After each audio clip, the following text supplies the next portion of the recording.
Chapter 201, Chapter 198, Dragon Race, 4. At Dumbledore's words, all the teams that were still in the running climbed onto their respective dragons without any hesitation. The entire audience held its breath watching dozens of dragons of different colors, shapes, and sizes lined up side by side. There were some clever people in the audience who started placing bets on who would reach the final line first. And unexpectedly, many people started betting without hesitation. Obviously, the excited atmosphere filled with joy numbed the brains of countless wizards and witches. They didn't even mind betting some money in exchange for the pleasure of winning something. Dumbledore started the countdown while pointing his wand towards the sky. 1, 2, 3, 4. Everyone leaned forward slightly in the saddle, waiting for the sound of the starting line.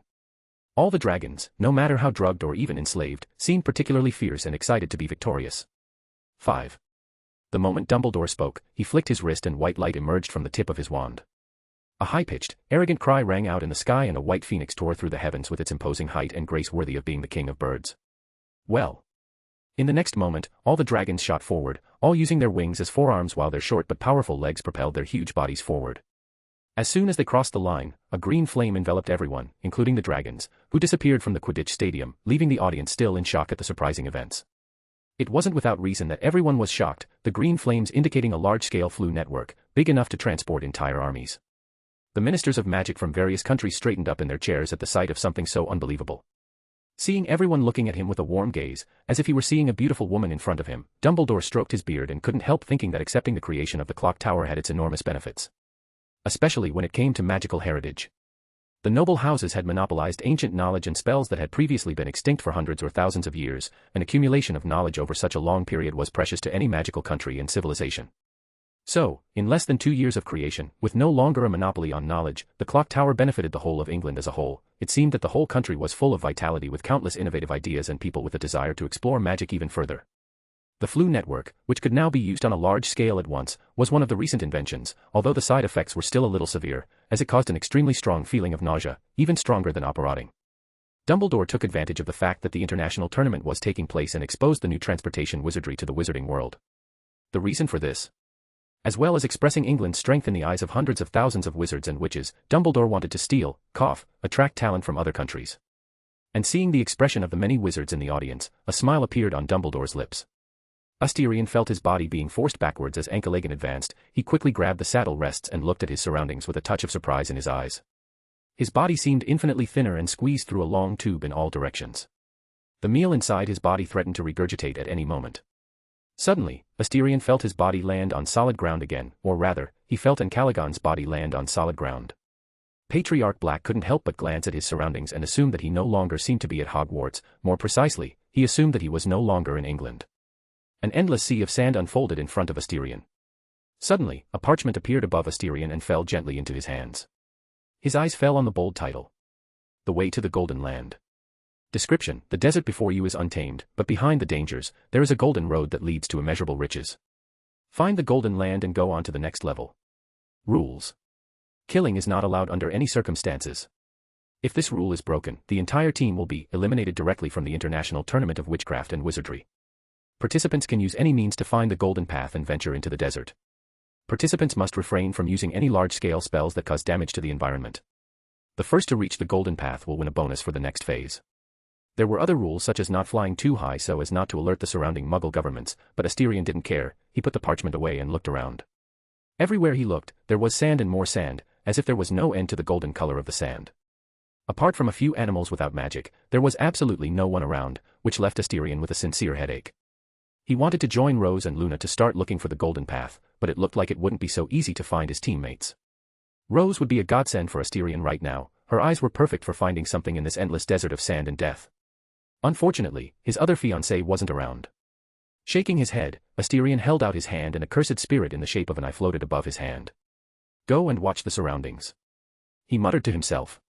With his words, the cursed spirit split into countless smaller versions of itself and they all spread out around 10 kilometers. Tens of thousands of fields of vision from different angles and places appeared in Asterion's mind at that moment. It was as if he had tens of thousands of eyes at the same time and these eyes had a life of their own, which certainly caused some discomfort to Patriarch Black's sensory senses. Suddenly, abruptly, Asterion turned his head and looked directly at a small colorful bird on top of a cactus. The bird was obviously not a desert dweller with those vivid, elegant colors. A nagging feeling of being spied on was coming from the little bird, Asterion knew that just like in the Game of Kings, he was being watched by hundreds of thousands of wizards and witches in the Quidditch Stadium right now. Ignoring the eavesdropping bird, Asterion gently stroked the scales on Encalagon's neck, and the dragon didn't need to hear what his master wanted at the moment. He let out a calm guttural roar and began to run, then unfolded his wings and lifted his huge body 15 meters off the ground. It was incredible for a creature of this size to be able to rise into the air like any normal bird. Even so, the dragon's ability to fly was not only physical, but also magical, just like dragon breath. Both involved physical and magical aspects to work properly. Looking down, Asterion couldn't help but think that the desert was very beautiful when you could ignore the infernal heat in this place. Dunes and mountains of sand seemed endless around him. There simply seemed to be no end. Chapter 202, Chapter 199, Dragon Race, 5. The dry, hot air and the sand slapping against his face weren't exactly the most pleasant feelings in the world. Asterion had been flying dozens of meters above the ground for some time, but there wasn't a single living soul in the desert. The infernal heat distorted the field of vision and created some mirages on the horizon, but they were just that, mirages. It made Asterion wonder if he was in the world's largest hot desert, the Sahara Desert, with 9.2 million square kilometers. Honestly, if this was the Sahara, finding the golden path wouldn't be easy at all. It was no different than looking for a golden beetle in this golden expanse of sand. Suddenly, Asterion looked in a certain direction and narrowed his eyes thoughtfully. Through the cursed spirit he had summoned earlier, he glimpsed a verdant oasis in this golden hell. Without needing Asterion's command, Encalagon let out a low trill and changed direction in the air with surprising agility despite the enormous size and weight of the magical beast. Asterion stroked the dragon's scales and couldn't help but notice that Encalagon was adorably helpful at times when he didn't need to be, trying to help him with the smallest of details. Flying for some time, the 15-meter-long dragon with huge unfolded wings dived towards the ground. As it was relatively close to the ground, about 10 meters high, wherever the dragon flew above, golden sand was thrown everywhere, scattering all around. Asterion soon spotted the oasis, a paradise in the midst of the hot hell that surrounds the environment with ferocity. Even the air seemed more humid near the country, which was normal given the moisture in the air. Encalagon landed on the verdant ground with a thud and lowered his strong chest. He rested his head on the ground while cautiously looking around for any danger. Asterion unfastened the chain belt from his saddle and jumped off the dragon with a small leap and landed on the ground. He couldn't help but take a deep breath at the smell of the trees and water in the air, a trivial thing he never thought he'd miss, but here he was, feeling relaxed at being surrounded by the green color of nature. The dragon got up after Asterion's descent and walked slowly with heavy steps towards the lake, where he basked in the fresh, sweet water of the oasis. Asterion smiled gently when he saw the dragon taking a drink and joined him to cool off. He also took the opportunity and brushed off the sand stuck to his body. Having sand on certain parts of his body was a real nuisance. Suddenly, Asterion's movement stopped. He turned his head and looked towards the south. Even without the cursed spirits, he could still feel two different magical energies rapidly approaching his location. Making a cursed spirit focus in a southerly direction, Asterion was speechless when he saw the beautiful dragon flying through the air and riding on top of it, a beautiful young woman with golden hair and blue eyes. Without his intervention, Asterion watched the beautiful dragon land in the oasis with a heavy thud and a young girl jump off the dragon and land on the ground without much difficulty. The dragon was simply beautiful, a work of art made by nature. Its pearly scales seemed to reflect the sun's rays, making the scales practically glow. The dragon's eyes were even more special. They were multicolored even though there were no pupils. It was an Antipodean opali, considered the most beautiful dragon in the world and the least aggressive of all the dragon breeds. I didn't expect to meet you first, Lord Black. Removing her gloves with the help of her teeth, Flur greeted her rival with a graceful smile on her lips. Her eyes danced over Asterion's abdomen for a moment before focusing on his face as if nothing had happened. I must say it's a surprise too, Lady Delacour. Asterion greeted the woman with no intention of attacking, which was true. He had no intention of attacking Fleur. At least, not at the moment. I hope my sister isn't being too much trouble. Fleur approached Asterion and commented with obvious amusement in her eyes. It was more than obvious that she knew Gabrielle's intentions. Asterion rolled his eyes, picked up his dark green suit and got dressed again, much to the disappointment of Fleur and the audience watching everything on the big screens in the Quidditch Stadium. She's lovely, although a little too invasive. Fleur let out a graceful laugh and replied in an amused tone. We're quite insistent when we want something. Believe me, I've noticed and so has my fiancé. Asterion commented harshly. He wasn't blind to the girl's advances, but apart from appreciating Gabrielle's talent for being a great foreign minister, he didn't really have any feelings for the lovely French girl. Fleur shrugged, knowing about her sister's seduction of an engaged man, then her face showed a serious expression. I assume you've read the scroll. Asterion nodded at her words, agreeing. It's impossible to find the golden path by blindly searching. The tournament must have placed clues in certain special places in the desert like the oases. Fleur spoke with a calm, cold expression. That's what she thought after seeing the size of the desert and guessing which one it was. Yes, that's what I thought too, but how many oases are there in such a large desert? Asterion sighed a little wearily. He could imagine that even with the artificial oases made by the Muggles, the amount was definitely not great. Even if the scope of the search had narrowed because of the oases, how could it be possible to find oases in a desert that was bigger than many countries put together? All that remains is to wait and investigate this oasis.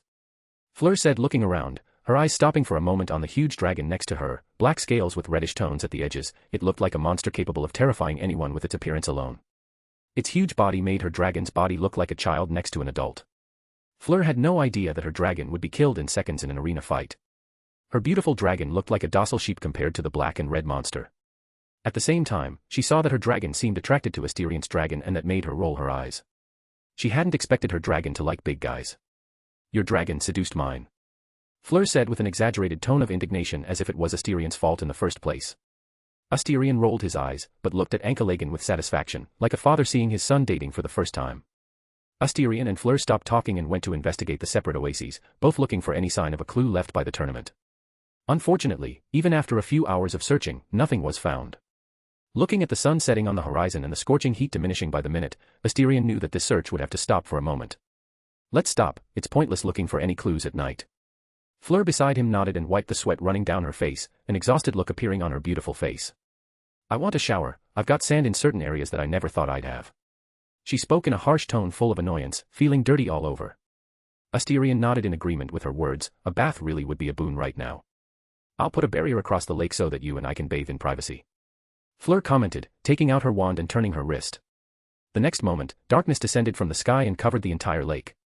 However, if you looked closely at the barrier, you could see that it was crooked and in many places looked uneven. It didn't even look like a conventional barrier, which was usually oval. Seeing the barrier, Asterion raised an eyebrow and couldn't help noticing how bad Fleur's skills were. Perhaps noticing Asterion's strange looks, Fleur smiled and spoke in a simple tone. I'm terrible at barriers, but that's normal, nobody's perfect. Being human means being naturally flawed. Patriarch Black nodded in agreement with Fleur's words. He himself could dissect a body so cleanly and without errors that it would frighten even the most experienced of doctors. At the same time, he was terrible at potions. No matter how hard he tried, potion recipes seemed like ancient gospel from the olden days. Chapter 203, Chapter 200, Dragon Race, 6. Asterion finished bathing and stepped out of the barrier, which he could break with one punch, even if he was limited to using the strength of a grade 2. On his way out, he noticed Fleur warming herself around a fire she had made. Looking up, Asterion couldn't help but be stunned. Before his eyes, a sea of stars shone brightly against a dark background. Tiny twinkling sparkles that seemed to give magic to the lifeless world. In London, or even at Hogwarts, which was located in Scotland, there wasn't such a clear view of the starry sky as he was seeing at this moment. Beautiful, isn't it? Fleur commented, biting into her beef jerky as she looked at Asterion with a smile. She could see his shock at looking at the stars, something she was also stunned to see. Yes, stunning. Asterion replied sincerely, taking a seat on the other side of the fire facing Fleur. Before Fleur could agree to anything, she smelled something delicious in the air and looked over at Asterion, where she found the special grade wizard with a plate of still steaming food and a glass of wine. The sight of the sumptuous, hot meal in the middle of the cold desert at night made Fleur's beautiful face twitch for a moment. She looked at the dried, salted meat in her hand and completely lost her appetite. The once decent taste seemed to turn into candle wax, an insipid taste. Aren't you going to invite a lady to eat, Lord Black? Fleur asked in a sweet, gentle tone as she tucked a lock of golden hair behind her ear, a shy smile playing on her red lipstick-stained lips. Asterion raised an eyebrow and brought the goblet to his lips, where he tasted the purplish liquid. He seemed to ponder before replying with an amused smile on his lips, and if there's poison in the food and drink. Then I'll leave my body in your care, Lord Black, Fleur replied flirtatiously as she approached Asterion. She sat down next to him with her shoulder gently rubbing his. Asterion, feeling the touch on his shoulder, looked at Fleur with dissatisfaction and moved slightly away, creating a distance of 10 centimeters between them. Fleur's face contorted again. There was a stiff, tense smile on her lips. It was the first time she had been treated with such repulsion by a person, especially by a man 6 years younger than her. Although she knew from Gabrielle that Asterion didn't like the touch of strangers, she didn't think she was included in that select list of people. I must say, this is the first time a man has ever walked away from me. Taking a deep breath, calming down her feelings bubbling in her chest, Fleur commented with a tone that was a little awkward with what was happening. Asterion didn't answer and ate in silence, his red eyes fixed on Escalation. The dragon was perfectly camouflaged against the dark night. If it hadn't been for the red reflections of his scales when the flickering flame of the campfire bathed his figure, it would have been difficult to find the dragon normally in the dark night. Next to him, the pearly dragon slept peacefully as if using his body to warm himself in the extremely cold desert night. Suddenly, while looking at both dragons, Asterion noticed something strange. Between the leaves of the trees, the pale glow of the moon, which looked like tentacles reaching into the dark night, gradually created an image. Although the image was a little distorted and frosted, Asterion, as a lover of the stars as she had always been, even in her past life, could still recognize the image. It was the constellation Ursa Minor. Asterion was absolutely certain that it was no coincidence that the Ursa Minor constellation had appeared at that moment. That's because Ursa Minor was home to a very special star for humanity. The North Star. A star that guided humanity before the invention of compasses. For thousands of years, it was the star that enabled long-distance travel, allowing humanity to begin the age of exploration, discovering new continents and places all over the planet. All because of a star, the North Star. Flur, who was paying attention to Asterion, followed his gaze and couldn't help but narrow her eyes thoughtfully. Although astronomy wasn't her favorite subject at Bidant, she still understood the basics. And recognizing constellations was one of the first lessons a new pupil had upon entering the school. Asterion and Flur came to the same conclusion in an instant. The North. The golden path was in the north. This was extremely valuable information, and they both looked at each other and saw the smile on each other's lips. If Asterion had no reason to fight Flur, now he did. Knowing this, Flur, while maintaining her gentle and gracious smile, looked at her dragon sleeping next to Escalation and couldn't help but curse how simplistic her dragon was. She couldn't stand to see a handsome man appear and run to him. Even if by some miracle she could escape from Asterion, she couldn't waste time fighting Asterion's dragon. And that delay could lead to Asterion getting to her, and it wouldn't just be the dragon she had to worry about, but also a special grade wizard. After the fight with Rose and almost dying in the process, Flur didn't think she could beat Asterion, who had already killed 2 other special grade wizards before. The grade 2 limitation was merely a limitation on the amount of magical energy and how quickly it regenerates. In the end, even with the strength of a grade 2, Asterion and Rose were unquestionably special grade wizards, and how they controlled and shaped their magical energies was not possible for any other wizard or witch below the special grade. So fighting Asterion was completely out of the question at the moment. She didn't want to be defeated so soon, without even finishing the first terrestrial phase of the race. The International Tournament of Witchcraft and Wizardry was too important for her future plans and her own career. She could lose to Hogwarts, but she had to be on the podium when the tournament was over. I have a proposition. Maintaining a sweet, gracious smile, Flur spoke, causing Asterion to lower the arm he was about to raise a second ago. Seeing Asterion stop, Flur regained confidence in getting out of this desperate situation. As long as Patriarch Black could listen and hesitate to attack her, it meant there was room for negotiation. Flur didn't fear the price she would have to pay, she feared that she wouldn't be able to negotiate in the first place. Asterion looked at Flur with interest and waited for her words. He knew the young woman was intelligent enough not to play games with him.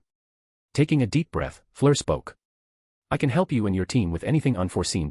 Before she could finish, she saw Asterion raise his arm towards her again. This made the young woman's heart flutter again, and she sped up what she was saying even more, without any ado, and got straight to the point. I will serve as your shield at the second trial. As she said this, Flur saw Asterion lower his arm, but there was no smile in his eyes. Gritting her teeth as a feeling of helplessness welled up in her chest, Flur, despite what she was feeling, spoke calmly. Before I start, others can't hear what I'm about to say.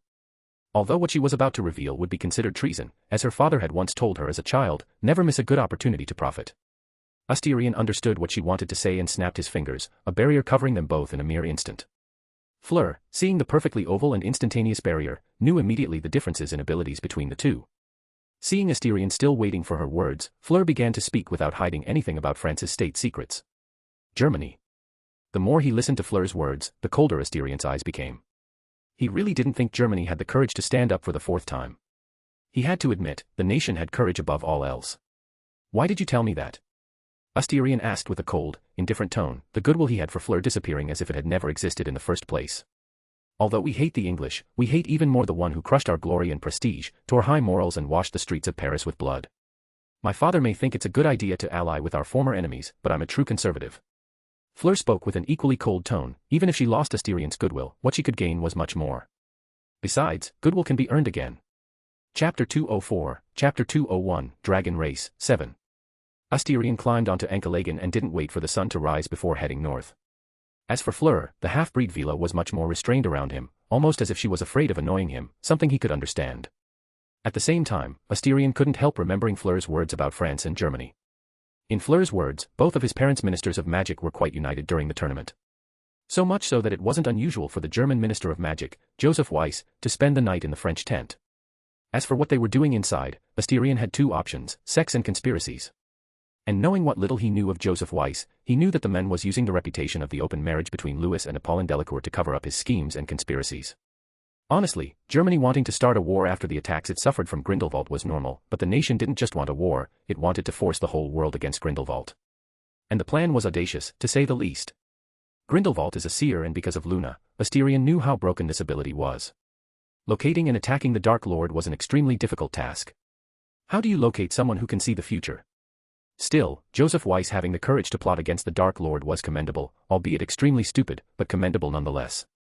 Asterion really wanted to know Joseph's reaction to the fact that he and his family weren't dead because Grindelwald was focused on finishing his insane, decades-long plan. Had Grindelwald not been occupied with more important matters at the moment, Asterion had no doubt that Joseph and his entire family would have been killed by the Dark Lord and his fanatical acolytes. Don't underestimate the paranoia and determination of a man who sees the future. Putting on the belt that connected the cell by metal chains, Asterion settled into the cell as comfortably as possible and waited. Escalation rose from the ground with a loud trill and shook the dust off his body, his huge 15-meter body trembling gently. He took one last look at the Flur Pearl Dragon and began to pick up speed. It unfolded its wings and rose into the sky in an instant, its roar echoing in the dark night. Seeing her dragon looking longingly at Escalation, Fleur pursed her lips again, the scene looking like a husband going to work far away and not seeing his wife for a long time. Stop being so simple, you can't run after men should run after you.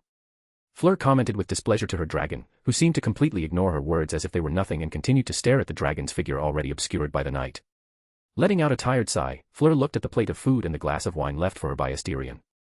He at least had the decency to leave a meal for a lonely lady like me. Fleur muttered to herself, she didn't seem at all rushed to reach the golden path before Asterion. It wasn't that she wasn't in a hurry, but she knew that at this moment, the north would be extremely agitated. A real dragon war was going on, she could imagine how chaotic the situation was. It was extremely dangerous, especially because of her dragon. Although the Antipodean Opali was the most docile of all dragons, they were ultimately quite weak compared to other dragon breeds. Getting involved in a head-on war with a not-so-strong dragon was totally stupid in her opinion. She could wait an hour and head north. Sipping the wine Asterion had left for her, Fleur commented, feeling the slightly bitter taste on her tongue. Worthy of being an English wine, classless barbarians. Asterion, riding Escalation, was flying at top speed towards the north, the strong winds of the cold night carrying a great deal of sand. The sound of the dragon's wings flapping loudly was the only thing other than the wind he could hear. Suddenly, Asterion's eyes fixed on a specific direction, a bolt of blue energy tore through the air and disappeared before another bolt of red energy was thrown back in the direction of the bolt of blue energy. Spells. Asterion knew that a fight was currently taking place in the area, and he didn't hesitate to head towards the battlefield. Escalation, as if predicting that he would finally be fighting, let out a great roar and turned his body towards the fight that was taking place at that moment. Asterion smiled when he saw his winged partner's excitement. Perhaps this warlike characteristic was the only thing that set Escalation apart from Morgan. As a dragon, he was as warlike as any of his kind, and even more so because of the cursed spirit genes in his DNA. The closer he got, the more Asterion could see of the battlefield, dragons tearing the air with their bodies while spells made the fight look like a space battlefield out of Star Wars. There were 4 dragons, a Chinese fireball, Romanian longhorn, Catalonian fireball, and Hungarian horntail. The dragons were around 7 to 9 meters long, their wings larger than their bodies, reaching a wingspan of tens of meters. Even in the dark night, Asterion could see the battlefield perfectly. He recognized the 4 dragon riders from different teams. 3 women and 1 man. From the Russian team, Anastasia Romanova, her dragon was the Ukrainian Ironbelly. From the American team, David Williams, his dragon was a Romanian longhorn. From the Japanese team, Aiko Nakamura, her dragon was a Catalonian fireball. From the Chinese team, Ling Zhang, his dragon was a Chinese fireball. The 4 dragon riders fought each other tooth and nail, casting spells every second they could. Expelliarmus was the most common, and although it was a harmless spell, it was especially deadly given the height all the competitors were currently at. As it was night, all 4 knights were at a much higher altitude than allowed, which made the situation extremely risky, as even a fall from a height of kilometers was enough to kill any witch or witch below special grade. However, none of the party seemed to care and were casting spells as if it were nothing. It was truly attacks with intent to kill. This confused Asterion a little. He really couldn't imagine what drove 4 people to kill each other like this despite the tournament's strict rules against such acts of murder. After all, countries couldn't allow their best talents to die in a competition. It was extremely stupid to let such a thing happen. But what left Asterion even more speechless was that when the knightly cadres saw him coming, they turned the 1v1 war into 4v1 in a mere instant. Asterion found himself surrounded by 4 dragons and their respective riders, including the young Chinese woman he had spoken of at the beginning, on the starting line, who had the innate technique related to voice. Drawing his wand, Asterion didn't show much reaction to being surrounded. He had already done too many important things to be nervous in front of mere wizards and witches below grade 2. Chapter 205, Chapter 202, Dragon Race, 8. Expelliarmus, Expelliarmus. Asterion heard a Chinese voice speak in English and a blue flash flew towards him extremely quickly. Note, according to the GPT chat, this is how a Chinese Asian speaks in English with a Chinese accent. If, for some reason or miracle, I have a Chinese reader, talk to me and I'll correct it right away. Rebounding an Expelliarmus back at the Chinese witch, Asterion felt Enkelegen spin in the air, gracefully turning around and colliding head-on with the Chinese fireball. The incessant shaking from the collision of both magical creatures didn't make his figure sway. The patriarch of House Black was standing firmly in his cell in place without moving. The red and gold dragon collided with the black dragon with reddish scales biting and clawing at each other in the air as they fought in the purest form of violence invented. Body against body. Enkelegen opened his mouth and bit into the Chinese fireball's neck, driving his teeth into the magical creature's scales and tearing a large chunk out of the beautiful red and gold dragon's neck. The Chinese fireball didn't let the attack go by itself. It opened its mouth and unleashed a dragon's deadliest weapon. The breath of fire in the shape of a fireball heated up the surroundings and flew towards Enkelegen. The black dragon showed no fear and unleashed its own flames, jets of powerful and extremely destructive black flames. Both flaming blasts collided in the air, scattering flames across the sky, but the victor proved victorious within a few seconds of collision. The black flames consumed the orange flames of the red dragon and engulfed the dragon and its rider without any mercy. An animalistic cry sounded from the red dragon now burning in flames in the air. As black sparks flew around him, Asterion watched the burning dragon and its rider with a calm gaze. Suddenly, a large amount of water gathered and fell on top of the still burning dragon, extinguishing the fire almost immediately, revealing the figure of the dragon and his rider. Asterion knew that if Enkelegen were an adult, it wouldn't be so easy to put out his flames. Unfortunately, his little 15-meter dragon was less than a week old. He was still a child and needed time to grow to maturity. Clicking his tongue, Asterion observed the rider of the Chinese fireball. The young Asian woman had burns of varying degrees on her body, especially on the young Chinese woman's arms. The dragon beneath the young Chinese woman was even more miserable than she herself. Its red scales were blackened and melted. Painful roars came from Enkelegon's torn throat. The Chinese fireball didn't look well at all and its flight stability was severely weakened. It was a miracle that the dragon was still able to fly in such conditions, where the wing membrane was full of holes and missing parts. Asterion looked at the others and noticed that all three of them had their wands pointed at him. It was obvious that the three of them had saved the young woman from the Chinese team. Enkelegen abruptly descended, dropping altitude suddenly while the enemy dragons quickly followed behind without any delay. Asterion, although surprised by the dragon's movements, began to personally control the dragon while dodging the spells being cast at him. Zzzi. An electric bolt of magical energy tore through the air with an electric sound and passed over Asterion, almost hitting him by a few meters. Obviously it wasn't so easy to hit a spell while riding a dragon when the target was also riding a dragon. Asterion closed the dragon's wings and dived into freefall while slowing down, allowing the four dragons to pass him, leaving his enemy surprised by the sudden maneuver. Patriarch Black narrowed his eyes as his hair fluttered violently in the extremely strong wind. As they passed right by him, Asterion spread Enkelegon's wings again and was pulled back by the air current, but the wand in his hand moved precisely at the enemy's weakest link. The young Chinese girl is injured along with the Chinese fireball.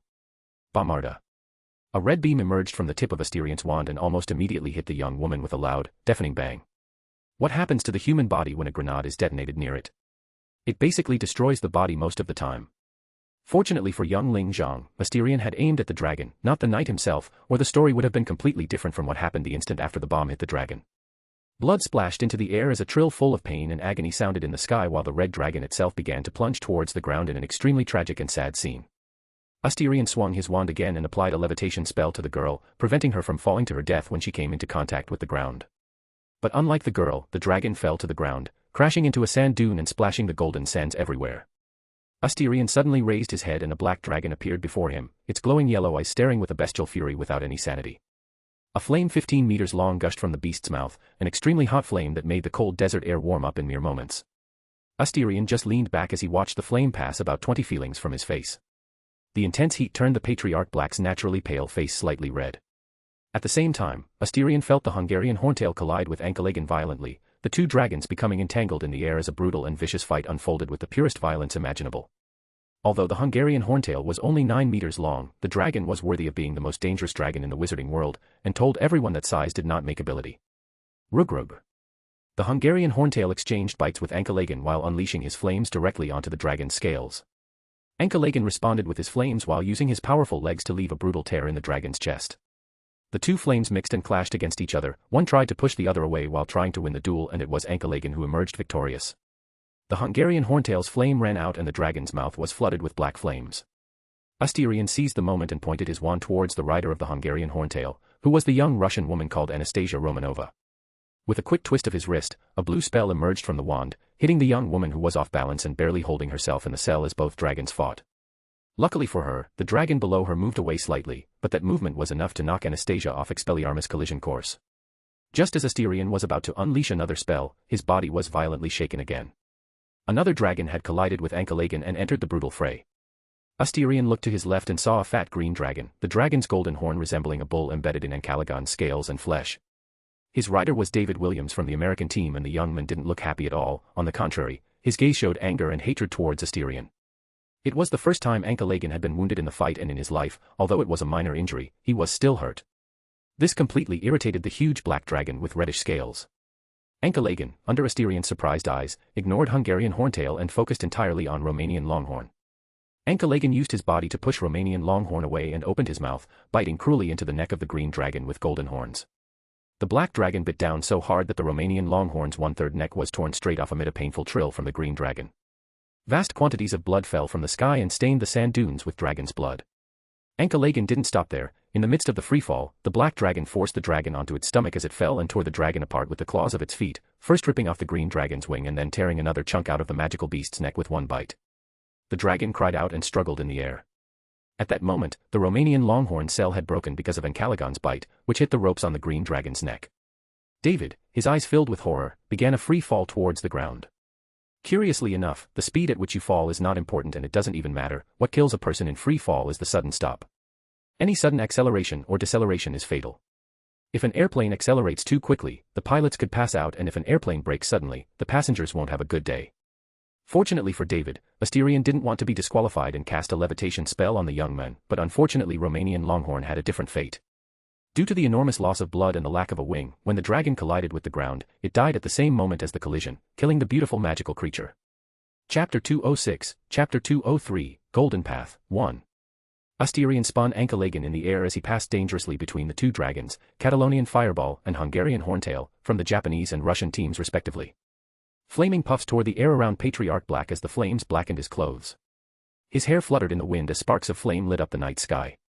Asterion instantly donned the black armor with red eyes and shielded himself from the intense heat thrown at him. The Hungarian Horntail was particularly fast despite its 9-meter length. Its rider, Natasha from the Russian team, was not an easy woman to deal with either.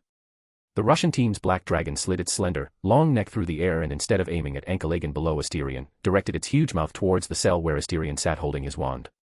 Asterion hadn't expected this flying lizard to dare aim at him, so when the dragon's huge mouth came dangerously close, the Black Patriarch could even see the flame building up at the bottom of the dragon's throat.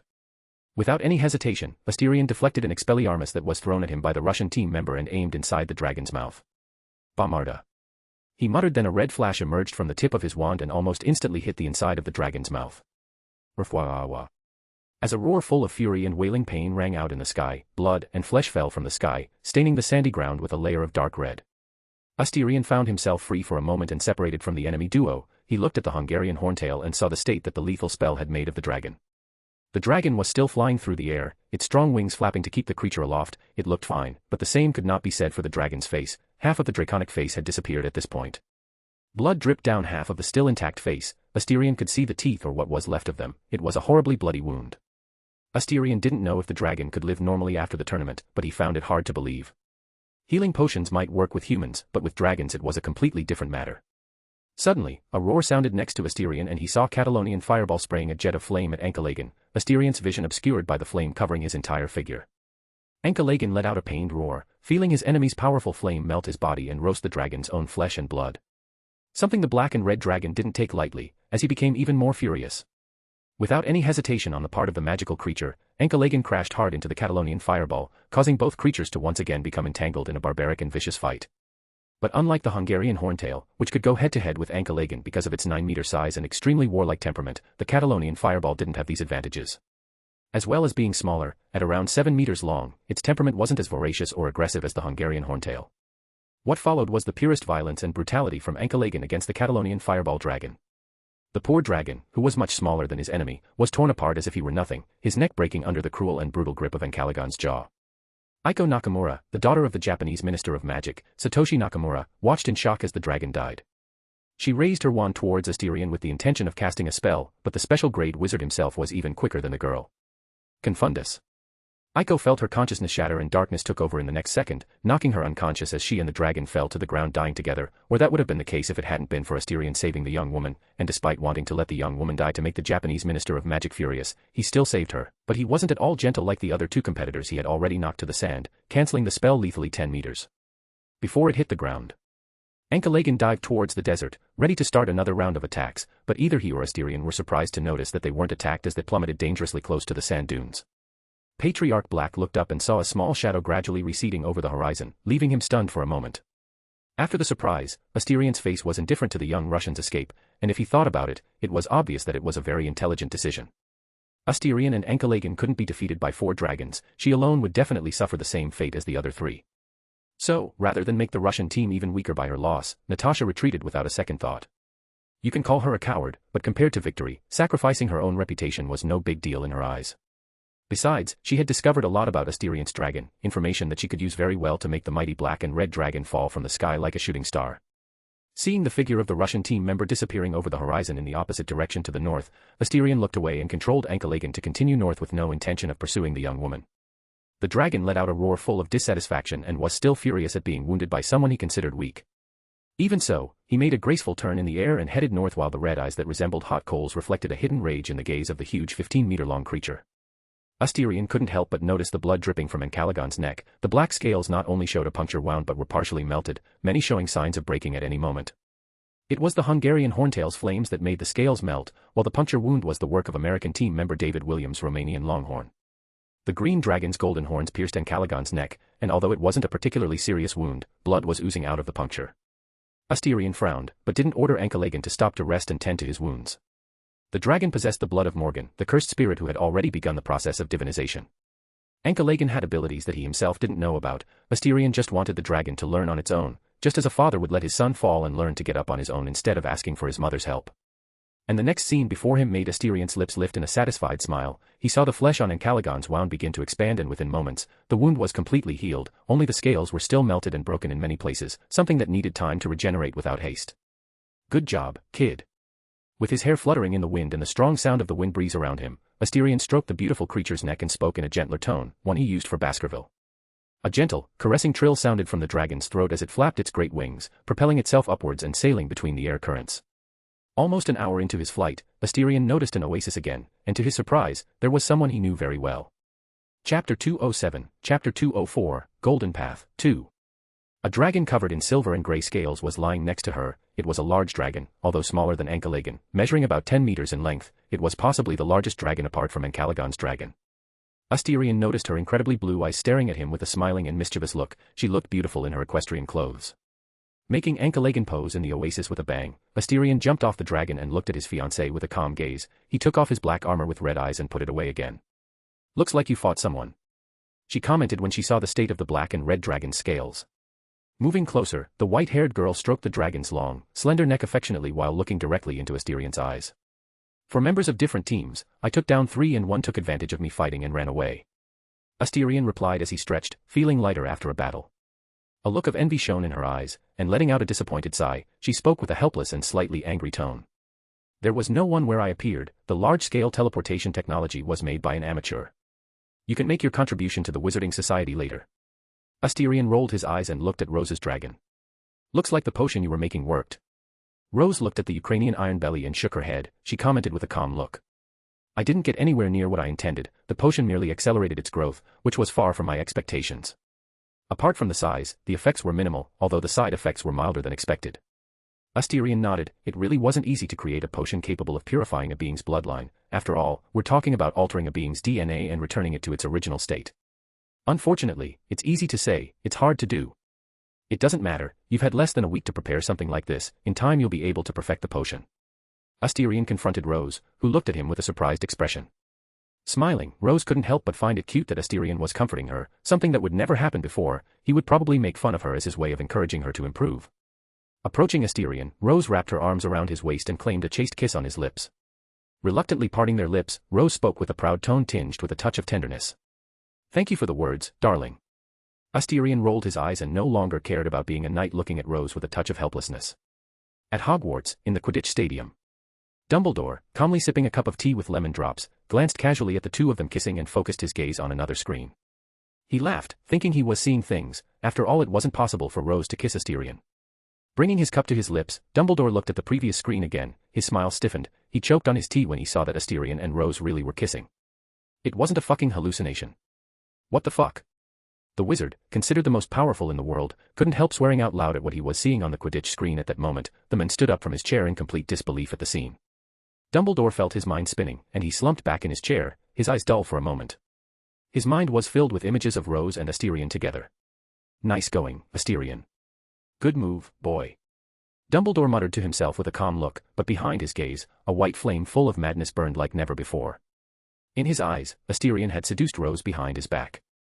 Dumbledore wanted to crack Rose's head open to see if she really had the brains to fall for Asterion's flirtation. The clock tower marshal could already imagine the senators and lords sending letters asking why their future leader was delighting in the lips of his greatest enemy.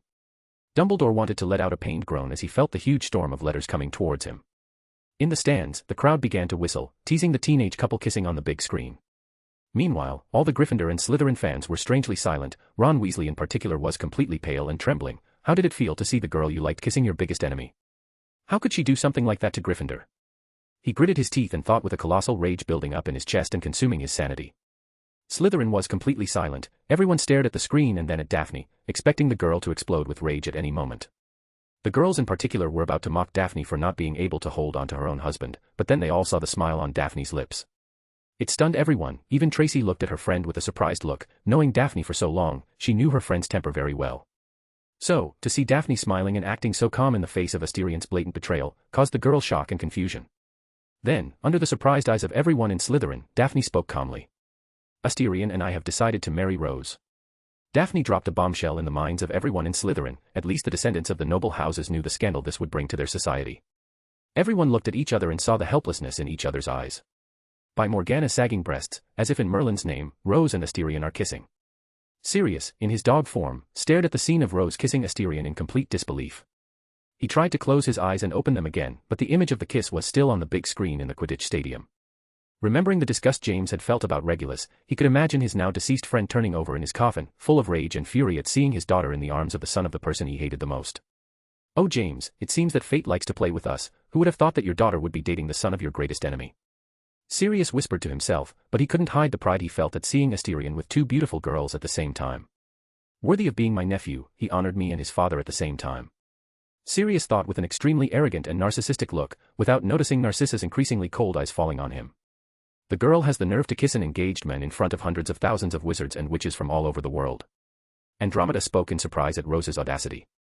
She had wanted to have that courage when she was young. Narcissa looked at Sirius with a cold, deadly gaze, almost murderous, in her eyes. Sirius had influenced Asterion. This caused an unconscionable fury to well up in the platinum-haired woman's chest. But she didn't just blame Sirius. Rose had seduced Asterion and had just made the entire political landscape of England shake like a magnitude 8 earthquake. Just like Dumbledore, she could only imagine how many letters they would receive tomorrow. Chapter 208, Chapter 205, Golden Path, 3.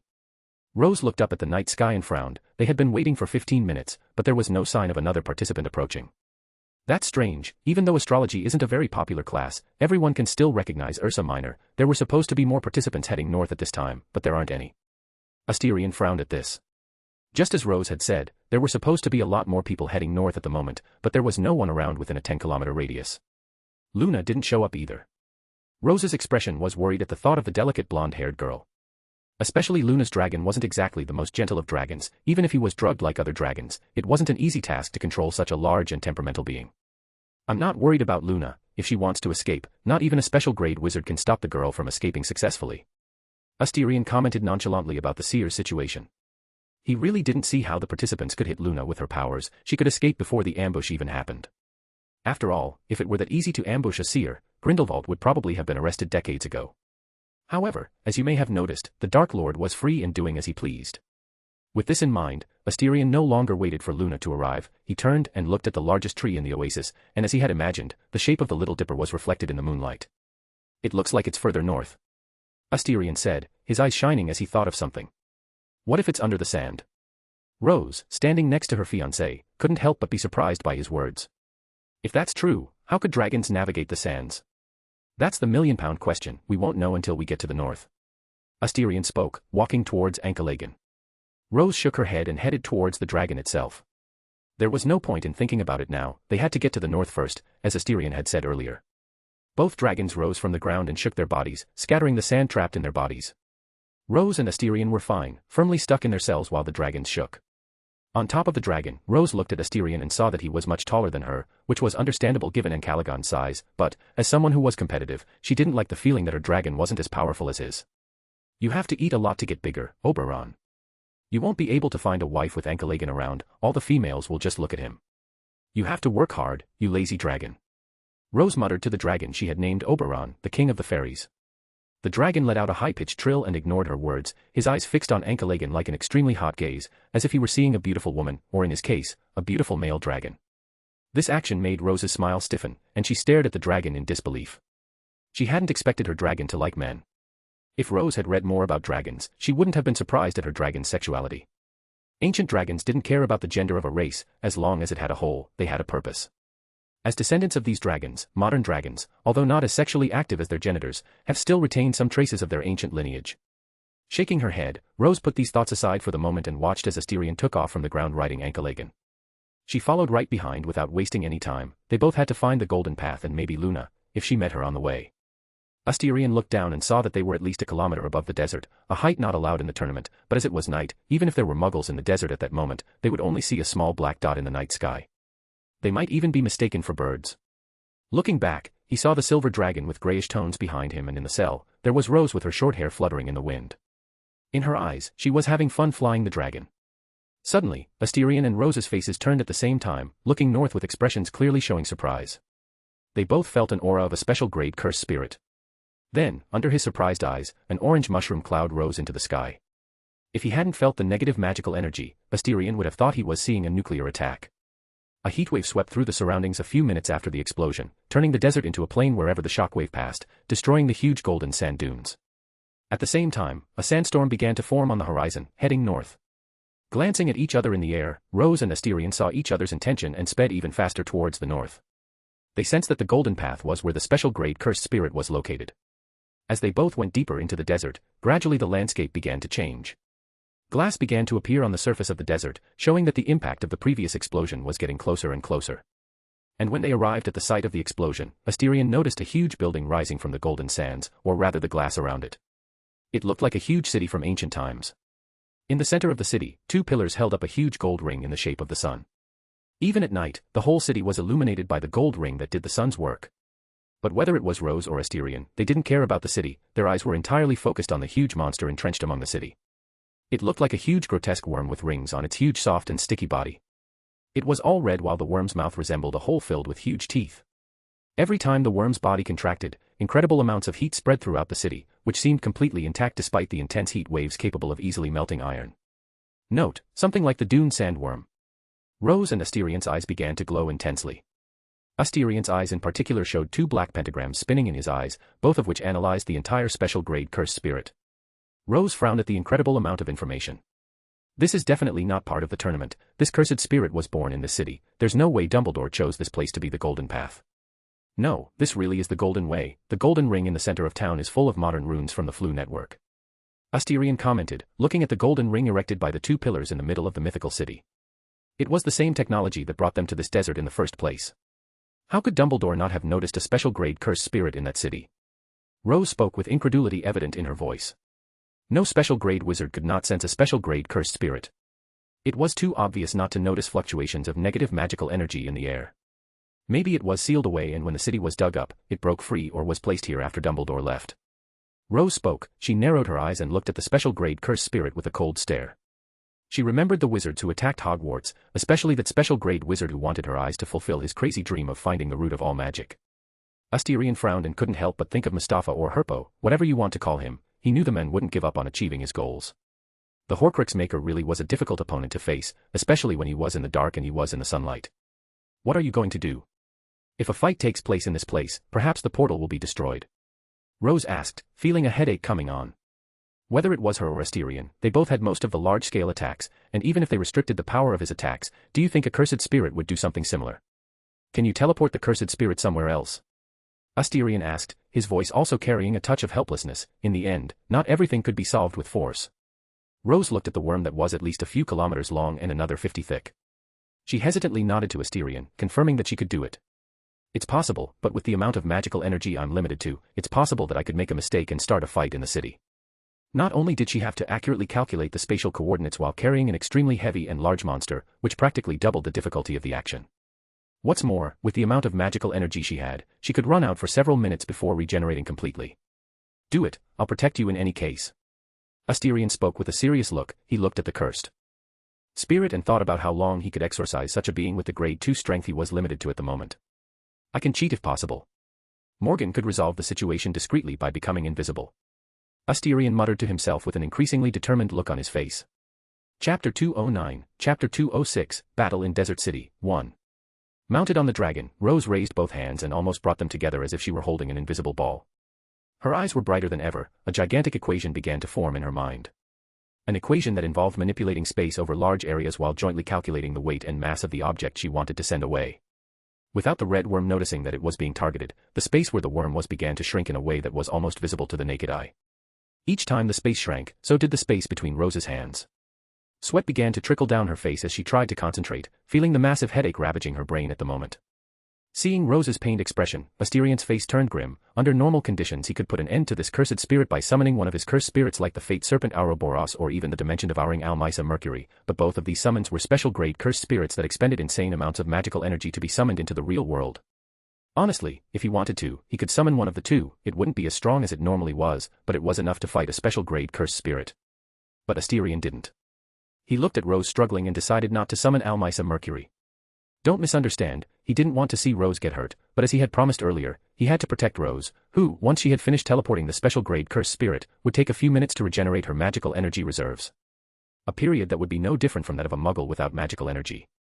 Suddenly, Rose let out a pained groan and accidentally, her hands touched, closing the ball with her hands. As the space followed the movement of Rose's hands, it obviously moved when she closed her hands, but this time, it wasn't gentle and invisible at all. The space seemed to turn into two gigantic invisible walls, trapping the worm-like cursed spirit. Naturally, sensing that it was trapped, the special-grade cursed spirit did what any being would do when it found itself trapped and immobilized. It began to struggle violently in an attempt to break free. And the more it struggled, the whole city seemed to shake under the creature's enormous weight. A crimson light ran through its body extremely quickly. The next second, a flash appeared in the center of the city, like a second sun shining brightly. After the flash came the deafening sound that seemed to herald the end of the world, and along with the sound, a gigantic wave of heat swept over everything around. Asterion and Rose, who had already sensed the imminent danger, didn't care about anything else and retreated with both dragons. However, as the dragons weren't as fast as the riders themselves, the distance of the retreat wasn't far enough, nor was the height, causing the heat wave to hit Asterion and Rose full on. Rose quickly covered Oberon with her limitless and protected the dragon in time, but Asterion let himself be hit as he made his own armor cover the entire dragon instead of himself. At the same moment, Asterion felt his flesh burning and his blood evaporating as an extremely white flash blurred his vision. A second later, the heat wave passed them by as everything returned to normal. Rose looked at Asterion and couldn't help but open her eyes in utter horror and disbelief. It was no wonder she had such a look on her face. Asterion's condition was grave to say the least. A large part of his body was covered in burns of the highest degree. His flesh was blackened and dried blood covered almost his entire body. He remained upright on the dragon. The cell had already turned into nothing at this point.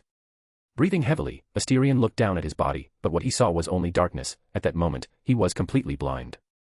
It was a feeling he perhaps never thought he would have in his life, the complete deprivation of one of his senses, sight. Before Asterion could do anything, he felt himself being hugged. Although he was extremely sore from the act of being hugged, it brought some clarity to his mind. "Are you all right, Asti?" He heard Rose's voice full of concern tinged with an overwhelming guilt in her tone. A guilt that Asterion didn't understand. She had already said that it couldn't work and they had both agreed to take the risk. Not answering Rose, Asterion muttered in an extremely weak voice as he still stood erect on the dragon's neck. Baskerville. Under Rose's shocked eyes, all the skin on Asterion's body began to recover at a speed to the naked eye. Second later, Asterion fully intact with no shirt and almost no pants appeared in front of her. Opening his eyes, Asterion looked at his hands and seeing the clear, clean image again, he breathed a sigh of relief. Although he knew he could regenerate thanks to the Baskerville, he still felt a little apprehensive in the face of blindness. Asterion grabbed a couple of changes of clothes from the Baskerville space and got dressed under Rose's shocked and curious eyes. Somewhat understandably, she had just seen him almost die.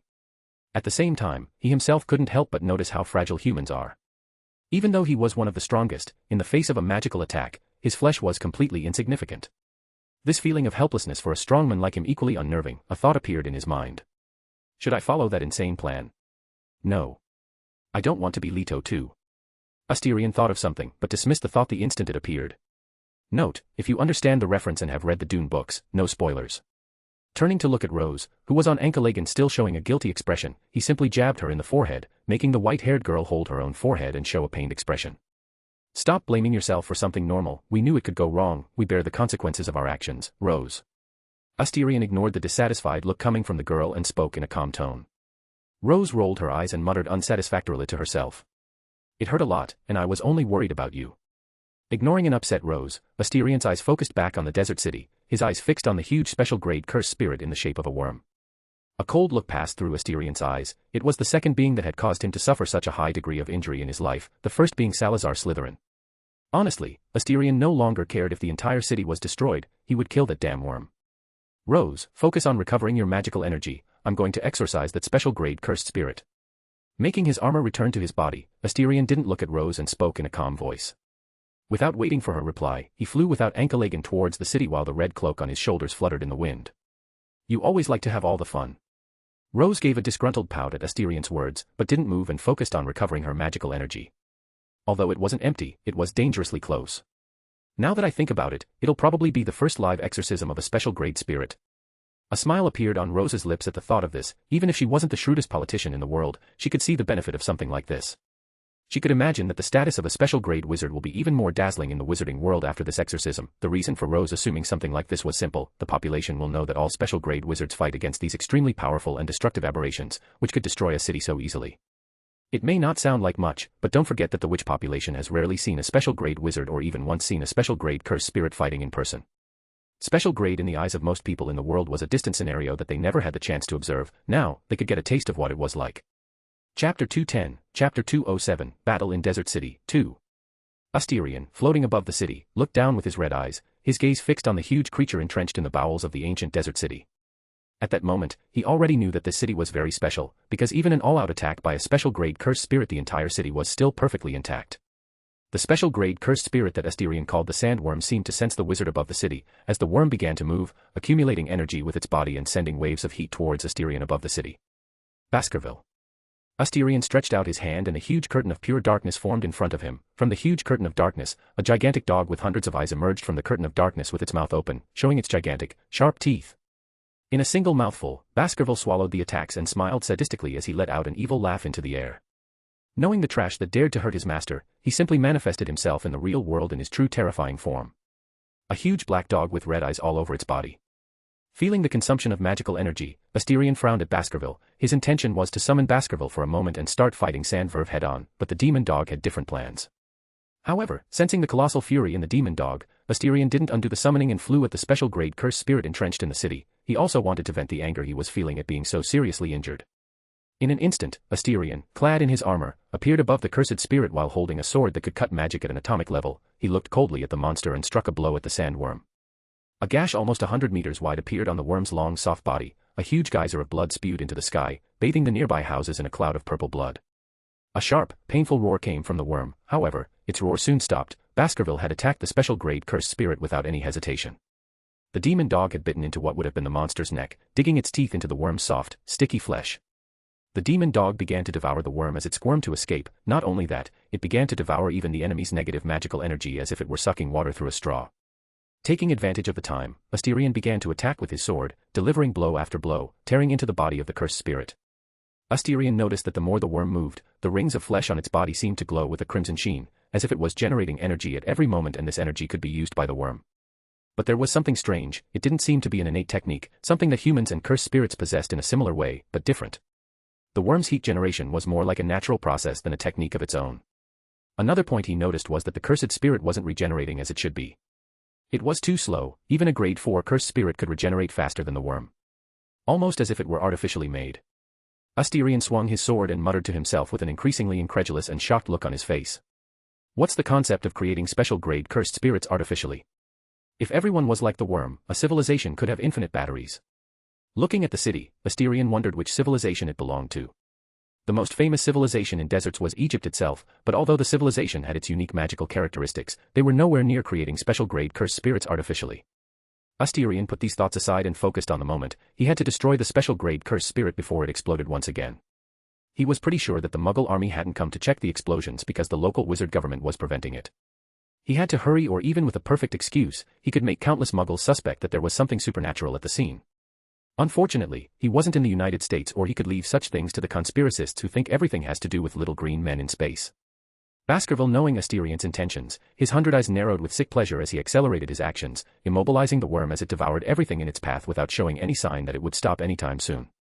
Picking up his wand, Asterion stuck it into one of the wounds he had made himself and began to operate large amounts of magical energy. It would be a fairly powerful Maxima Bombarda, although not at the level that could destroy a cursed spirit. But with the energy already accumulated by the worm, it would be enough to kill the special grade cursed spirit. Maxima Bombarda. Asterion muttered to himself as he flicked his wrist submerged in the cursed spirit's flesh and blood. Before the explosion, Asterion operated away, and the moment his feet touched the glass outside the city, he heard a deafening explosion and the ground beneath him shook like an earthquake. It felt like the earth was alive, moving everywhere while the whole world seemed to spin.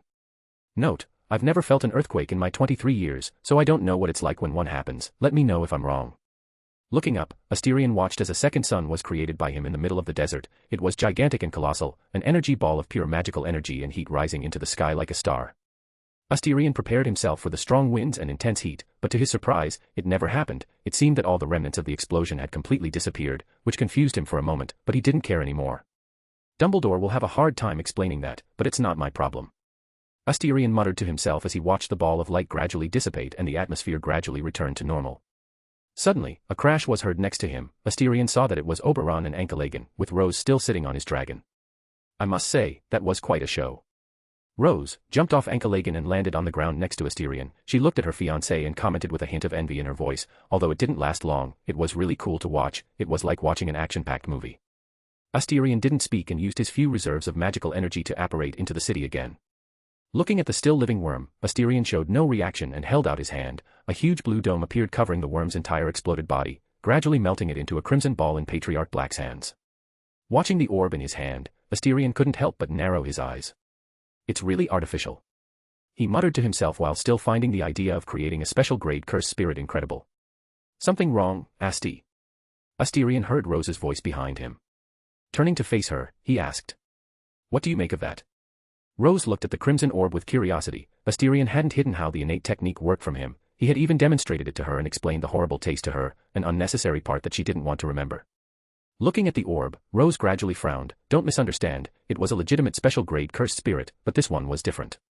The unique characteristic of a cursed spirit was the chaos that formed their bodies and minds. But the orb in Asterion's hand seemed too orderly to be a normal cursed spirit. It's artificial, Asterion said, making Rose widen her eyes in complete disbelief. Creating a cursed spirit through an innate technique was acceptable, but creating a cursed spirit artificially, and a special grade one at that, was too shocking. Chapter 211, Chapter 208, On the Night of the Storm, 1. At Hogwarts, in the Quidditch Stadium. All the wizards and witches were in complete silence watching the exorcism of a special grade wizard. Whether man, woman, child, or elderly, all eyes were fixed on a single screen, all other fights completely overshadowed by the scene before them. Seeing the explosion that could easily destroy a city, they all had the same question in their minds. Can humans really fight against a being capable of destroying entire cities with one attack? How had they survived after so long? Their answer came in the form of a black-haired, red-eyed boy. Under their watchful eyes, the special grade cursed spirit was completely beaten without being able to fight back. A being they had assumed to be invincible was killed as if he were no different from any other cursed spirit. Destroyed, torn apart and devoured as if it were nothing more than an insignificant being. Damn, is that what my nephew fights? Sirius spoke with a completely shocked tone. It wasn't just him who was shocked. Narcissa and Andromeda were equally shocked at the power of the cursed spirit. Although Narcissa had witnessed Asterion and Voldemort's fight, she had only seen the attacks when both sides weren't focused on causing destruction, but on causing damage to each other, so seeing such destruction still caused a shock to the former Lady Malfoy. Knowing that Asterion was fighting these monsters and returning home calmly after his missions made Narcissa frown. She felt a little guilty for not seeing that he might be tired after the whole mission. Not that she didn't before, but since Asterion was always so relaxed after missions, she assumed it was an easy mission, so she never did anything to make him relax after a mission. Now it seems she was wrong. Ophelia, Gina, and Astoria looked at the screen with wide eyes full of admiration for Asterion. Unlike the adults, the three of them were amazed at the strength Asterion showed, especially when he summoned the gigantic dog with hundreds of eyes, which swallowed the cursed spirit's attacks. Incredible. Astoria spoke with an extremely bright look of admiration. How could she not? Everyone admired the strong. It was something natural in the world and even stronger in the wizarding world where death was not a rare occurrence in missions to exorcise cursed spirits. Ginny and Ophelia agreed with Astoria's words. It was a side of Asterion they hadn't seen before. Staying close to Asterion while he relaxed and chatted casually with them made people forget that he was a special grade wizard, the pinnacle of humanity. The state of wonder and awe was not exclusive to the three girls. The whole of Slytherin was equally full of admiration. They respected strength above all else, and Asterion embodied everything the English nobility wanted, a powerful English nobleman. However, Daphne was more upset than surprised. Instead of watching in awe, she wanted to be by his side fighting this kind of monster, especially after seeing the horrible injuries he had suffered. Seeing Asterion's condition like that made her almost cry and want to run and hug him. Even after she had recovered in an instant, she still couldn't get the image of Asterion so badly injured out of her mind. She would perhaps never forget seeing him so badly hurt for the first time in her life. I want to be strong too. Daphne muttered to herself, the sense of helplessness only growing inside her as she watched the special grade cursed spirit being exorcised by his fiancée. In the VIP grandstands, something that everyone was in awe of, the 6 special grade wizards in the place weren't surprised. Although cursed spirits were powerful, they had little intelligence and couldn't leave their place of origin, which made it easy to contain and damage surrounding property with a simple barrier. But they saw something that all the hundreds of thousands of wizards and witches in the stands didn't see. Is it just me, or does it seem like the special grade cursed spirit was strange? Benjamin, president of Makusa, spoke with an uncertain tone. A look that was shared by all the special grade wizards and witches in the room. Even Dumbledore frowned, remembering the actions and how the negative magical energy of the worm-shaped cursed spirit worked. When he checked the city in the desert, which was discovered by wizard archaeologists, he definitely didn't sense any special grade wizard on the site. But like all the other wizards on the site, he also noticed something strange. The workings of the negative magical energy were more like a natural process than magic itself. It resembled the natural process of eels that were able to release electrical discharges. Although the concept was different, the purpose was the same. This made him suspicious of things he hadn't wanted to believe were real before. He wanted to believe that mere myths written by an amateur writer wanting to cause chaos. Unfortunately, possible proof that the book was correct lay before him. The other ministers of magic who weren't special grade seemed confused by the sudden change in atmosphere. By the way, this city really did remain intact in the face of such a powerful attack. Its composition is really different. Leaving aside the artificial creation of cursed spirits, Rose commented with an admiring look at the ancient city. Just as Asterion was about to answer Rose, he looked up and saw a small black dot rapidly approaching them. In addition to the dragon, he sensed a familiar magical aura. She's finally here. Rose said, looking up at the sky to see the silver-blue dragon getting brighter and brighter in the distance. It was a very beautiful dragon, although not as beautiful as Antipodean Opali, it was more beautiful than her and Asterion's dragons. Both dragons were stronger and more ferocious than beautiful. Under Asterion and Rose's eyes, the dragon with the short snout landed near them and an elven-looking girl without long ears jumped off the dragon and fell to the ground with surprising grace. It was Luna, and by the look of her, the girl hadn't had an easy ride so far, Asterion noticing wounds on her dragon while Luna's clothes were blackened in places, showing that she had fought in the battle. Looks like you had a good time. Rose commented, looking at Luna's appearance. There was a hint of envy in her voice. Asterion had fought 4 enemies while Luna had also taken part in a battle, only she hadn't fought so far. She wondered if there was some conspiracy around her. Although the number of competitors was actually smaller than in the King's game, there were at least 25 wizards and witches. It was as if they were all avoiding her. If having fun is escaping from 3 other dragon riders, then yes, I had fun. Luna commented in a tired voice. Her dragon wasn't Ankalagan, who could fight 4 dragons at once. There was nothing special about her dragon, and in a group fight, the one with the most hands is almost always the winner. Luna's almost silver-blue eyes looked at the city with a touch of curiosity. She could see Egyptian architecture mixed with Mesopotamian culture and something even more, a culture she didn't recognize. Let's go, I want to finish this damn race as soon as possible. Asterion spoke, his voice calm but somewhat helpless. The tournament was getting more and more complicated. He felt that in the last test, he would be thrown into a damn scary labyrinth full of monsters and a poisonous fog. The other participants could also arrive at any moment. Rose, standing next to him, also spoke with a touch of seriousness in her eyes. Even if they were powerful, the dragons couldn't take on too many dragons at once. It was suicide. And once the dragons died, the knights would automatically be disqualified from the second trial of the tournament. You don't have to worry about that, they're not stupid enough to come this way in a short time. Luna commented in a carefree voice as she tried to make her scorched clothes look good. Asterion and Rose looked at Luna in confusion.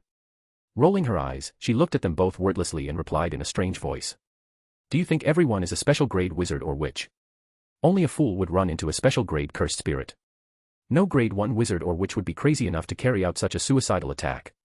Besides, you have to be a semi-special grade wizard to try to exorcise a special grade cursed spirit. You seem to lack common sense among the wizards and witches of the world. Luna finished, looking at them both with a reproachful gaze. Asterion and Rose took notice, and it was as Luna had said, no one would really go up against a special grade cursed spirit if they were weak. Although it was common sense, it was something that Asterion and Rose did all the time. After all, they were special grade, so unconsciously, they assumed that everyone would do the same as them. Still, let's go, the further we get, the safer we'll be. I don't want to underestimate the determination of the other participants. The Japanese team especially, kamikaze attacks are really problematic. Asterion commented with a frown, remembering that he had knocked out the Japanese team captain in the previous fight. Luna and Rose nodded and everyone went to their respective dragons.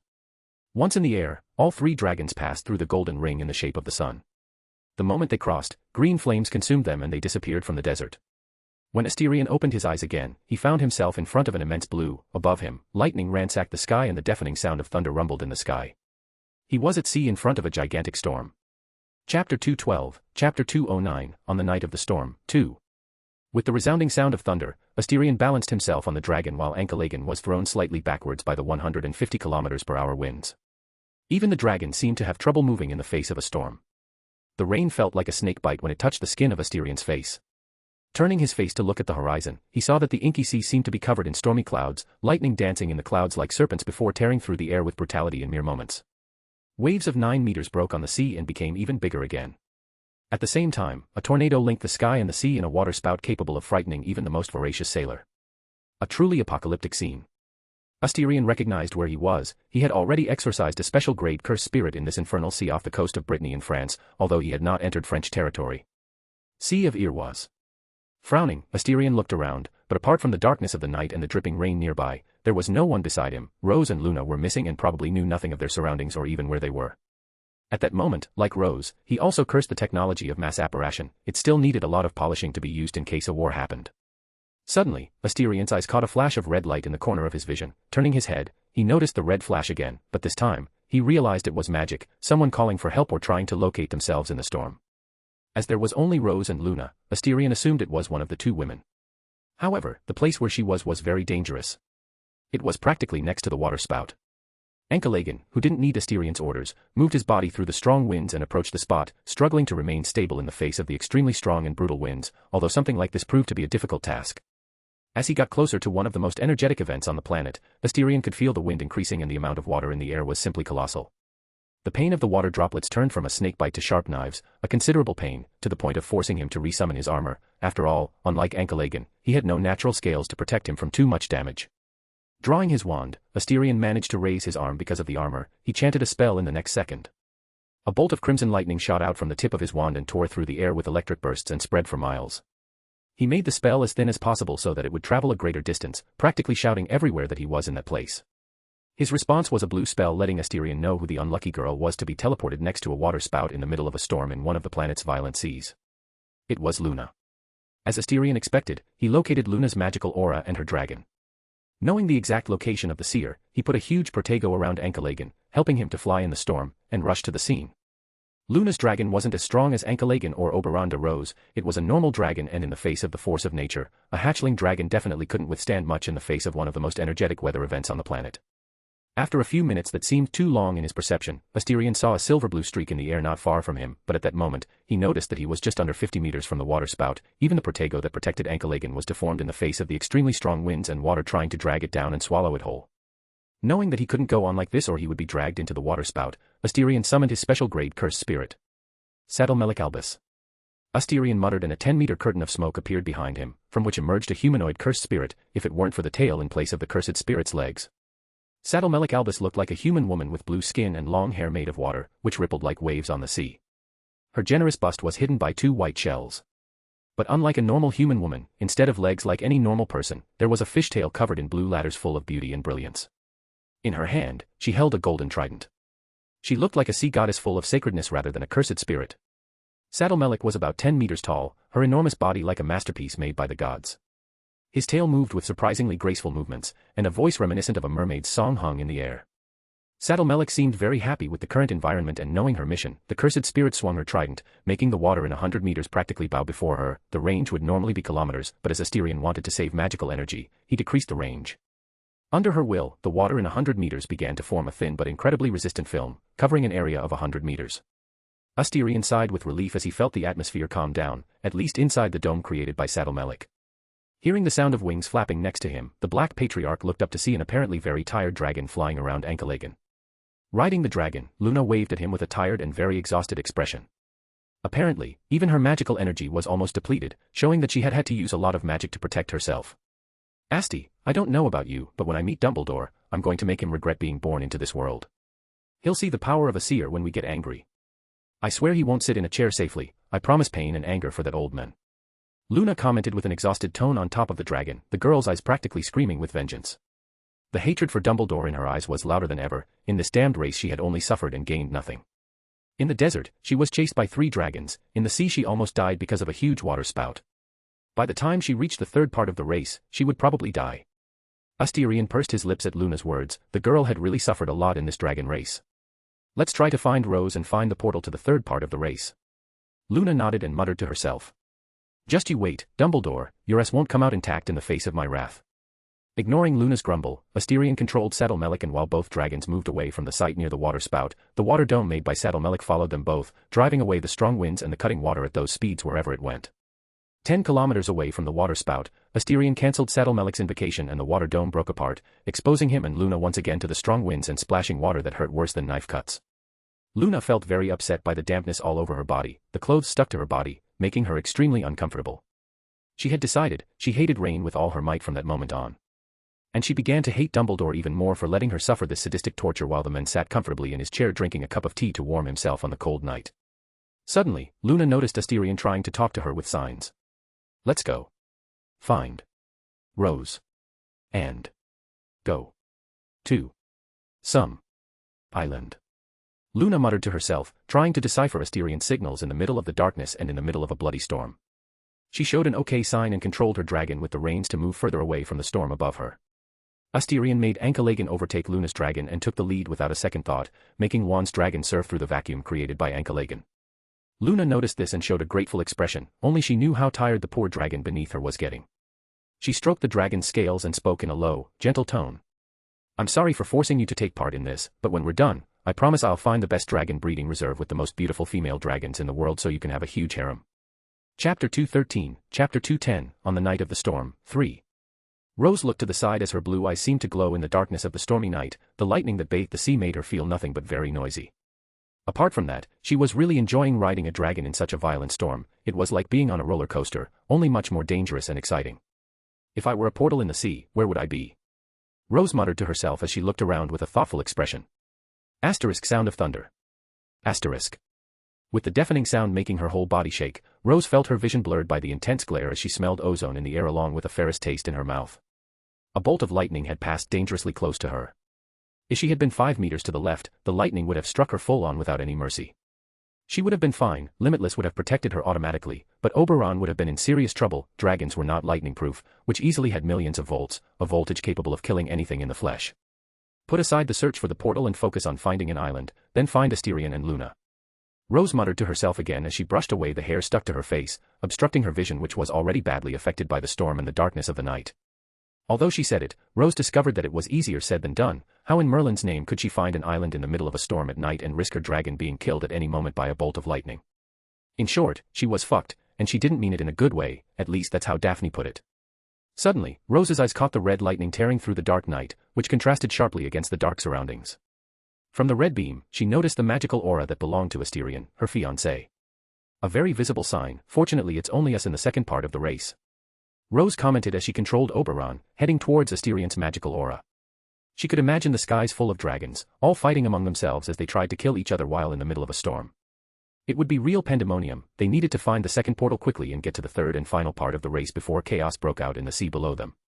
After a short trip on the dragon, Rose spotted 2 figures flying low, dangerously close to the huge waves, which would easily sink a medium-sized boat without too much difficulty. She quickly identified Ankalagan and Luna's dragon, the former flying ahead while the smaller dragon followed behind, taking advantage of the vacuum provided by the larger dragon. It was a good strategy to conserve the dragon's energy. Rose commanded Oberon to descend and stood next to Ankalagan, essentially creating a formation that resembled a triangle. Asterion wasn't surprised by Rose's arrival. When she entered his detection field, he had already sensed the girl before. He quickly made a few signals to Rose, who responded just as quickly with her hands. No island nearby. Asterion muttered Rose's reply. This gave him a headache. It was as if the second part of the race had no safe harbor, just like the desert oases, which increased the difficulty a lot, especially with Luna's dragon getting more and more tired with the continuous flight without breaks. Rose had also deciphered Asterion's hand signals and was equally helpless. Because of him, she already knew the situation Luna was in. Potions don't work on dragons. Even if she gave some to Luna's dragon, it would at most be like drinking water for the dragon. The rate of blood pumping and the colossal amount of blood in dragons was simply too different from humans. While humans only needed one vial of potion to have an effect, to have a similar effect on a dragon it would have to be a vial the size of 5 meters high. Such a quantity of potions could easily provide stamina potions for a month or two in any store in Diagon Alley. Asterion and Rose looked at each other and saw the helplessness in each other's eyes, then a thought crossed their minds at the same time. If there is no safe haven, what's stopping them from making one? Asterion quickly did what he needed to do, summoned Saddle Melik Albus again and made her control the seawater, creating a huge platform 100 meters long. In the next second, a blue beam emerged from the tip of Rose's wand and the entire water platform was frozen in an instant. All the ice seemed especially resistant, something Rose did on purpose. She also began to transfigure the entire platform, making it even stronger and more resistant, as well as malleable. Under Saddle Melik's control, she lowered the ice platform into the stormy sea, splashing water everywhere. Luna, knowing what this was all about, quickly made her dragon land on the ice platform while she used what little magic remained inside her to create walls on all 4 sides of the platform, playing her part in saving Asterion and Rose's magical energy. The poor dragon fell heavily onto the ice platform and didn't move, completely exhausted from all the flying so far. No one could blame him. He had already done something that many dragons couldn't, stand in front of a water spout and remain firm. Luna, despite the weakness in her limbs from magical exhaustion, leaned on her own dragon and breathed heavily as Rose poured a whole bottle of a stamina potion and a magical energy recovery potion. Luna's face contorted at the extremely bitter taste of both potions. She looked at Rose with a childish expression and asked hopefully, "Do you have any strawberry-flavored ones?" Rose smiled and replied with an evil expression. "They all taste worse than you can imagine." Luna's face turned grim at such bad news. Suddenly, the pale blonde-haired girl found herself sliding down another edge of the ice shelf, including her dragon. Just as she thought she would hit the ice walls she had conjured up, the platform suddenly tilted the other way, causing Luna and the dragon to slide to the other side of the ice platform. Luna's face turned pale and her stomach churned with a strong feeling of nausea. She put her hand to her mouth and swallowed the stomach fluid that threatened to come out of her mouth. After the sensation passed, Luna lay down on the ice platform without bothering to slide from side to side.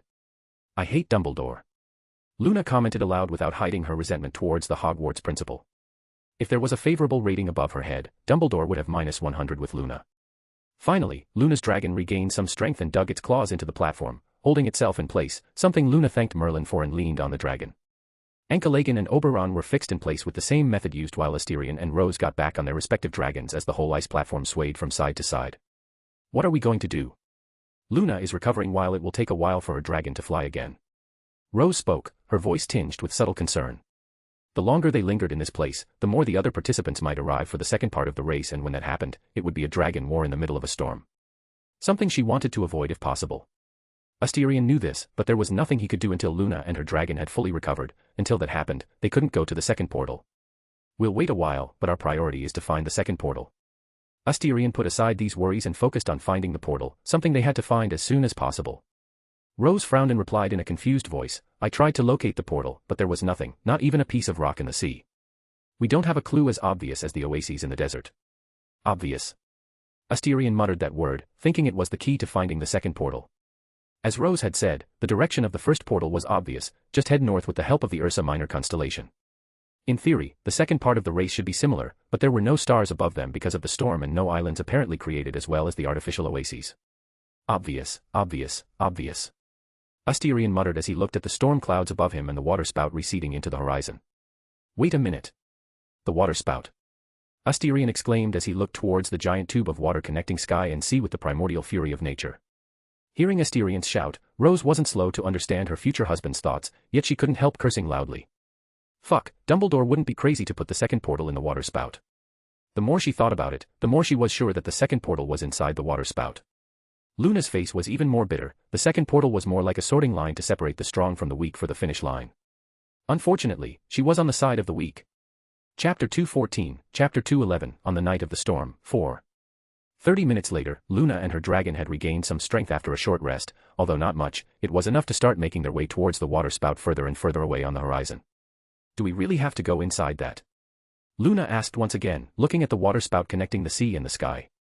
As almost the first victim of that aquatic wind monstrosity, she knew its power all too well. If it hadn't been for Asterion's arrival, she would probably be inside the water spout. "It's almost certain that the second portal is inside the water spout." Asterion replied as the raindrops hit his face, his expression indifferent to the fact that the cold seemed to be getting stronger. Rose, standing next to him, nodded. Dumbledore likes to make people challenge their fears and face challenges that can lead them to grow in character and maturity. Luna wanted to complain hearing Rose's words, who in their right mind isn't afraid of nature's fury. Although she could see that the test involved overcoming fears in the face of adversity, she still wanted to kick Dumbledore's old ass.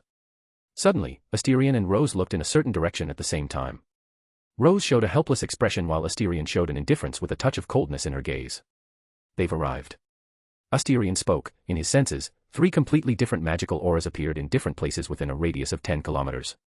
He recognized 2 of the 3 magical auras, one belonging to the captain of the Russian team, Alexei Ivanov, and the other to the young redhead named Anastasia who had fought against him. This meant that all 3 magical auras belonged to the Russian team. I still don't know how the Russian team managed to hatch 3 dragon eggs. Russia is one of the most backward countries in terms of breeding and protecting magical creatures. Rose commented, her voice full of suspicion, sensing Alexei's aura. For you to understand how bad the Russian magizoologist skills were, there were no more than 10 Russian magizoologists at the moment. So Rose's suspicion of the Russian team was more than believable. It was almost certain that the Russian team had somehow cheated in front of everyone and hadn't even bothered to hide it in the first place. It doesn't matter if they cheat or not. Luna answered from the side with a rather evil expression, which contrasted sharply with her delicate face. She needed to vent the anger she was feeling right now, and the Russian team had arrived at just the right moment.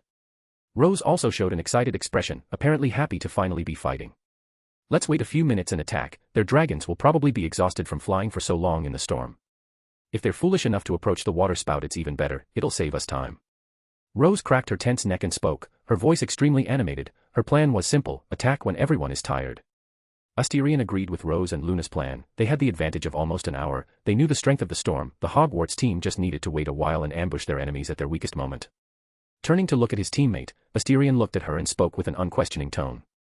Luna, during the fight don't take any risks. Your dragon hasn't fully recovered yet. We don't need you falling into the sea in case the dragon dies in a counterattack by the Russians.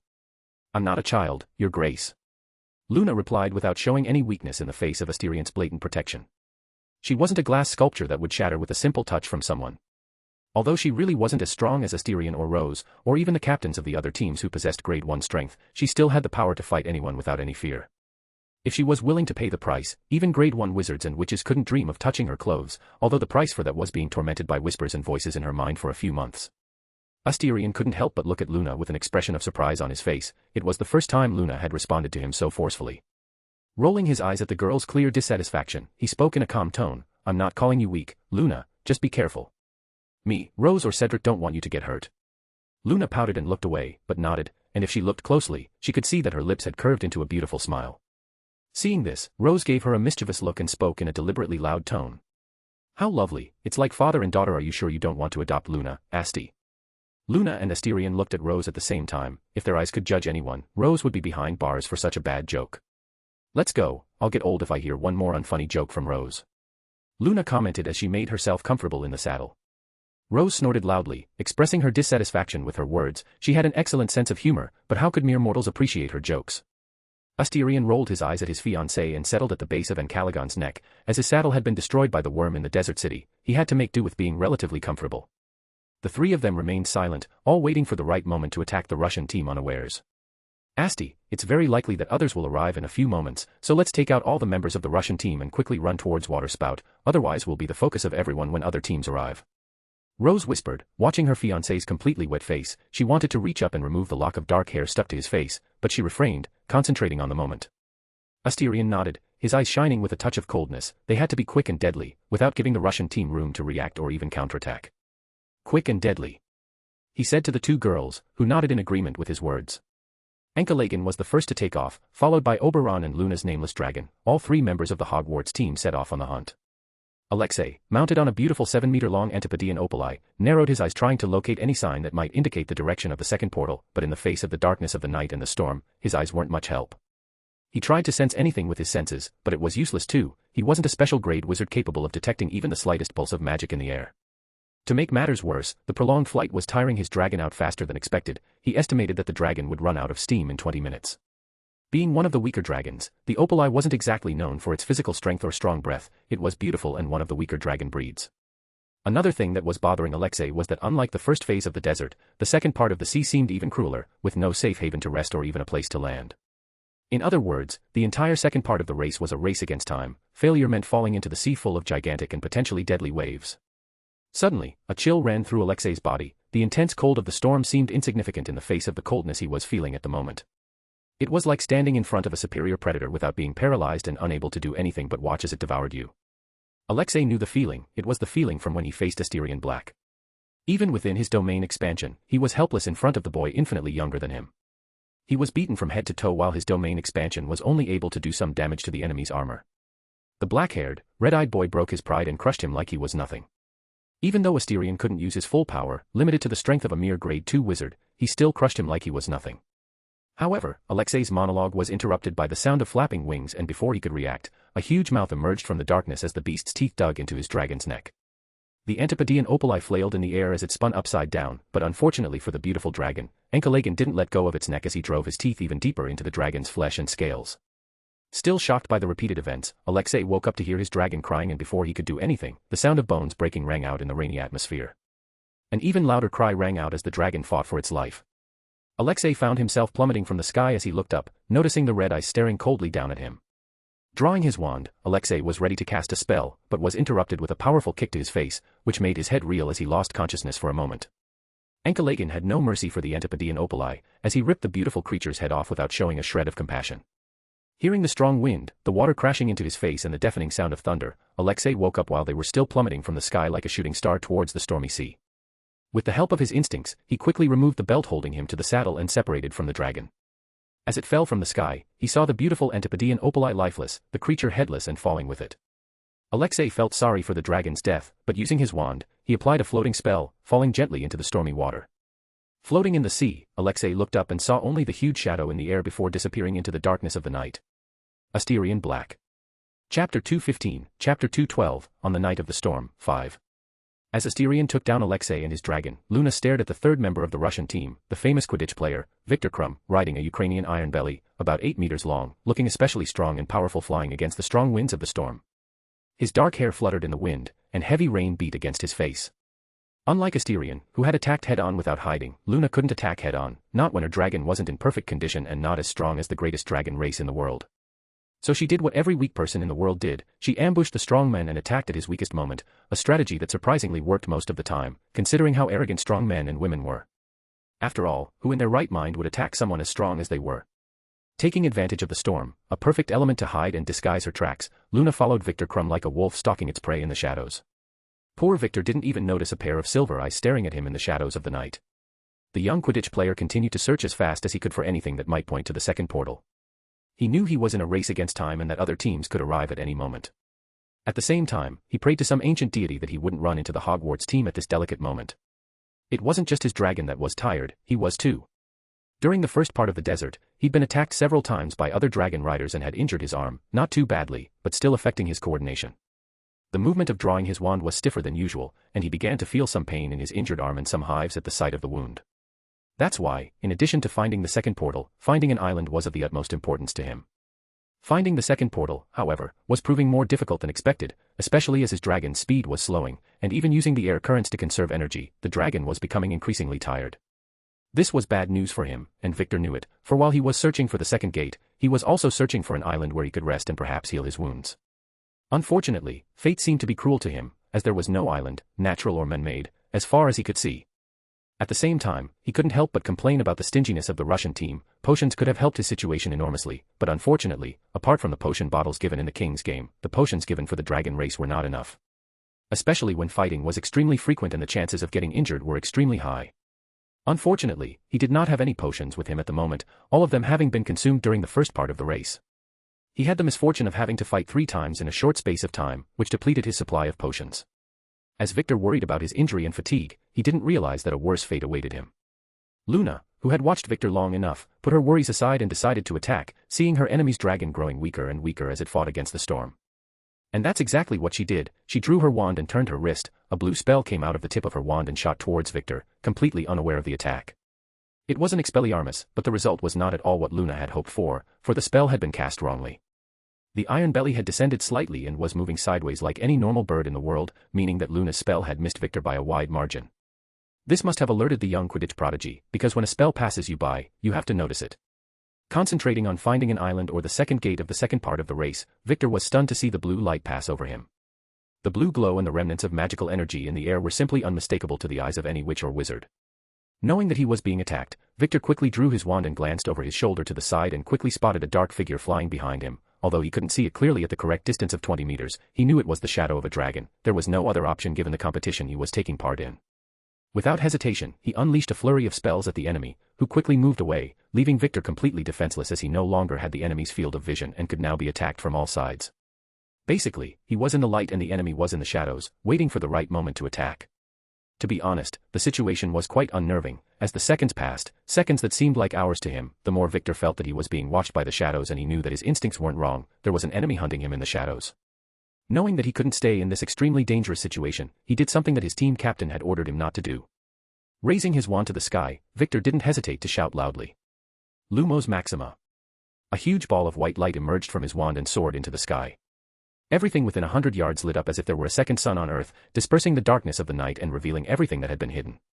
Victor, who was prepared, quickly spotted the blue dragon about 30 meters away, and although he didn't know how the enemy could follow him at such a distance given the weather and the night, he quickly approached, casting spell after spell without hesitation. Luna, blinded by the sudden Lumos Maxima, had no time to react and felt buzzing sounds pass through her. Then she felt a sharp pain in her shoulder. She didn't need to hear her bones breaking to know that some of the bones in her shoulder had been shattered by a Diffendawesome spell. But the pain was nothing compared to what she had felt when Albion had tortured her, so, quickly distracted by her vision, she raised her arm and did not hesitate to cast the same spells on the Russian team member, taking him by surprise with such a swift counterattack. It was like a Star Wars battle, but instead of special battle cruisers, there were dragons and the cannons were the witches themselves. Luna, seeing that Victor was trying to close the distance between them, wasn't stupid and stepped back, keeping him at a distance of several dozen meters. She delayed the time it would take for reinforcements to arrive. Because of the Lumos Maxima, it could be said that practically everyone within a kilometer radius had seen the spell. She just had to wait for Rose or Asterion to arrive and finish off the Russian team member. Whether Rose or Asterion could find her in the middle of the storm wasn't her concern. She knew from the words of both special-grade wizards how sensitive they were to magical energy, so she wasn't worried at all about being located.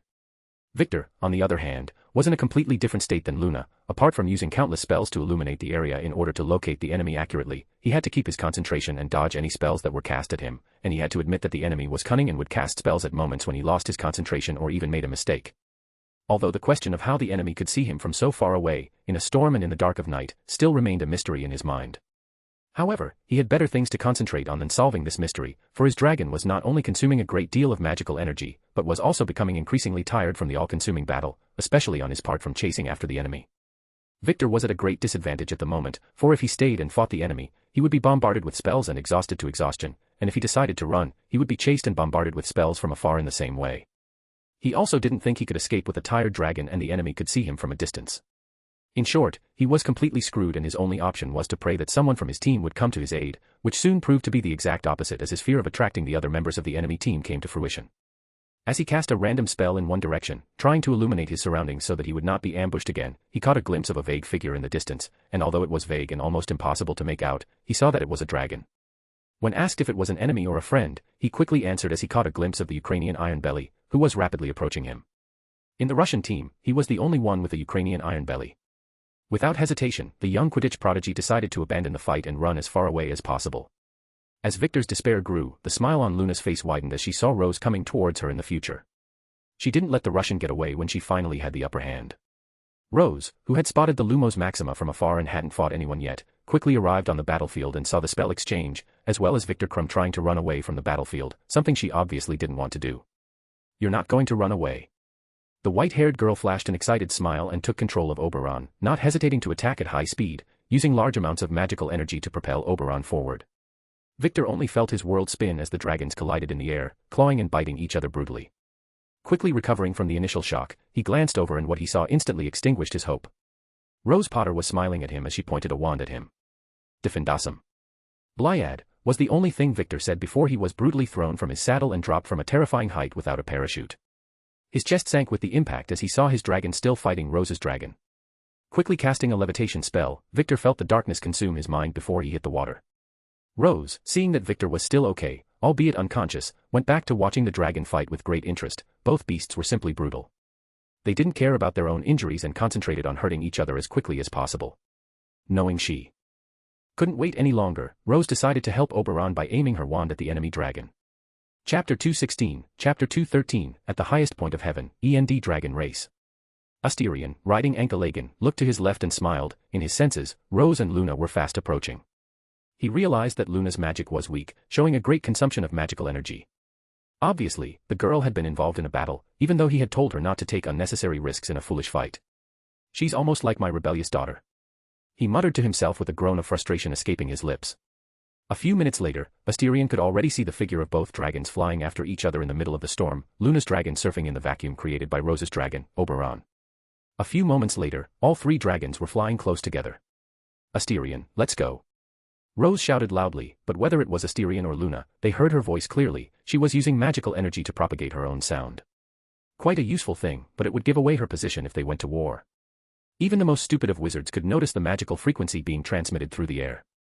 Asterion nodded in Rose's direction and Escalation, without needing Asterion's orders, accelerated his flight speed and flew towards the enormous water spout. Rose with Oberon followed behind Escalation and Luna was last, being protected by both dragons. Luna took a deep breath, watching the embodiment of nature's fury draw ever closer. Previously she hadn't looked closely given the critical situation, but now faced with such terrifying force, she wondered how her dragon had managed to stay intact. The piercing winds along with the water were so strong that they felt like knives digging into her skin, each drop extremely painful. If it hadn't been for the protego conjured up by Asterion, Rose and herself to protect her, even with all her resistance to pain, Luna would have been screaming in pain right now. Asterion, who was at the forefront of the aviation operation, couldn't help but stare in awe at the purest power in the world. He himself had some interesting ideas watching the water spout. Sometimes chaos really was the only solution to most metaphysical answers. But as he was about to cross a water spout, Asterion put aside these questions and focused on the moment. He was just over 500 meters away, ready to cross the biggest challenge of Part 2 of the Dragon Race. Suddenly, Rose and Asterion looked back and couldn't help but curse at how annoying the participating eyes were. In both their senses, at least 7 teams had made it to the second leg of the Dragon Race. The number was almost 20. Fortunately, they were already dangerously close to the water spout, so even if someone assumed that the second gate was in the water spout, it would still take a while. But even if they found out, how many would really have the courage to go on a seemingly suicidal attack? 300 meters. 200 meters. 100 meters. 50 meters. 40 meters. 30 meters. 20 meters. 10 meters. 0 meters. Just when Asterion thought he was about to suffer the greatest turbulence of his life, he felt a freezing cold run through his body. Even the protego on which he had placed large amounts of magical energy seemed intact without a scratch. Such a different expectation and reality made Asterion feel like a complete idiot. But how? How in Merlin's name was Dumbledore able to do something like that? Absurd amounts of magical energy. After awakening his innate second technique, they both had almost the same amount, but Asterion definitely couldn't do something like that. And if he couldn't do it, neither could Dumbledore. Which meant it was something else, so a thought crossed Asterion's mind. It's possible to create a water tumbler with magic. Using favorable terrain and making certain events occur could actually create a climatic event. You just had to take the first step and nature would complete the process. But how could the walls of the water spout not cause damage? Before Asterion could complete his reasoning, a stream of intense cold slammed into his face, forcing him to look forwards, so in the next second, he couldn't help but be shocked by the breathtaking scene. This was because what stood before him was a gigantic mountain piercing the heavens with its peak. There was no way to describe the majesty emanating from the huge ice-covered mountain. There was no way he wouldn't know the snowy mountain. It was the most famous mountain on the planet. Mount Everest. Rose exclaimed aloud as she looked up at the gigantic mountain with a big smile on her face, marveling at the mountain piercing the sky with its summit. Dumbledore can be cruel and sadistic putting on these tests, but in the end, seeing this view really makes it seem like all our effort was worth it. Asterion agreed with Rose's words. It really was a sight capable of relieving any tiredness or exhaustion. Simply seeing something like this after a long journey made everything seem extremely special. It was as if this was Dumbledore's reward to all those who dared to conquer their fears. Note: I read some articles by mountaineers talking about how it felt to reach the top of Mount Everest to write this chapter. I wanted to bring some real feeling into this chapter, although I don't think you cared much about something so futile. Luna was silent, staring at Mount Everest with wide eyes. At that moment, the pain from the broken bones in her shoulder seemed completely insignificant in the face of the majestic mountain. She opened her arms and closed her eyes, despite the intense cold that was extremely hostile to any human in the world. Her wet clothes quickly froze, but she didn't care and enjoyed the moment with a smile on her face. I love nature. Luna murmured to herself with an adorable smile on her lips. Even the weight of the visions of the future on her body felt lighter. It was as if the countless chains that bound her were broken for a mere moment. And that was simply a dream she didn't want to wake up from. Come on, the end of the race is probably at the peak of the mountain. Asterion, flicking his wand and warming his clothes, he looked towards the peak of Mount Everest and ordered Escalation to gain altitude. Curiously, all 3 dragons seemed extremely uncomfortable with the sudden change in temperatures. None of the dragons, including Escalation, liked the frozen environment of the Himalayas. Whatever you think of the dragon's hot nature, you could find the reason for such discomfort. Rose looked at the mountain once more and nodded with a big smile on her face. Oberon, under her command, followed the imposing figure of Escalation soaring into the sky with great excitement. Luna, who was still marveling, smiled at her companions and followed behind them with a smile on her face. Snow falling in the sky, Escalation posed on the peak of Mount Everest, which seemed to have been expanded to accommodate the people and dragons. Asterion jumped off the dragon and fell to the snowy ground with a whoosh. With a thud, Oberon landed next to Escalation. Rose, seeing the surroundings, couldn't help but ask with a groan of frustration. Please don't tell me we have to find a portal under the snow. Luna, with her dragon, arrived soon after and climbed out of the saddle, landing in the fluffy snow with a childish look on her face. Apparently she loved the snow. I guess just as Asterion was about to reply, golden lights began to appear above the mountain, gradually forming the shadow of a golden crown. Well, it looks like we won. Rose shrugged and commented with a smile on her face, observing the huge golden crown above Mount Everest. Luckily the last part of the race wasn't as annoying as the first. My back is already aching from riding a dragon. Before she could continue speaking, a snowball hit her face, causing her hair and face to be covered in snow.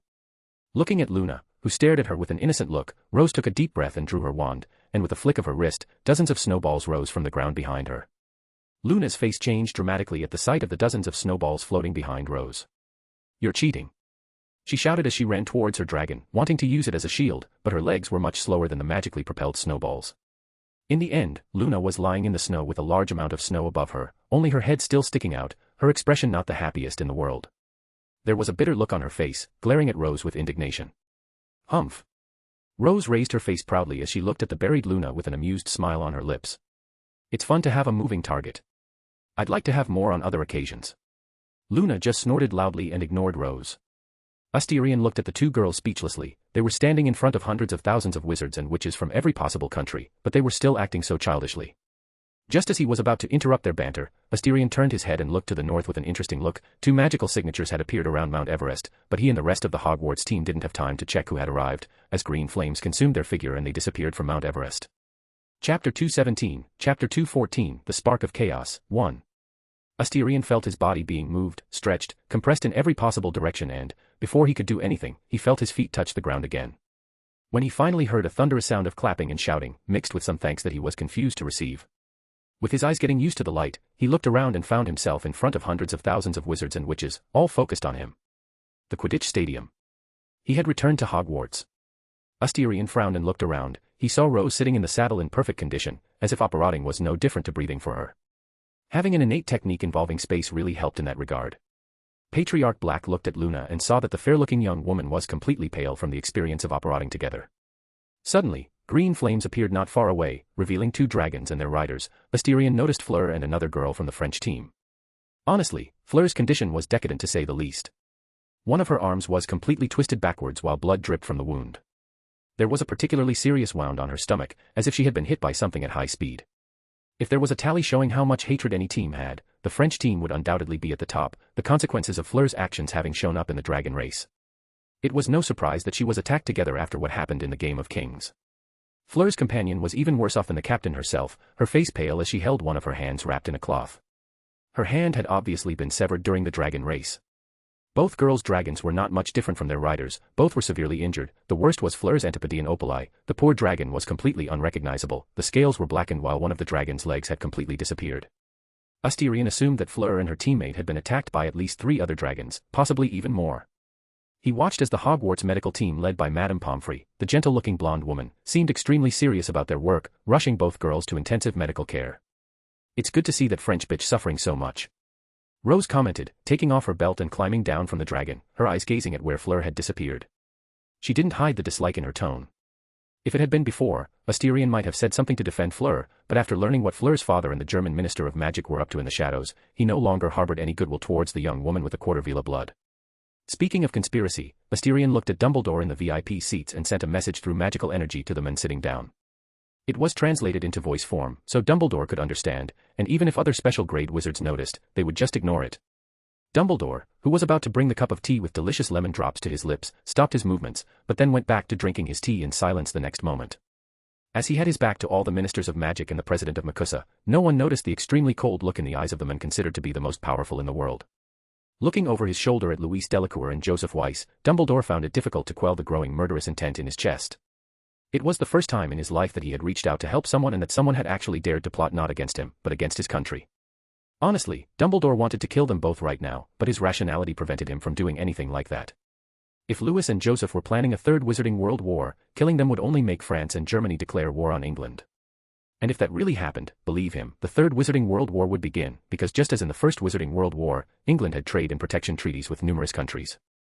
If England was attacked, these countries had to declare war on the enemy country in accordance with the treaty. Now keep in mind that these same countries had their own treaties with other neighboring countries with the same protection clauses in case war broke out. It would be a domino effect, with just one falling to bring down all the others. On the other side, France and Germany also had such treaties, which meant that the whole of Europe had gone to war just by declaring war on England. Dumbledore knew this and decided not to kill Lewis and Joseph, being the reason for the Third Wizarding World War certainly wasn't what he wanted. But at the same time, he had no way of monitoring these two to prevent a possible war from breaking out on English soil. Taking a deep breath, Dumbledore managed to keep his expression smiling as he watched more and more dragons and their riders appear in the Quidditch Stadium. In his mind, the man was wondering what the two ministers of magic would use as a trigger to start the war. It had to be something important for the populations of both countries to want war, but no matter how much Dumbledore thought about it, he had no idea what this fuse was to start the Third Wizarding World War. He couldn't predict the future like Grindelwald, nor did he have enough information to assume a hypothetical scenario. For the first time, he felt that things were getting out of hand, and this, frankly, unnerved him deeply. It seemed that the whole international tournament of witchcraft and wizardry had been turned into an event to promote war rather than a spirit of sportsmanship and healthy competition between the young talents from all the countries present. Looking at Asterion, Dumbledore found himself somewhat moved, although they were both political enemies, but at the end of the day, apart from all their enmity, they were both English wizards and would give their lives to protect their country. Asterion, noticing Dumbledore's gaze, was confused by the emotional look the old man was giving him. He just wanted England not to get involved in the war. Turning an entire country into a monarchy during the war wasn't exactly the best time for such political and social change. At the same time, like Dumbledore, he was also guessing what Lewis and Joseph would use as the fuse for the Third Wizarding World War. Honestly, he had no idea what it should be, but it would have to be believable enough to make the citizens of both countries want a war. Which, believe me, wasn't easy to do. What's going on? Rose approached Asterion and asked, whispering in his ear. She had seen the exchange of glances between Dumbledore and Asterion. She noticed the incredibly murderous look in her teacher's eyes. Trouble and more trouble. Asterion replied, ignoring the camera flashes on him and Rose. He looked around the entire Quidditch Stadium and couldn't help thinking that the place looked like a volcano, about to erupt at any moment. And when it did, it would shake the whole planet. If it's trouble, we can solve it by punching. Kissing Asterion's cheek, Rose commented with an amused tone, her incredibly blue eyes sparkling for a moment. Looking at her, Asterion smiled and whispered in her ear. You can really help if things get really complicated.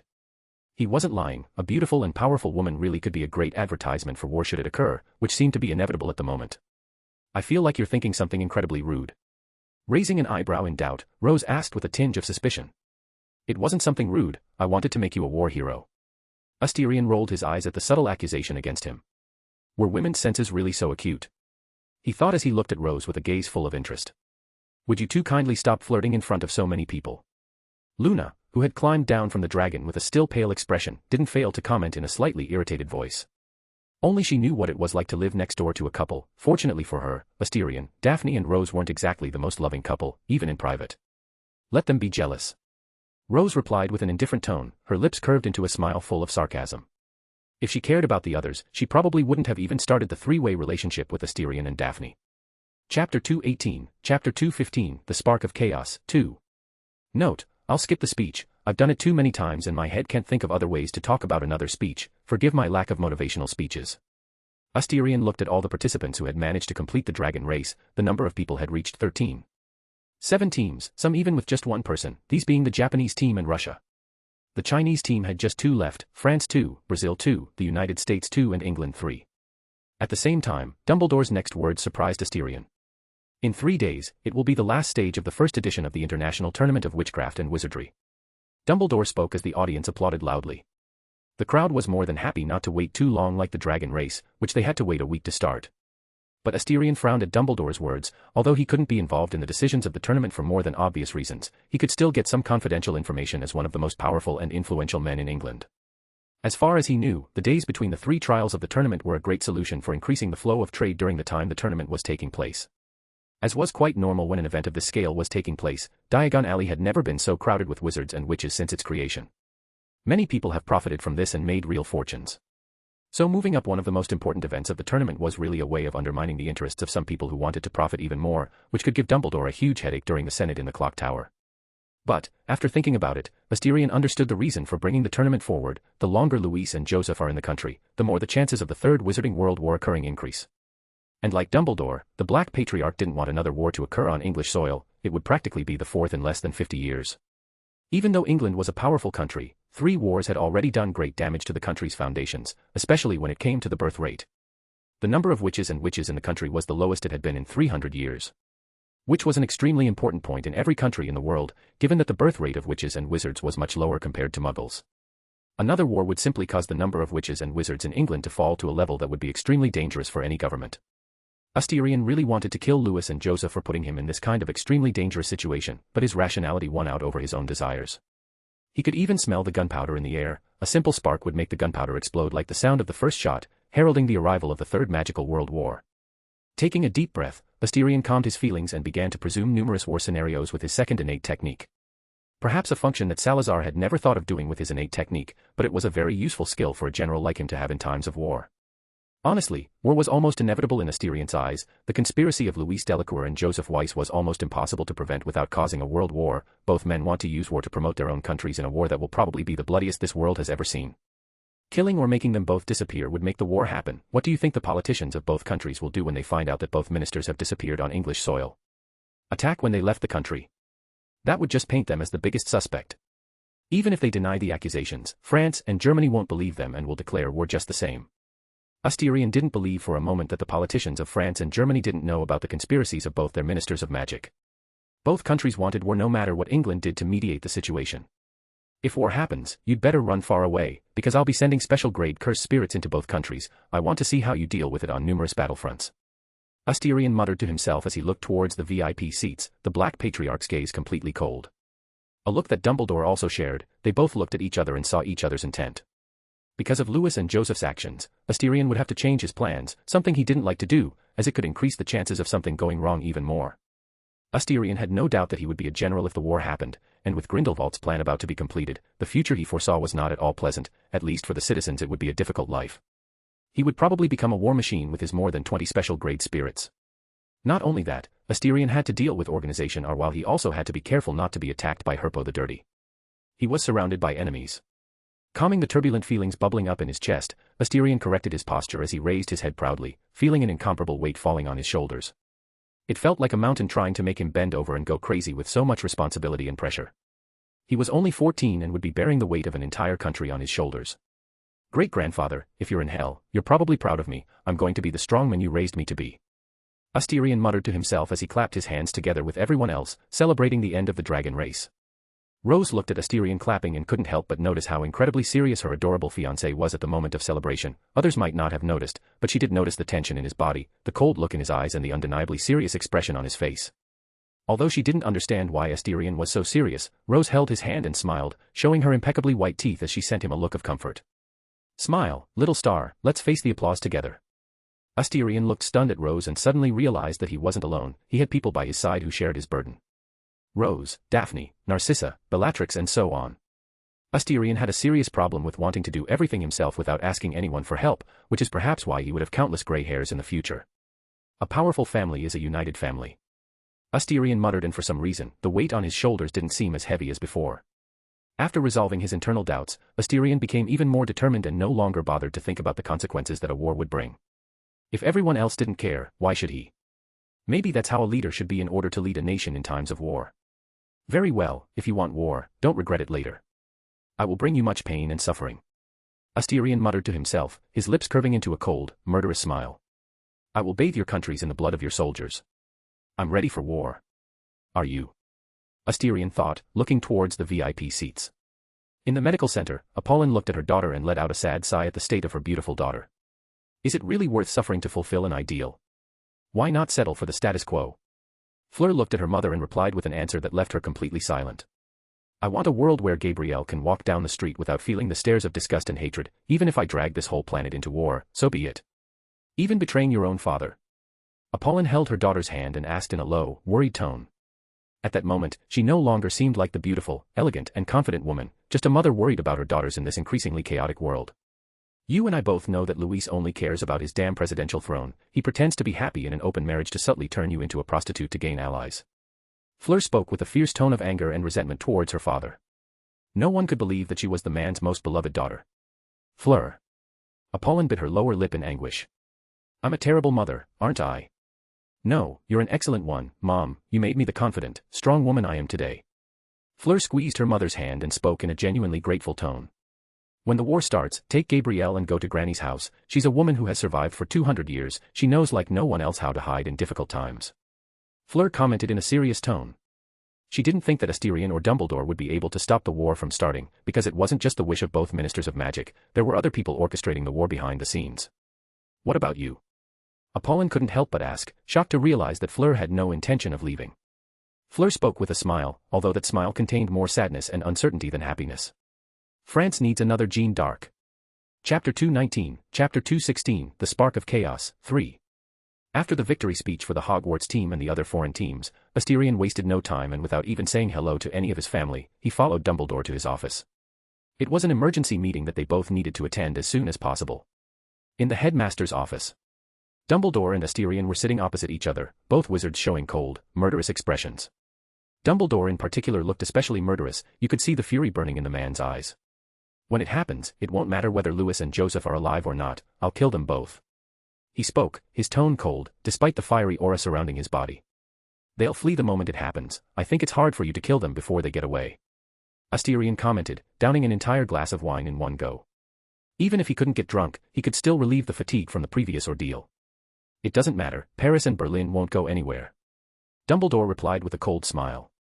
At this point, the kind and compassionate old man had completely disappeared, replaced by a man who had lived hundreds of years and been through many bloody battles. Asterion remained silent. This feeling of not being able to prevent what was about to happen left a bitter taste in his mouth. It was as if no matter what he did, fate would not change. Asterion, in the event of a war, I will send you as a general. Rose will be sent to guard the border between England and France. The Fleur nets must be turned off and anti-apparition enchantments must be erected at strategic points around England. I will remain in England in case of an attack. Dumbledore filled a goblet of wine to the brim and drank, then spoke seriously. Asterion wasn't surprised by Dumbledore's words. The innate technique of House Black really was suitable for attacking and defending, especially if the user had more than 20 special-grade cursed spirits. If he wanted to defend, he would be an almost impenetrable wall protecting England. If he wanted to attack, he would be a sword that no country in the world wanted to face. What about the Secrecy Act? An attack on the capitals of the other countries will alert the Muggle world. The Queen of England must also be notified. Asterion asked with a rare expression of helplessness. Today wasn't the Middle Ages, people definitely wouldn't believe in something as stupid as punishment from the gods or gas explosions. Asterion. Dumbledore looked at the 16-year-old and spoke. You must stop thinking about the consequences. In a war of this caliber, collateral damage and problems can be solved after the war. During the war, attack to kill and don't hesitate to destroy a bloody city. If it's a French or German city, burn every last person alive. Patriarch Black couldn't help but cluck his tongue as if seeing Dumbledore's true personality for the first time. The man was crueler than he was. He himself wasn't prepared to kill civilians indiscriminately, something that Dumbledore had apparently encouraged him to do. Dumbledore, don't forget it's the Third Wizarding World War we're talking about, not a civil war. We don't want to reveal the Wizarding World to the Muggle population. The negative feelings of 6 billion people is not something to be trifled with. Asterion commented with a frown. He felt that if he carried out Dumbledore's words, the world would turn into complete chaos.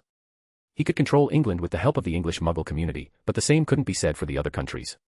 So, it was absolutely impossible for him and any other special-grade wizard in good conscience to attack with all their might and reveal the existence of magic and cursed spirits to the world.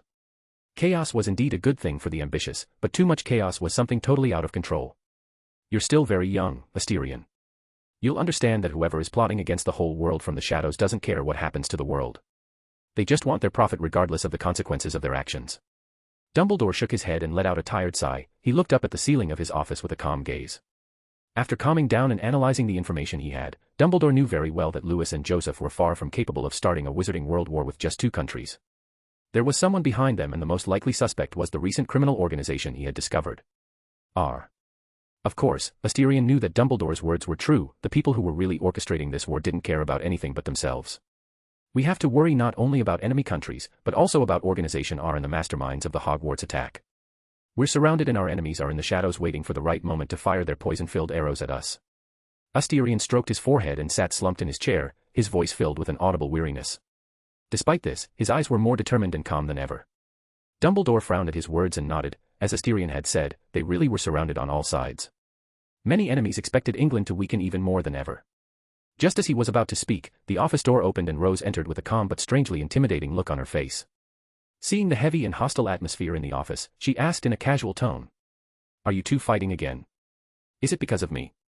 If it is, I respectfully ask Dumbledore to fuck off and let him mind his own business. I decide my life and especially who I marry." Rose didn't hide her dissatisfied look towards Dumbledore.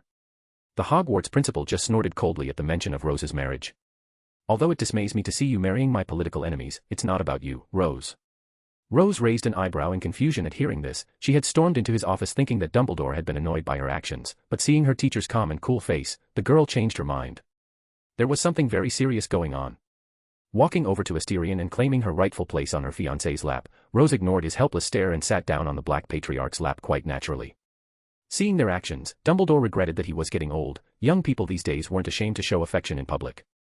So, what's so important that two powerful wizards are arguing with such serious expressions? Rose asked, looking at Dumbledore as she felt one of Asterion's arms wrapped firmly around her waist. Dumbledore sighed and told Rose one by one. Each time Rose heard his words, a little of her smile disappeared. In the end, her face was as cold as Asterion's and Dumbledore's. Even the cheerful, carefree aura she had disappeared at that moment. "Let's kill these two pieces of shit from Thestrals." Rose spoke, practically growling with a threatening aura enveloping her. She had never been as furious as she was at this moment. War, a word she simply hated with all her might. Not only had it taken the lives of her parents, it had also caused her to see many deaths. If it hadn't been for Asterion, Rose would have run towards the chambers of the French and German delegation, killing both ministers of magic in front of everyone. "Rose, calm down, killing both of them would only make the war happen sooner." Asterion commented, reinforcing his arms with magical energy, preventing the White Lion in his arms from causing the Third Wizarding World War. Rose frowned and suppressed her killing intent. "Is it certain that there will be a war on this scale?" she asked, her tone lower than usual. Dumbledore extinguished the flames of Rose's hope with a cold, indifferent voice, something Rose saw for the first time in her teacher. "Yes, it's almost certain, we're going to war. Probably after the tournament is over, they want war and they'll get it. What do I have to do?" Rose asked, snuggling into Asterion, the only place that seemed warm in the cold atmosphere of the office. She rested her head on her fiancé's shoulder and the smell of him seemed to calm her. "Probably defend the French border, but I'll call an emergency parliamentary meeting and summon all 12 lords and senators." Dumbledore replied, his eyes wandering to the window, where he could see the blue sky, but he didn't know when, but the blue of the sky had been replaced by storm clouds. "France." Rose murmured to herself, the sparkle of the stars seemed to sprinkle in her beautiful eyes, but instead of beauty in her gaze, there was a cold murderous intent. "I knew the French couldn't be trusted, look at them now, plotting against the whole world to secure their stupid past glory." Asterion rolled his eyes at his fiancée's xenophobic comment. Technically, England was no different from France either. England had always coveted French lands. During the 100 Years' War, when a French monarch sneezed at random, the English king already claimed the French throne for himself. But could Asterion retort to Rose's words? The answer was no. Call him a hypocrite, but he didn't want to deflect Rose's resentment towards France. He was just afraid that this resentment would force Rose to rashly attack France. "What about the last event of the tournament?" Rose asked again. In her eyes, there really was no point to this whole tournament anymore. If it wasn't for the unbreakable vow, she would like to leave the tournament and prepare for war. "It will still happen." Dumbledore replied, his gaze focused on the two teenagers sitting in one chair, his gaze becoming gentler as he looked at them both. "You can enjoy yourselves while the storm has not yet arrived, bring glory to Hogwarts and England, we have to build morale for the start of the war." Asterion and Rose nodded, they weren't too worried about it, they were going to win, that much they were sure of. Chapter 220, Chapter 217, The Spark of Chaos, 4. At dawn, in the Slytherin men's dormitory. Inside the room, Asterion and Daphne were naked in bed, only the messy sheet covering some parts of their nakedness, although it didn't cover much, just her buttocks and the part around his waist. Daphne lay on Asterion's chest as she listened to Asterion's words. Her face was able to darken, not with anger or any murderous feeling, just with sadness and resentment. "Another war?" Daphne asked, her voice full of incredulity. She shuddered to think of the caliber of the war that was approaching. It was a war totally different from what she had experienced in the Hogwarts attacks. It was a war involving entire countries, armies of thousands of wizards and witches on a battlefield. Why? Running a hand through her hair, Daphne asked herself with a confused look, her eyes fixed on her fiancé's red eyes. Was it too much to ask for a few years' rest? She just wanted to live her life in peace while organizing her wedding calmly, but instead, fate seemed to throw her into a bloody storm. It doesn't matter why, Daphne. War will come regardless of any reason. He hugged her, comforting her as he gently kissed her hair, smelling the soft scent of her shampoo. Asterion looked at Daphne shakily and couldn't help but think that this was the expression a teenager should have when hearing that a world war was getting closer and closer. "You're going to war, aren't you?" Daphne asked, her voice tinged with reluctance to see him go off to war. Even though she didn't want to think the worst, she still couldn't help but think of something happening to him, or worse, the news of his death. It scared her to death. Regardless of the training she had received from an early age, at this moment, she was no different from any other teenager. "We're going to war." Asterion corrected his fiancée, although he had wanted Daphne to stay in England, but for the sake of her growing strength, he had preferred to bring her. When it came to her safety, he wasn't worried. If she was in danger, the special grade cursed spirit would protect her at all times. Daphne, who had expected to stay in England on her future husband's orders, couldn't help but look at Asterion with a shocked but very happy look on her face. She would rather go to war with him than stay behind as a pretty trophy for him to admire. She knew very well that a long marriage wasn't about love or passion, but companionship and trust. "I thought you were going to leave me behind. I'd be devastated if you told me to stay in England. I'd hate myself for being so weak that you didn't want me by your side." Daphne commented, burying her gourd in Asterion's chest as she smelled his scent next to her own on his body. She didn't like to admit it, but she was always envious of Rose's talent. The girl was what many people dreamed of at the tender age of 14. The special grade was everyone's dream, but it came to Rose so naturally that you'd be envious. How could anyone not envy a talent like that? Fortunately, Asterion planned to take her to the battlefield. She preferred that to being locked up in a mansion like a princess trapped in another tower waiting for Prince Charming. "Let's go to sleep, you must be tired after so much effort," Asterion said, tenderly kissing Daphne's forehead, who nodded and turned away. Asterion put his arm across the hollow of Daphne's modest, naked breasts as he hugged her from behind, bringing her into the warmth and comfort of his arms. Suddenly, Asterion's closed eyes snapped open. His red eyes couldn't help but reflect a disdain in his gaze, sensing the little mouse that had infiltrated Hogwarts. "I've been waiting for you, you filthy mouse." In the Gryffindor men's dormitories. On the bed, the red-haired teenager slept peacefully while next to the bed, on the dresser, a mouse lying on the pillows opened its eyes. The creature's cunning little eyes scanned the room and quickly located the exit. With its small, inaudible footsteps, the mouse squeaked and quickly moved.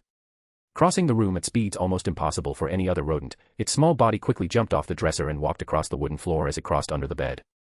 It ignored the suspicious magazines under the teenager's bed and reached the door. Surprisingly, the mouse managed to open the door just by looking at it, but if an experienced wizard or witch had been present, they would have noticed the slight wave of magical energy. Leaving the room, the mouse wasted no time and quickly made its way through the corridors of Hogwarts with its crafty little eyes. Always looking at the paintings on the walls, any movement of the animated portraits would stop him and he wouldn't move, even his breathing had ceased completely. It seemed almost like a process of hibernation, but it was being done by a mouse. When the memories in the animated portrait left and went to other paintings, the mouse would walk back without any hesitation, quickly disappearing into the dark shadows of the walls. Peter Pettigrew walked through the shadows in his animagus form, listening to murmurs and anything else he could hear at the moment. He was on a mission for Organization R. As for the content of the mission, he had only to free a certain being sealed beneath Hogwarts. As freeing this being wasn't something he needed to worry about, the organization had already sent him the item to help him on this mission. At first he didn't want to accept such a risky mission, but remembering the unbreakable vow he had made when he joined the organization, he had no choice, and after 14 years of hiding he came out of his disguise. Peter didn't know it, but there wasn't just one pair of eyes staring at him in the shadows, but two pairs of eyes. Asterion, Dumbledore. They both stared at the mouse moving through the corridors of Hogwarts with cold, murderous gazes. The only reason they didn't kill the traitor was because they wanted to see how Organization R would cancel the seal made by Merlin himself. They also wanted to know who the traitors at Hogwarts were.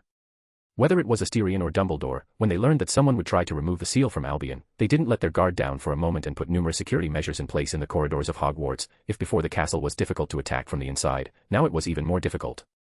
Asterion in particular left Morgan herself guarding the resting place of the huge white lizard. He really wanted to see who would dare remove Albion's seal with its prototype god guarding it. Of course, he hadn't put Morgan there just to guard it, but also to complete the second stage of God's creation plan. Morgan was analyzing Albion's existence the whole time he was guarding it. After all, the last of the world's most powerful species was a rare specimen for study, knowledge of which Asterion would not give up.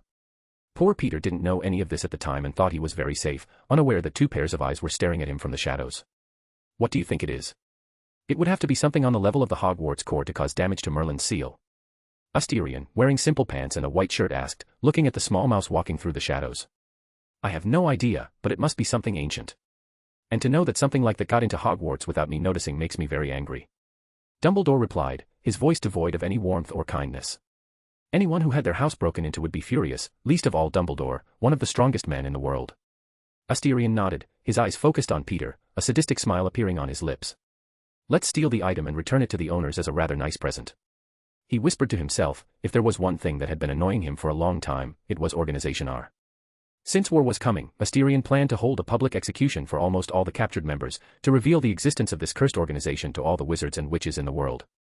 Although this would form a blood feud impossible to resolve, he no longer cared. As far as Organization R was concerned, Asterion only harbored murderous feelings towards it, so he no longer cared if it irritated him to the extreme. Chapter 221, Chapter 218, Ancient Artifact, 1. Arriving in front of one of the broom cupboards at Hogwarts, the rat began to change, its shape began to grow, its little hands turned into hands and feet, and soon after, its snout disappeared, revealing a face that was far from pretty. In the end, the rat disappeared completely. In its place was a small man, no more than 1.57, with shaggy blonde hair and small, cunning eyes, just like in his animagus form. He was ugly, with a round face that vaguely resembled the face of a rat. It was Peter Pettigrew. Asterion looked at everything from the shadows with a curious gaze. Animagus was an art of transfiguration that really interested him. Although he didn't have time to practice, he didn't find it difficult to transform into an animagus. Shaking his head, Asterion focused on the moment and put the thought aside, his eyes looking at the man's figure with a cold stare. The main culprit behind James and Lily Potter's deaths. Rose would love to have a private conversation with the rat he didn't even consider human. Peter whispered something and the broom cupboard door opened as if by magic, which was literal in this situation. Asterion and Dumbledore couldn't help but approach with curious looks on their faces. They were both curious what the item was that could destroy a barrier made by Merlin himself, the man closest to becoming a god. Peter entered the cupboard on his broom and began to search extremely quickly, soon locating a small box in a discreet corner that was difficult to see if you didn't look closely. He grabbed the box with both hands and his eyes didn't hide his greed. Even if he didn't know what it was, his greed was stoked to the extreme. If it weren't for the unbreakable vow, he would probably run off with the ancient artifact without any hesitation. Only a fool would return an item of that caliber. However, Peter didn't open the box and quickly changed back into his animagus form, a grey mouse. The rat balanced the box with his body and the rodent quickly started walking to the next place. As Peter disappeared into the shadows, Asterion and Dumbledore appeared, both of them really not expecting an item capable of cancelling Merlin's barrier to be in a mere broom cupboard. They didn't know if Organization R was stupid or clever to put it in such an obvious and ridiculous place. I really want to see his face when he sees us. Asterion commented with a smile as he followed behind the rat. I'll bet you £10 he'll beg for his life and then try to escape. Dumbledore replied with a cold tone, but slightly amused by the whole cat and mouse situation they were in at the moment. Asterion looked surprised at Dumbledore, but nodded. I'll bet you £10 he'll try to talk to us and try to sell out the principals, then he'll try to escape. Dumbledore accepted the bet and they both walked after Peter. The poor rat didn't know that, or he'd probably have a heart attack in front of two special grade wizards. As he followed the rat, Asterion couldn't help but frown. The rat knows Hogwarts very well, including the secret passages, even the inverted staircases leading down to Merlin's seal beneath the castle. It's normal that he knew about the secret passages of Hogwarts. Peter, James, Remus and Sirius were known to have discovered all the secret passages, rooms and hidden rooms in the castle. Although it's really unnerving that he knows about the reverse staircases. Dumbledore replied, his voice colder than ever. There was a hint of anger in his tone. It was no wonder he was furious. One of Hogwarts' most important secrets had leaked out and he had no idea how it had happened or which headmaster had betrayed Hogwarts. That alone made his blood boil with fury. Asterion listened in silence as he followed the rat through the secret passages and hidden rooms. Below Hogwarts, in Merlin's seal. The sound of something crunching sounded in the cave as a girl, wearing a black Victorian dress, ate a cookie while the girl's red eyes were fixed on the huge black dome before him. It was Morgan. She had been guarding the place for a few days and analyzing the sealed existence behind the barrier. Although the young woman definitely didn't want to be there and preferred to be by her master/brother's side. Another reason was that the holy sword purified everything evil, which in this case was Morgan herself. This burning feeling against her skin was incomparably irritating and she didn't like the holy sword at all. Both were totally opposite existences, one representing good and the other evil. One represented the purity of men and humanity's determination against adversity while the other represented the evil of men and humanity's insatiable greed. Having finished eating the roast chicken-flavored cookie, Morgana created another cookie, this time one with a blue flavor. Although she didn't really understand what blue was, she found it strangely tasty and made one for each color of the world. The best food in the world. Biting into one of the cookies, Morgan mumbled with full cheeks and ate even more eagerly. No matter how much she ate, cookie was humanity's most delicious food. My master said that there are cults that believe in demons and evil beings. If such cults and sects exist, the world must accept the worship of cookies. She murmured, her gaze growing brighter at the idea of creating a cult or sect to worship cookies. In her eyes, there was nothing more than normal about spreading cookie worship to mere unworthy humans. Suddenly, her movement stopped and she turned her head, looking at the small rat that had just entered the cave. With a confused look on her face, Morgan looked at the rat and tilted her head to the side. Her gaze seemed to pierce through the rat's flesh and look directly into its essence. She discovered that it was a human. The process of its transformation was laid out before Morgan without any difficulties. She had to admit, in terms of creativity, no other intelligent race could match the human race. What other race would go to the trouble of creating a spell capable of transforming into something less intelligent? If Morgan was surprised, Peter was more than surprised. He almost had a heart attack when he noticed a girl surrounded by cookies looking at him with familiar red eyes. Seeing the girl looking at him with a confused and surprised look, Peter felt pride bubble up in his chest. He had capital to be proud of, for this was a talent that few possessed. Being an animagus was one of the things he could still feel proud of in his miserable life. Turning human again, Peter looked at the girl and spoke, showing his crooked, yellowed teeth. Girl, although I don't know how you got to this place, I'm going to have to kill you. Blame fate for making you want to eat here. Without waiting for her words, the animagus waved his hand and an extremely thin thread of wind appeared in front of him. In a mere instant, the thread of wind advanced towards the girl with the intention of decapitating her. Morgan looked stunned at the attack and didn't move. Why would she move in the face of an ant's attack?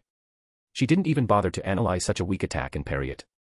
Under Peter's confused and incredulous eyes, the extremely thin and deadly thread of wind capable of cutting through steel plates did nothing but move the girl's clothes a little. Impossible.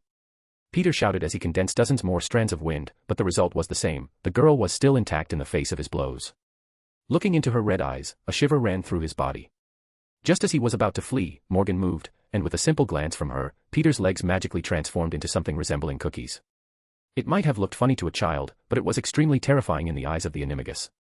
Peter tried to crawl away, but when his arms and legs turned into cookies, the simple act of crawling became an extremely complicated task. Morgan approached and crouched down beside him.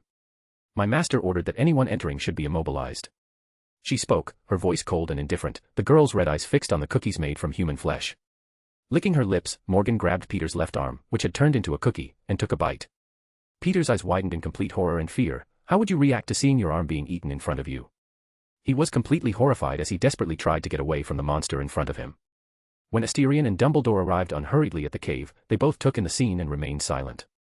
Asterion twitched his lips unnaturally at the sight of Morgan devouring Peter's arm. Dumbledore, after being a little surprised, didn't mind and crouched down, picking up a small box that had fallen to the ground.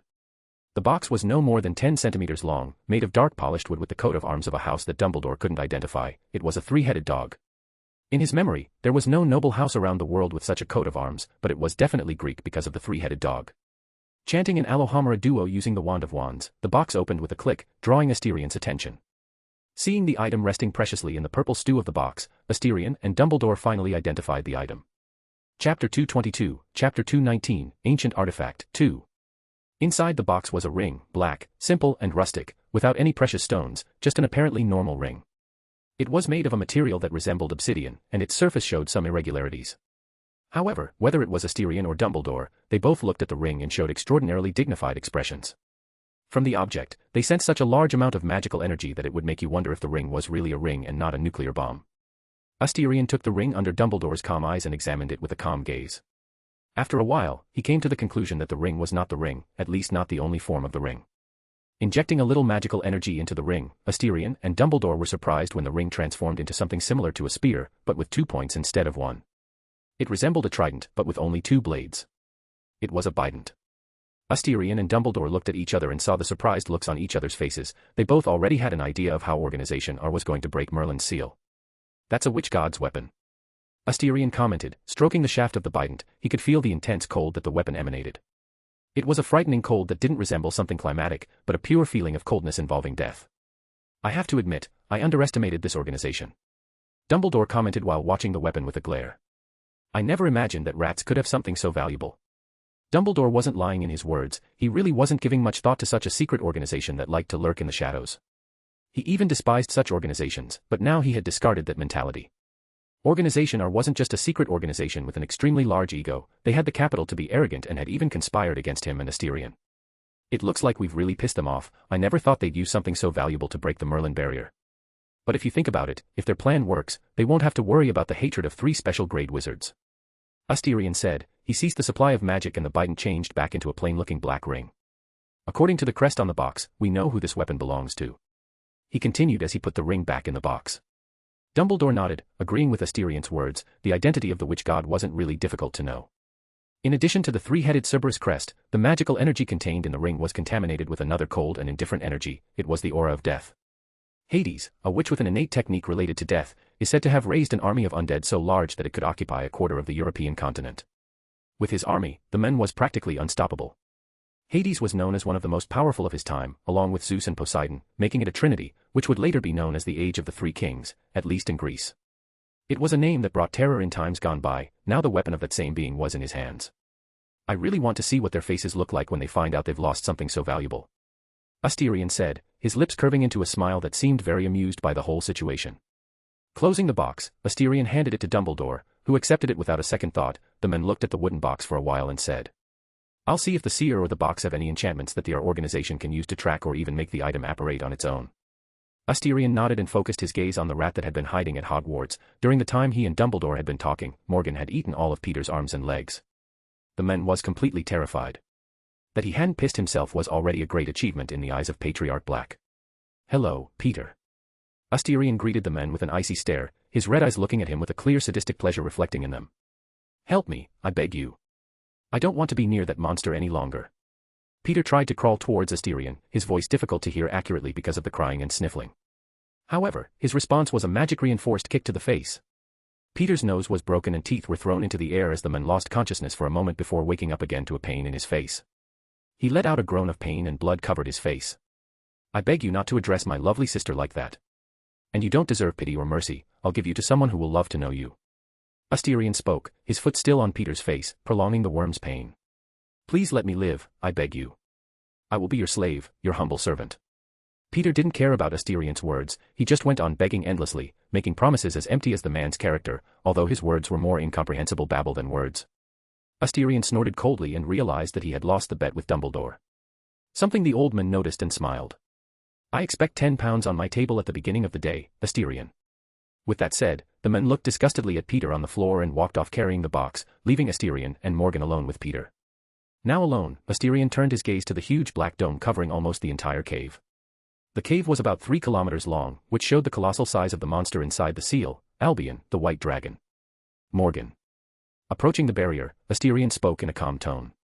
Morgan understood her master's intentions and opened a breach in Merlin's barrier, which proved not to be necessary in the first place. When Dumbledore's barrier opened, Merlin's barrier appeared and Asterion could see a large crack in the dome. When the core of Hogwarts exploded, it hit this place too, causing the barrier to crack. That's why Albion was able to force its influence on Luna. Asterion muttered as he crossed the barrier without any problems. It didn't prevent people from entering, but it did prevent Albion from escaping. Perhaps Merlin himself never imagined that anyone would have the courage to enter the white dragon's cell. As soon as Asterion stepped inside the barrier, he ignored the gigantic dragon and focused on the sword proudly stuck in the dragon's head. It simply looked like a perfect, flawless work of art. The sword's blue enamel was a symbol of royalty while the sword itself shone with a golden glow of hope and determination. Excalibur. Asterion muttered, staring at the sword. With the sword in hand, he wasn't worried about re-establishing the monarchy in England. Believe him when he says that England was one of the most superstitious countries on the planet. Especially in the wizarding world, where luck and misfortune were tangible and even accessed by a clever potions master. With Excalibur in hand, Asterion would have almost 0% resistance from the English witches and wizards. The only ones who would resist was Parliament itself, but he could get around that after the Third Wizarding World War, making him even more popular. Suddenly, Asterion snapped out of his trance, feeling a gaze fall on him. Raising his gaze, he saw a pair of golden eyes staring at him coldly. Before you speak, I'll fulfill my own wishes on my own, I don't need a seemingly useless djinn. Asterion spoke, his voice tinged with a strong sarcasm towards the owner of the draconic golden eyes. Albion wanted to roar, to vent and express his anger. 3 times. The 3 times he had met humans he had been scorned, teased and treated with contempt. He was the damned White King, Albion, the King of Camelot, a being who was considered a god in the eyes of all the races on the planet. I haven't introduced myself, but I'm Asterion Black, future king of these islands and your probable assassin. Asterion didn't mind Albion's gaze and commented, looking curiously at the gigantic white dragon before him.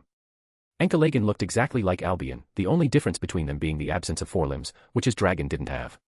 Albion, who heard Asterion's words, looked at the human cub with surprise, then let out an arrogant laugh full of contempt. False king, you'd better go back to sucking on your mother's teats. You haven't yet reached the strength of a witch god, and you're far from it. It would take more than the bite of a mosquito to hurt me. He spoke, his voice thick and powerful, but undeniably filled with a prestige that only belonged to a real king. Asterion showed no reaction of anger at Albion's words, as the dragon said, he really didn't have the strength to kill a being of that level, but the only reason humanity was able to persevere in the face of all human evolution was because humans could kill beings much larger than themselves. We'll see about that in the future, Your Grace, but I'll have to say goodbye for now. World War III is approaching. Asterion commented, his smile sending shivers through Albion's body. He had never seen a human with such intense and determined eyes in his entire life. Watching the human cub's back disappear, Albion wasn't angry. On the contrary, he was excited. For the first time after being sealed away, he saw the chance to fight someone worthy again. Asterion Black. Gradually closing his eyes, he muttered to himself, finally closing his eyes. World War III, the aspects of existence must be celebrating the ever closer end of the world. Chapter 223, Chapter 220, The Last Moment Before Chaos, 1. Leaving Merlin's barrier, Asterion saw Morgan wave his hand and the second barrier erected by Dumbledore closed again, blocking the first barrier. Thank you for your hard work. Stroking her head, Asterion spoke in a gentle tone as he rubbed her black hair. Morgan looked like a kitten loving the caresses on her head and practically embraced Asterion in a tight hug and buried her head in his chest. As for you, my fiancé will love to meet you. Asterion looked at Peter's bruised face covered in blood and tears with an indifferent gaze. He looked back at Morgan and spoke. Morgan, I want you to write 2 letters to 2 different people. Morgan nodded and didn't even bother to look at Peter on the floor. She disappeared under Peter's shocked eyes. They weren't in Diagon Alley, but at Hogwarts, a place known for its incredible defenses against apparate. So to see the monster that had devoured his limbs apparate right into Hogwarts gave Peter a profound shock. Grabbing Peter by the collar of his shirt, Asterion dragged the animagus away with a calm look on his face. In the Hogwarts dungeon. So, what's going on? Rose asked. She was dressed in the Hogwarts universe with the color of her house, red and gold. The girl's white hair was still messy, showing that she had just woken up and hadn't even had time to comb her hair. Rose's eyes fell curiously on the huge black dog, who for some reason was looking at her with an extremely emotional look, as if she had owned him at some point in her life. Suddenly, she raised an eyebrow, noticing something unusual about the black dog, more precisely the humanity in its gaze. Animagus. She asked with a tone of uncertainty. The reason for her uncertainty was that the animagus had a very interesting characteristic. It could hide any fluctuations in magical energy from the wizard. Since the target of the spell were animals without magical energy, the spell practically turned the wizard or witch into a real animal in every sense of the word. That's Sirius Black. Asterion commented with a calm look, earning a shocked glance from the white-haired girl. Your godfather, and according to the laws of our society, he should be your guardian should your parents pass away. However, as you can see, you grew up with your Muggle family. Under Rose's surprised eyes, the dog disappeared and a very handsome black-haired man with worn-out robes and appearance appeared in front of her. Remembering Asterion's words about how her parents were murdered and how it all happened, she looked at the men with a complex gaze. Although it really wasn't so bad living with her aunt, who treated her with relative affection, she would still have preferred to live with someone from the magical world, which would have spared her a lot of questions, feelings of guilt and anger, as well as a more pleasant childhood for a child. You look like your mother. You have the same look she had, an indomitable and confident look. Which in your case, I'd say arrogant, but James passed it on to you. Sirius picked up a silver canteen and drank the whiskey it contained while looking at Rose with a gentle gaze tinged with a look of pain and guilt. Rose looked at Sirius with a calmer look than Asterion had expected. It seemed that although she had been surprised by Sirius, she hadn't acted impulsively. Perhaps noticing this, Sirius flashed a slightly bitter smile and commented. I'm sorry I wasn't there when you needed me, Rose. I really wanted to raise you and educate you the way your parents wanted in case something happened to them, but James and Lily's death consumed my mind. I was blinded by revenge and hatred. I just wanted to get revenge on James and Lily, but as my father once said, if men can't control their feelings, they're no different than animals. Sirius continued speaking, lost in ancient memories. Then a cold, chilling look appeared in his eyes. I had to get revenge, but I couldn't. The mouse blew up an entire street, and I was blamed for the deaths and thrown into Azkaban. At the mention of the mouse, Rose wasn't indifferent either. A cold look appeared on her face. If it wasn't for the traitor, she would still have parents and a happy family. If there wasn't anger, hatred and resentment in her heart, she would be lying. At the same time, she admitted, although she resented Sirius' decisions a little, she could understand the man's flair for revenge. If anything happened to Asterion, Daphne, and Hermione, she certainly wouldn't stop until she had destroyed everyone who dared to hurt them. Letting out a long sigh, Rose looked at Sirius with a gentler gaze, although it was still distant, which Sirius understood perfectly. He knew he had lost 14 years, too late. He had to take the first step and start entering his goddaughter's life. Asterion couldn't help but be speechless at Sirius' emotional face. The man had never shown such emotion towards him, his eldest brother's son. Now I understand Arcturus' feelings. Sirius has problems with paternal love. I take it my grandfather, Orion Black, wasn't exactly the best of fathers. Although Asterion's whisper was low, they were in a dungeon which, by the way, was a great place for echoes. As a result, Asterion's every word was heard very clearly by Rose and Sirius. Sirius' face turned grim in an instant. Hearing his own nephew say that he had father issues wasn't exactly the most pleasant thing to hear. Why are we in the dungeon, Asti? Rose asked, her eyes looking around with a curious expression. A present for you and Sirius. Asterion replied. He stopped in front of a door and looked at them both with a calm gaze, but whether it was Rose or Sirius, they noticed the cold murderous intent hidden in his gaze. Present. Rose looked genuinely confused. Suddenly, under the surprised eyes of Asterion and Rose, Sirius burst into the dungeon cell with an almost crazed expression. I forgot that dogs have very good senses of smell. Asterion shrugged, not caring about Sirius' actions. Rose was even more confused by her fiancé's words, but she also got into the saddle and what she saw made her stop and widen her eyes in shock. Her bestman was going completely mad as he stared at a figure hoisted up by chains attached to the walls. Peter Pettigrew, you filthy mouse. Sirius screamed, his voice coming out of his mouth like a snarl, his dark brown eyes wide and completely consumed with rage and hatred. It was at that moment that Rose realized that Sirius really did love her parents as family, and this strangely made her feel closer to the men she had never met in her life before that moment. However, the name of the figure hoisted by chains in the cell made Rose's face transform from a calm look to a cold stare that could freeze the flames of hell. It was the first time in her life that she had felt such a strong murderous intent towards another person. He was to blame for the murder of her parents, even if only indirectly. Without him, Voldemort would never have found his parents' house. That mouse tried to get into a rather delicate place for Hogwarts and was captured. Asterion spoke, leaning on the door, with no intention of entering. His eyes fell on the figure hoisted by chains with an indifferent look. What was about to happen was not his problem. You two can do whatever you want with him, he's dead according to the country's laws, so even if he dies now, no crime will be attributed to you two. Asterion said, his lips curving into a rather cruel smile. Seeing the sheer horror on Peter's face told me more than I wanted it to. Rose frowned, but Sirius only smiled as he rolled up the sleeves of his shirt, pulled out his new wand and with a quick flick of his wrist, red light bloomed from the tip of his wand. The Crucio curse tore through the air like lightning falling on Peter Pettigrew's small body. Arghar. A scream more like a pig came out of the enigma's mouth. He struggled violently as he was ravaged by the strongest pain he had ever known in his life. Rose frowned even more. She really thought he should die for what he had done, but she didn't want to torture him. What would be different between her and Peter if she did something like that? So, after a minute, she approached Sirius and took his arm, looking him straight in the eye. Just stop, Sirius. She spoke, her voice determined, not flinching at the completely enraged look on the men in front of her. In her eyes, Sirius looked more like a wounded animal than hate. Sirius didn't want to stop. He had been dreaming of this moment for over 14 years. More than a decade of being tortured day and night, only revenge able to sustain his body weak from malnutrition and his mind on the brink of madness. Godfather. Rose spoke once more, her hand lightly squeezing his arm, her eyes looking straight at him. Sirius felt a deep sense of shame at those blue eyes staring back at him, and he let out a growl and swung his wand towards the other side of the room, canceling the Crucio. Turning to look at Peter, Sirius asked in a cold, threatening voice. Why? Why ally yourself with a Dark Lord? What would you gain apart from innocent lives? Peter, who was still shaking from the side effects of the Crucius, raised his head with difficulty and whispered. If I refused, he would have killed me, you know that, Sirius. Although it was a whisper, it was like an explosion in Sirius' mind, rekindling the flame of fury in his chest. Then you should have died. Died instead of betraying your friends, like we would have done for you. He shouted in a voice full of fury and resentment. The words made Peter lower his head and not dare to look at Sirius. Regret, anger, hatred, guilt and fury made his expression a mixture of emotions. Asterion couldn't help but raise an eyebrow when he heard Sirius roar. The man was more emotional at that moment than the death of his own grandfather, which made him look at Sirius with a slightly accusatory look. However, remembering how Sirius had been treated by his family, he didn't blame the men for finding another family who loved him for who he really was. Rose felt her mind shaken by Sirius' words. Taking a deep breath, she looked at Peter. I hate you, I want to torture you just like my godfather wants me to. Holding up her finger, Rose muttered to herself. Innate spell manipulation, limitless, red. A sphere of red energy formed above Rose's finger, illuminating the surroundings with a pale red glow. She paused and continued. But I don't want to live by hate all my life, so I'll kill you quickly, although you'll still feel a lot of pain, Peter Pettigrew. Despite the pain and the difficulty of moving his body, even now, Peter didn't stop struggling, trying to escape. He didn't want to die. He had betrayed all the people who were important to him in order to survive. He wanted to live.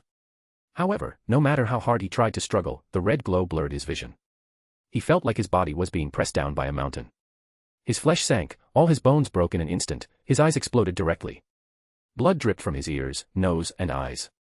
Then Peter Pettigrew's entire body exploded, staining the wall a sickly shade of red. Asterion's face contorted and twitched slightly at the familiar image, his death in his past life no different from Peter's, but instead of extremely high pressure from gravity, it was from a damn truck. Sirius looked at the red stain on the wall with a silent stare. He let out a bitter laugh. He wanted so much more, but looking at Rose's indifferent face, he let out a heavy sigh and ruffled the girl's white hair. He had to act like an adult right now. Well done, Rose. Although your father wouldn't have approved of you killing him, your mother would have applauded you. Rose felt a wave of emotions hearing this and nodded with an indifferent look. She looked at Asterion and approached him and hugged him tightly, burying her head in his chest. Thank you. She spoke, her voice muffled by her position. Asterion didn't say anything and didn't need to, he just stroked her hair and comforted her. Chapter 224, Chapter 221, The Last Moment Before Chaos, 2. In a tunnel that led to the center of the Quidditch Stadium, Asterion and Narcissa looked at each other with serious gazes. The crowd could be heard in the background, everyone seemed happy. But that joy was likely to fade on this day, which would be remembered for a long time. What do you mean, Asterion? Narcissa listened to Asterion with a serious expression. Go back to the mansion and don't come out, take Daphne, Astoria, Andromeda and her family and don't come out until everything calms down again. Asterion repeated what he had said a few moments before, his eyes more serious than ever. 3 days had passed, today would be the day that the last test of the International Tournament of Witchcraft and Wizardry would begin. Everything seemed completely normal, even the most paranoid person couldn't have imagined that festivities on this scale could be the harbinger of war. But whether it was Asterion, Dumbledore, Rose or anyone else who knew about the conspiracy, they knew that it was all a cover for what was about to happen. Asterion also discovered that Gabrielle and Apollon Delacour were missing, with only Fleur and Louise Delacour still present at the time. He could imagine that Fleur had asked her mother and sister to disappear to be safe somewhere far away, something he himself was doing at the moment. Narcissa looked at Asterion with a deep frown, there were countless questions in his mind, but seeing his eyes, unmatchably serious, she remained silent and nodded. Take care, Asterion. I love you, my little star. It was the only thing Narcissa could say before she left, leaving a gentle kiss on Asterion's forehead. Asterion looked at her back and suppressed the feeling of unease running through his mind. There was no doubt, today would be the day that the Third Magical World War would begin. It was a very good time for anyone who wanted to truly wreak havoc on the world. Asterion and Dumbledore were sure that Lewis and Joseph wouldn't miss such a good opportunity right then. Walking towards the light at the end of the tunnel, Asterion kept his face expressionless as he watched the light getting closer and closer and the voices of the crowd in the stands. For some reason, Asterion felt his heart calm down, unlike he thought it would when the time came. Perhaps because he had already faced a lot of really big events, he wasn't so nervous or fearful, there was just a calmness in his mind. Stepping through the blinding light of the tunnel entrance, Asterion saw the Quidditch Stadium completely packed. Rose, Luna and Cedric waiting for him. While Cedric seemed calm and well, the same couldn't be said for Rose and Luna. Both girls showed tense expressions, Luna in particular had a pale face and dark circles under her eyes, as if she hadn't had enough sleep. Someone was nervous about the third test. Cedric spoke in an amused tone, trying to make Luna feel better, but it obviously didn't work. Rolling his eyes at the Hufflepuff Golden Boy's comments, Asterion stroked Luna's hair and spoke in a low tone, impossible for anyone else to hear. Don't be nervous, Luna. Even if the sky falls, there will be people to hold it up. Me, Dumbledore and Rose. I'm not nervous, I just wanted to see far enough into the future to help you. Luna felt incredibly comfortable with the caresses in her hair, however, she spoke with a dissatisfied tone with the assumption that she was scared or afraid. Raising an eyebrow, Asterion couldn't help but look at Luna with a reproachful look.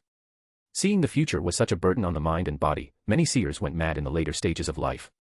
He didn't want the same thing to happen to this sweet but incredibly strong girl. Sensing his gaze, Luna stuck out her tongue in total defiance and didn't bother to say anything else to Asterion. Dumbledore has finished his preparations to prevent the 2 insects from escaping. If they move, they will die without any resistance. Rose approached Asterion, hugged him and murmured to him, showing an intimacy in front of the audience, but it was only an act to mask her words, preventing anyone from reading her words through her lips. Asterion nodded and thanked her. Thank you for your hard work. They both split up and lined up next to the other teams. Asterion felt a gaze fall on him and followed it, staring into Fleur's blue eyes. He showed no goodwill in her gaze, even a slight hostility. Although Fleur had nothing to do with her father's actions, Asterion still harbored no goodwill towards this manipulative young woman. Perhaps it's normal for one manipulator to dislike another. However, Fleur only smiled and winked seductively at him, although there was no sense of amusement in her eyes. The young woman looked more serious than Asterion himself, the difference in strength making her feel something completely different when faced with such a big crisis. Asterion rolled his eyes and looked around, trying to find something suspicious, and he did indeed find it, not difficult in the first place when the son of the German minister was staring at him with a look of extreme hatred. A hatred so strong that it made Asterion feel genuinely confused.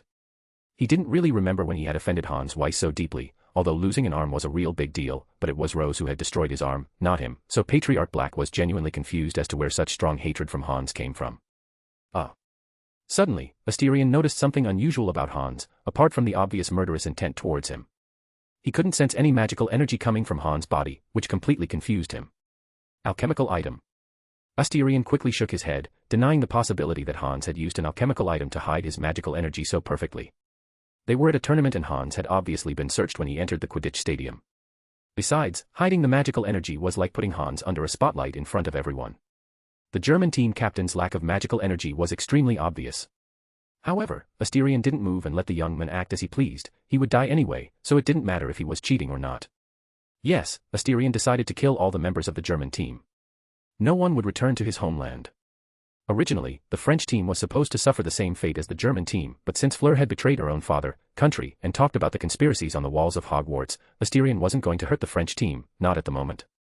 If they met on the battlefield, he wouldn't mind finishing the job and killing them all at once. Ignoring Hans Weiss's increasingly venomous and resentful glare at him, Asterion looked towards the VIP seats and his eyes met Dumbledore's. The man looked genuinely happy, acting skills that even he wanted to praise. As if noticing his gaze, Dumbledore smiled kindly at Asterion and stood up with a gentle expression full of joy. He took the microphone and began to speak. "Good evening, world. I hope you haven't waited too long, because I'm just as excited to decide the champion. The third race is simple: get to the end of the labyrinth and collect the golden cup. Of course, there may be a few obstacles along the way." Dumbledore's words had the crowd cheering. The first two trials had been brutal, there was no reason why the third shouldn't be. It may sound strange, but most people had violent feelings welling up inside them, so watching something so brutal made the violence inside them feel satisfied. It was almost as if humans were programmed to get off on brutality. Asterion couldn't help but cluck his tongue in annoyance. Although competing was more interesting than he had imagined, being a monkey in a zoo for everyone to admire wasn't the best of sensations. He really wanted to know how world-class stars dealt with fame. It was suffocating to be in the spotlight all the time. Suddenly, Asterion felt the gaze full of hatred and resentment again. He didn't even have to look to know that it was Hans Weiss. The man was really furious and full of hatred for him for some reason he genuinely didn't know. However, that didn't mean that Asterion liked being stared at like that. Turning to look at the captain of the German team, Asterion signaled with his finger near his own throat, as if to say that he was dead. And his actions practically made Hans spit flames of anger out of his eyes. "You're going to die, and painfully." Asterion muttered to himself, feeling that Hans' gaze still hadn't left him, which was really pissing him off. Chapter 225, Chapter 222, The Labyrinth of Gnosis, 1. At the end of Dumbledore's words, all the competitors operated at the same time, their figures seeming to distort into a spiral and sucked into a tube, disappearing with a loud pop that resembled a car exhaust. Asterion felt the earth firm on his feet again and looked around. Walls of green with thorns surrounded him, a grey mist hung mysteriously in the air. Waving his hand, he noticed the mist distorting, gradually revealing a clearer environment, but it only lasted a few moments before the mist filled the space again. He had entered the labyrinth moments before and everyone had been operated to different locations, something he had come to dislike a lot during this competition. Reaching out, a curtain of darkness appeared above Asterion's hand and an eye-like creature emerged from the undulating darkness. The creature, called the Watcher by Asterion, split into countless smaller versions of itself and quickly spread everywhere, monitoring everything within a radius of 10 kilometers, but because of the fog, their field of vision was severely obstructed. But it was enough for Asterion to spot other people or battles taking place in the fog. Suddenly, Asterion heard the sound of heavy footsteps coming towards him, forcing him to stop. Although he couldn't see, from the sound of the heavy footsteps approaching, it wasn't a small creature at all. Asterion controlled his magical energy and made himself invisible. He leaned against the green wall of grass and thorns, watching the huge grey creature pass calmly in front of him. He almost immediately recognized the grey magical creature in front of him. It was an erumpent. It looked like an African rhinoceros, if it didn't have a horn big enough to impale a full-grown human. The animal could cast a spell similar to Bombard or the Blast Curse with its horn, strong enough to blow up an entire house. Asterion didn't see the point in fighting such a battle. In his eyes, it was better to leave without disturbing the beast than to start fighting foolishly and attract the attention of everyone nearby. That's what he did, but the world didn't always go according to plan.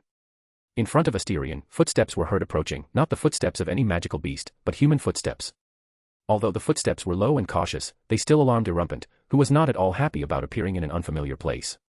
A loud snort was heard as the huge grey monster turned around, its small eyes fixed on the vague figure through the mist. At the base of the horn, sarcomas of flesh began to glow with an intense light, a faint smell reminiscent of sulfury wafted through the air. Erumpent sniffed at the air one after another, ran forward while lowering his head slightly, ready to impale the enemy at a moment's notice. Asterion just leaned against the wall of grass and thorns as he coolly watched the magical beast run past him. The ground seemed to shake with every step the creature took and a hole was made in the earth. He didn't wait to see the result of Erumpent's attack and walked in the opposite direction, observing his surroundings through the cursed spirit called Observer. Bomb. At a relatively great distance from the site of the attack, Asterion heard a deafening explosion as the mist around him was blown towards him at great speed. It was obvious that Erumpent had used his own magic and blown up whatever he had hit. Asterion wasn't interested in the outcome of the battle and disappeared into the mist, leaving only his vague figure appearing in the mist.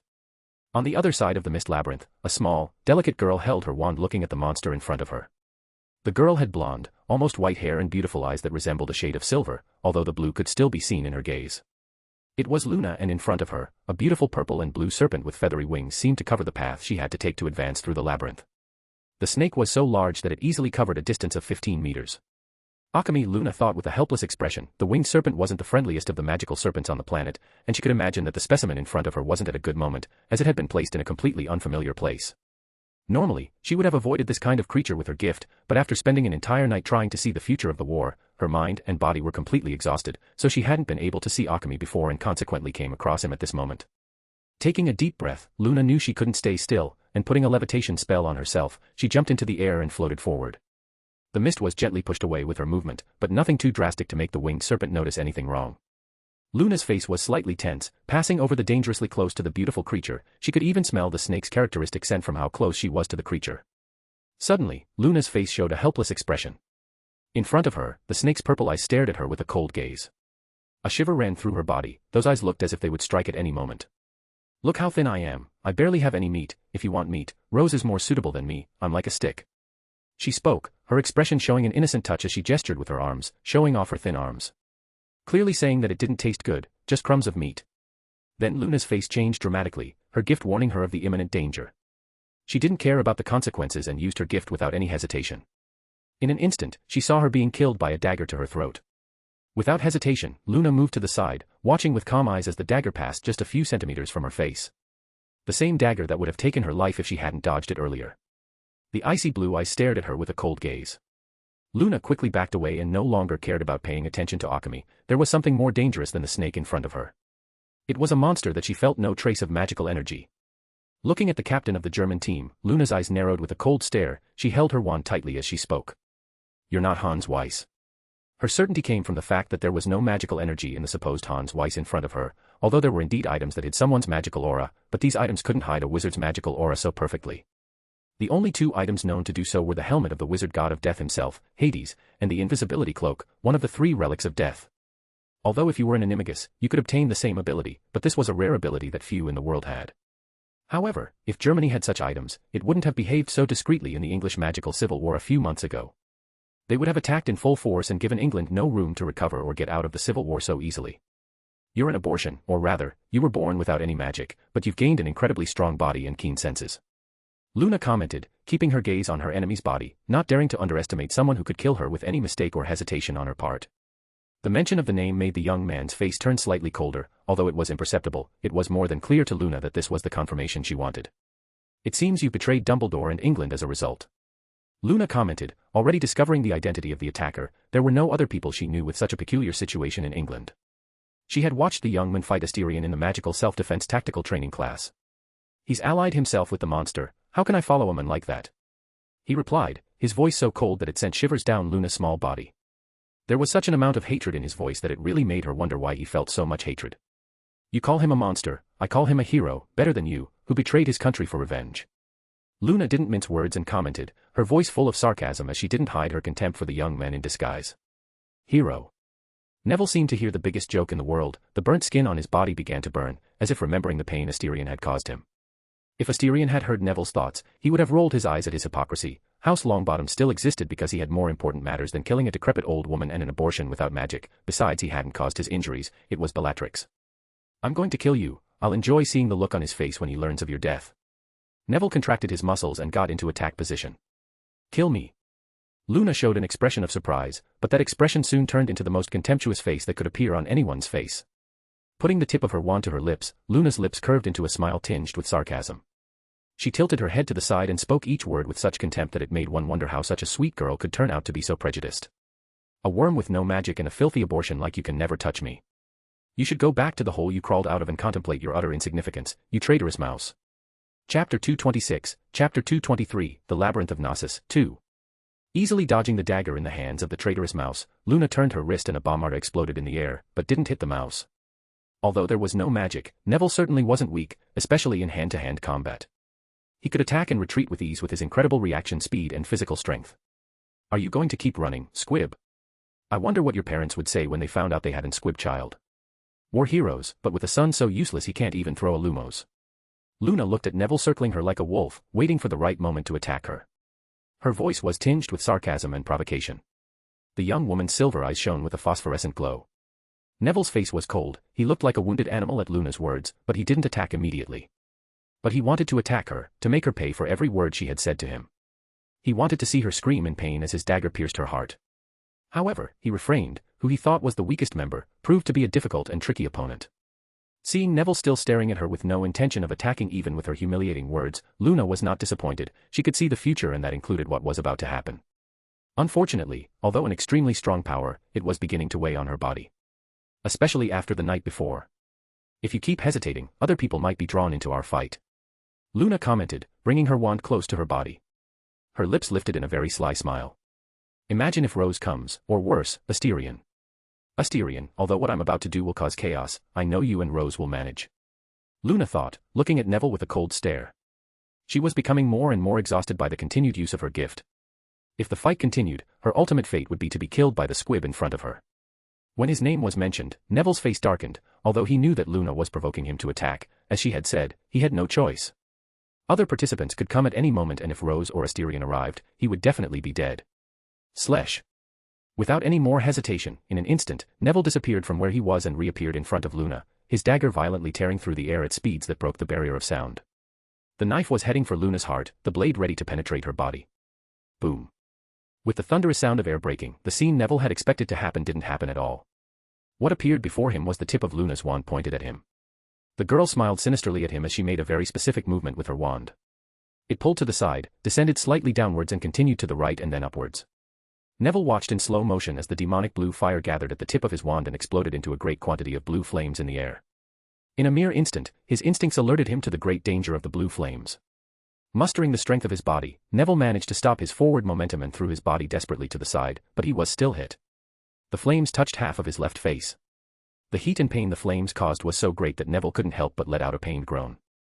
The blue flames had taken the form of a grotesque chimera, burning everything in its path, including the very walls of the labyrinth of Gnosis, which only served to further increase the demonic flames that got out of control in an instant. Seeing Neville's opening, Luna smiled and swung her wand again. This time a blue beam of energy ripped through the air towards Neville. Fortunately, Neville was still conscious despite the pain and managed to dodge away from Luna while holding the left side of his face. Luna was finally able to get a glimpse of Neville's true appearance, or at least part of it. Half of his face showed features that were completely different from Hans Weiss. But that other half was completely burnt by the fiend fire. I'd say a mark worthy of a traitor. Luna commented, her voice very happy with Neville's burnt appearance.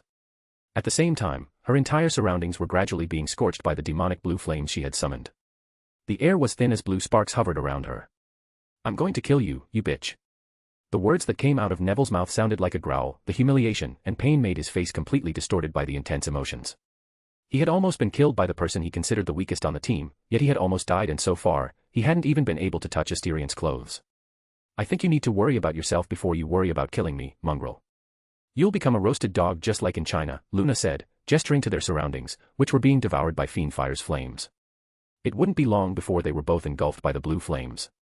Not just him, but the entire labyrinth of Gnosis would be consumed by the demonic flames. Neville realized this and gritted his teeth. The flames were getting closer, and from the burn on the left side of his face, he knew how powerful and painful those flames were. He had two options in front of him: die fighting Luna or run away and live to get his revenge. Neville made his choice in a mere instant. He turned around at top speed and fled the scene. Anyone could see the veiled hatred on the 14-year-old's face. Luna didn't move to stop Neville's escape and watched him disappear, and as soon as his back disappeared from her view, the Ravenclaw representative didn't hesitate to flee as well, her face pale while her steps were weak and staggering. If anyone looked into her eyes, they would see that the blue color had completely disappeared, replaced completely by the silver color. Wiping the blood dripping from both eyes, Luna ignored the agonizing pain in her body and quickly disappeared into the grayish mist, leaving behind the flames still burning fiercely in the labyrinth of Gnosis. At the Quidditch pitch, sitting in the VIP seats, Dumbledore's face might look kind, but there was a deep coldness in his gaze. He wanted to laugh, but found himself unable to laugh at the betrayal of someone he had helped with all his might. Neville Longbottom had always been someone Dumbledore valued because of the boy's steadfast character and determination, which was why the Hogwarts principal had helped him and his grandmother survive the threat of Asterion, but it seemed he had been completely mistaken in thinking that he would be repaid with gratitude.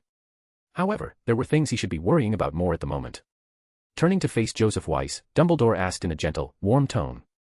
Can the Minister of Magic explain to me why someone else is taking part in the tournament instead of his son? In all honesty, Dumbledore had underestimated the German Minister for Magic's courage and boldness. Hans Weiss not taking part in the third test was in breach of the terms used in the Goblet of Fire. In other words, Hans Weiss was deprived of his magical energy and innate technique. It wasn't just Dumbledore who was looking at Joseph, all the Ministers of Magic and the President of MACUSA were also looking at Joseph Weiss.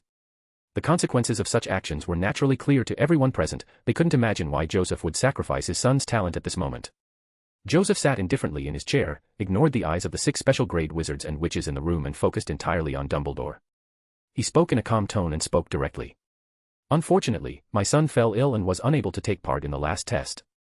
The German Minister of Magic's words left everyone speechless. They had expected a highly important reason, not a lie so blatant that it made everyone roll their eyes. Disease.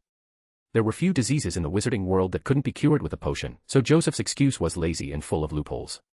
However, contrary to what everyone thought, Dumbledore looked as if he understood Joseph's words and spoke in a gentle, compassionate tone.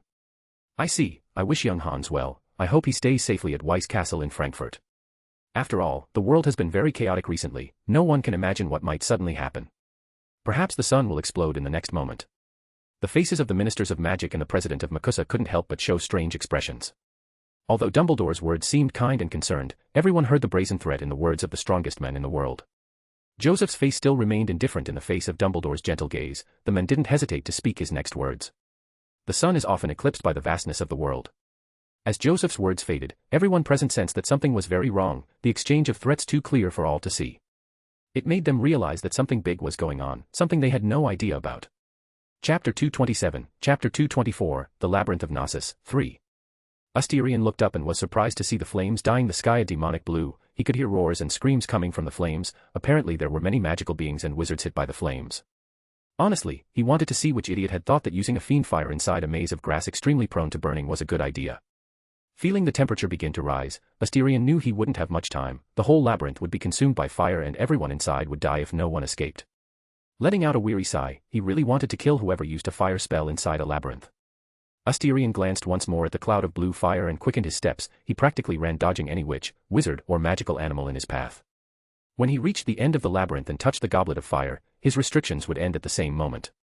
He could finally use all his strength and do what he wanted to do. Even if a war broke out after the International Tournament of Witchcraft and Wizardry, Asterion wouldn't have to worry about being attacked from behind by someone unknown or even known. In the stands of the Quidditch Stadium, the face of Benjamin Thorne, the president of MACUSA, changed as he watched the boy who had attacked the Hogwarts girl turn into his son. He looked at Joseph and couldn't help thinking that something was incredibly wrong. Dumbledore and Joseph's earlier words smelled of conspiracy. Looking at Dimitri, he observed his rival and noticed the same look on his face. They both looked at each other and came to the same conclusion in an instant. Joseph Weiss was up to something that Dumbledore had discovered serious enough to threaten the German Minister of Magic in front of all of them. Although Dimitri and Benjamin didn't know what it was, they didn't stand around waiting for the shit to fall on them. They both started moving their magical energies, ready to react at any moment. However, for some reason, Dimitri couldn't help but feel a sense of unease, as if something bad was about to happen. As an experienced wizard, he knew that his instincts were never wrong. Their behavior didn't escape the eyes of the other special-grade witches and wizards present. They too began to circulate their magical energy, expecting something to happen at any moment. Although no one released any pressure on the others, there were 6 special-grade witches and wizards. Just them moving their magical energies was enough to change the atmosphere in the VIP seats. Dumbledore flashed a cunning smile and looked at Joseph without hiding the amusement on his face. The headmaster's intention was obvious, to warn Joseph that even if something happened today, he wouldn't leave this place alive. Something Joseph understood very well, but the men didn't show any great reaction. As if he didn't care about the extremely dangerous situation he was in at the moment. This made Dumbledore smile even more. The more confident Joseph became, the more he understood that the German Minister of Magic had more accomplices. Possibly they were outside Hogwarts at that very moment, just waiting for the chaos to begin. The headmaster's eyes fell on the Japanese Minister of Magic, Satoshi Nakamura. He hadn't forgotten that the man was involved with Organization R, another person he would kill today, obviously killed by the terrorists who attacked the tournament today. On the other side of the labyrinth, Alexei Ivanov walked with a cold stare. The young wizard's eyes looked steely and determined. The demonic blue flames of fiend fire not far from where he stood didn't bother him much. Others might have been worried, but not him. Not with his innate technique, lava world, being related to heat and fire. Suddenly, Alexei's eyes caught sight of a figure appearing before him. He recognized the blonde hair and blue eyes of Michael Thorne, son of the president of MACUSA. Although it was hard to believe, the two were actually friends, despite their parents' rivalry. Michael. Alexei greeted his longtime friend with a nod. As for fighting Michael, he really wasn't tempted to do such a thing. He already knew that he wouldn't win first place in the tournament, so he wasn't that excited to fight in meaningless battles. However, something curious made Alexei look at his friend with a quizzical look. I can't feel your magical energy, how did you do that? Michael laughed, but his laughter made Alexei frown. They were friends, they had even done some cursed spirit exorcism missions together. Although it wasn't a deep friendship of giving one's life to protect the other, they both knew a lot about each other. Alexei's laugh was totally different from what he remembered. There was a sense of deep hatred and resentment in his eyes, something that left him even more confused. What happened? Did you run into Niaz Black and he beat you up badly? Putting his doubts aside, Alexei only thought that Michael had run into Asterion Black or Rose Potter, so he approached his friend and tapped him on the shoulder with a calm, mature tone. Suddenly, Alexei felt the hairs on his body stand on end, his senses alerting him to the imminent danger, but even a grade 1 wizard couldn't react properly over such a short distance. He only managed to make his body recoil and tilt slightly to the side. Alexei watched in disbelief as the dagger pierced his heart, but he didn't stand idly by as the dagger gradually took his life. Using the innate technique, he covered his arm with lava and punched Michael in the stomach without any hesitation in his actions. Boom. Alexei took 2 steps back and breathed heavily, sweat dripping from his face as his body continued to grow weaker as time passed. The sharp pain in his chest made him feel breathless. His vision blurred slightly. He took a potion from his bag and just as he was about to take it, the bottle containing the potion exploded into 1,000 pieces. Alexei just managed to dodge the dagger as he was on the lookout for any attack, glancing at Michael holding another dagger, looking at him with extreme coldness. You're not Michael. He spoke with an apparently very tired tone. Tisk, grade 1 wizards really do have extremely acute senses, I was sure I could cut your head off. Neville, now disguised as Michael Thorne, commented with a cold tone, watching Alexei like a wolf ready to pounce at the right moment. He really was shocked by his enemy's reflexes. Any other wizard would have died in his attack, but Alexei not only dodged enough for him to miss the main artery of the heart, he also counterattacked in an instant. That shocked the hell out of him. Who are you? Alexei asked, his voice exhausted as he drank a vial of healing potion, the eyes of the son of the Russian Minister of Magic fixed on Michael's disguised enemy and not leaving him for a moment. Someone hired to end your life. Neville replied, a cold smile playing on his lips. He didn't interrupt Alexei taking the healing potion. In his eyes, the son of the Russian Minister of Magic was dead, and with his death, the war would begin. Michael's words made Alexei's heart clench. He was no stranger to assassination attempts. The Tsar could be assassinated, least of all him, who had almost died a few times when he was just a child. But being murdered in Russia and being murdered during an international competition under the eyes of the whole world were two totally different concepts. The consequences of such acts were not as simple as an assassination of someone important. Murdering him on English soil was no different than declaring war on any country.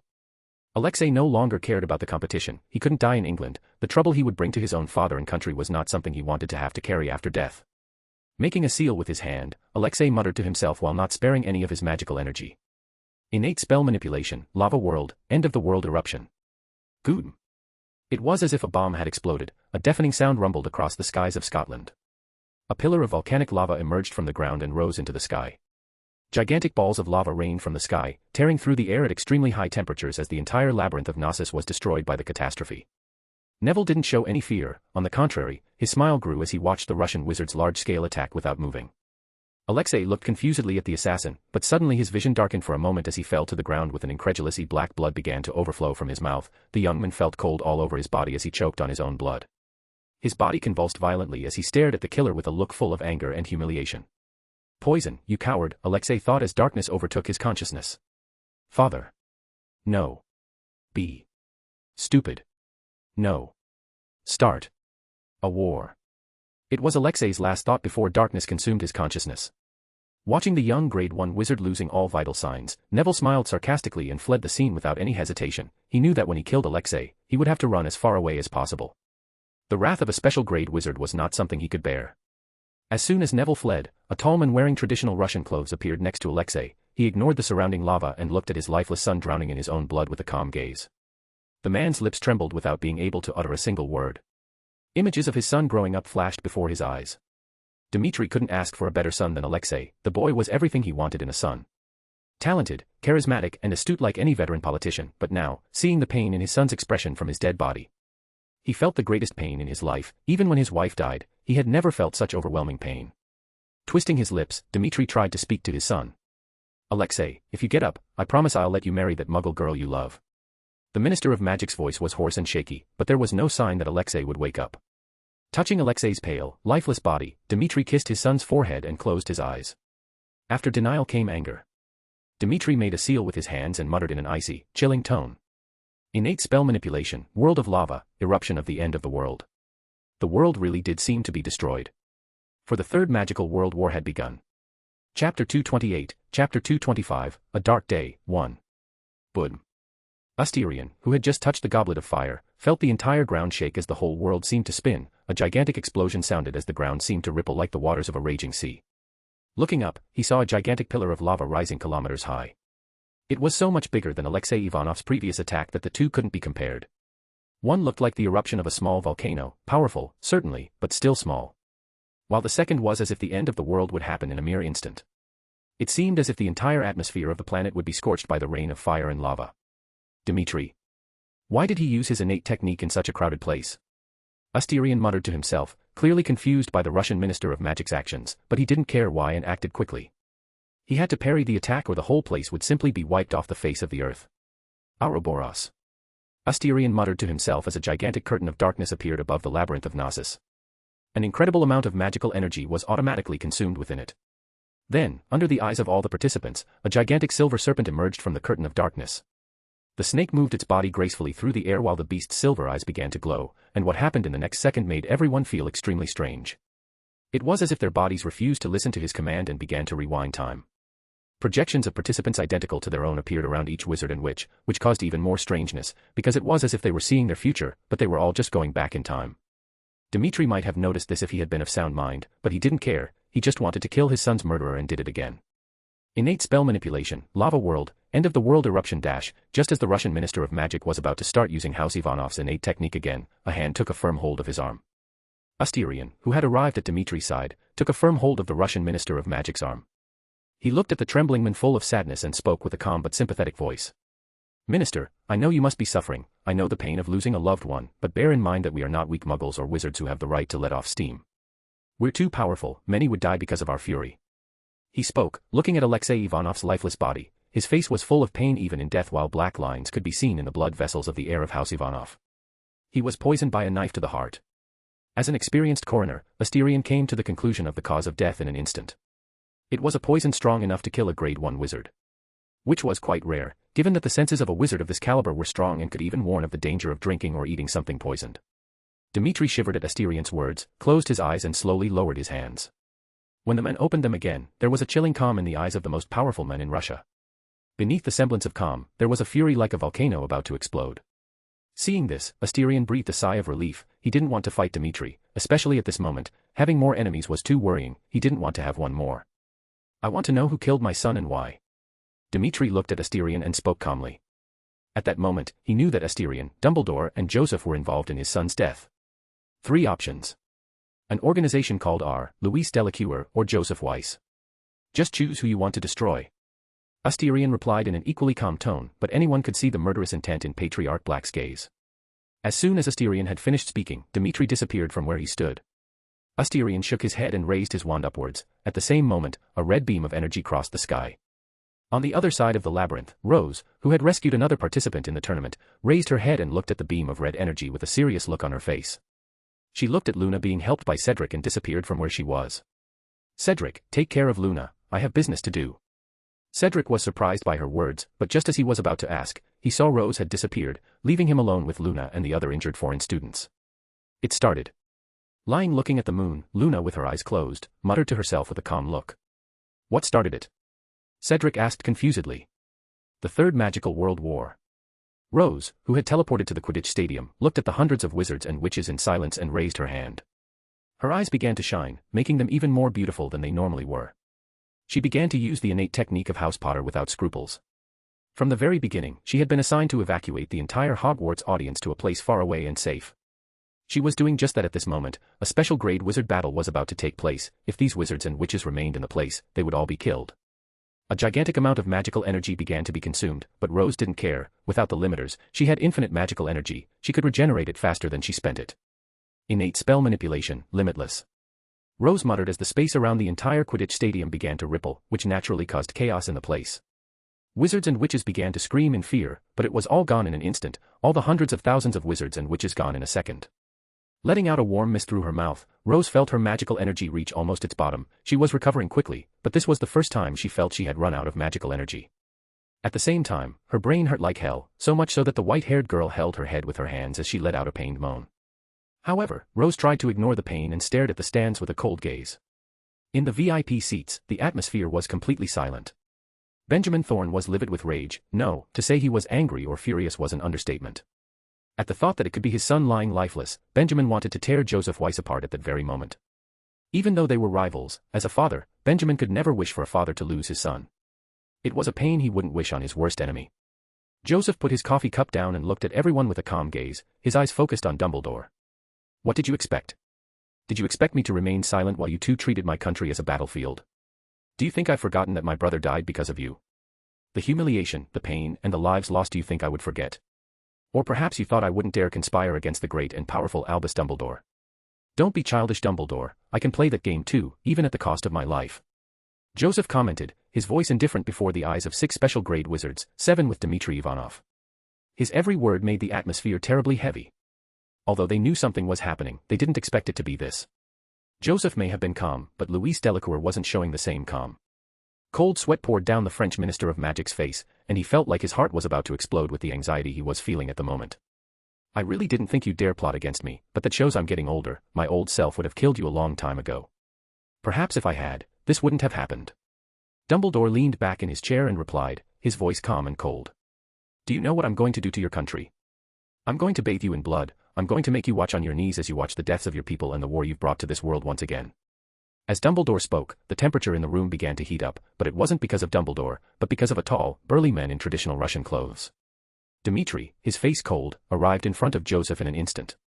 Looking at the possible mastermind of his son's murder, the Russian Minister of Magic said, I'll ask and you answer. Did you have my son killed? When he asked this, the Minister of Magic's voice almost sounded like a fierce growl. No, but it was because of me that he died. Joseph raised his head and looked straight into the Russian minister's blue eyes. He didn't flinch at the man's look of pure fury. Who was the mastermind? Dmitri asked again with a terribly cold tone. I don't know his name, but he's the leader of Organization R. He's called the Sage, but apart from that, I don't know if he's a man or a woman. Joseph didn't hesitate to answer Dmitri's question. Just as he was using Organization R was also using him, but cooperation didn't mean loyalty, especially when faced with the consequences of his actions. When Dmitri was about to kill Joseph, he was stopped by 2 people, Benjamin and Dumbledore. If you kill him, he will become a martyr, your son will be forgotten as just collateral damage. Benjamin spoke in a calm tone, holding Dmitri's arm, who only growled angrily back at him. Yes, he doesn't deserve to die in such glory, let him fall from grace and then kill him. Have him erased from history. Dumbledore, holding his other arm, added with a cold glare at Joseph. Joseph's face finally changed at Dumbledore's words. He hadn't expected the men to be so cruel as to say those words. Dmitri gritted his teeth. He didn't want to take Benjamin and Dumbledore's advice, but thinking of the pain his son had suffered in the cowardly murder, he let out a fury-filled sigh and calmed down slightly. He will be imprisoned in Russia. Dmitri spoke, his voice leaving no room for negotiation. Although he couldn't kill Joseph, he could torture the men.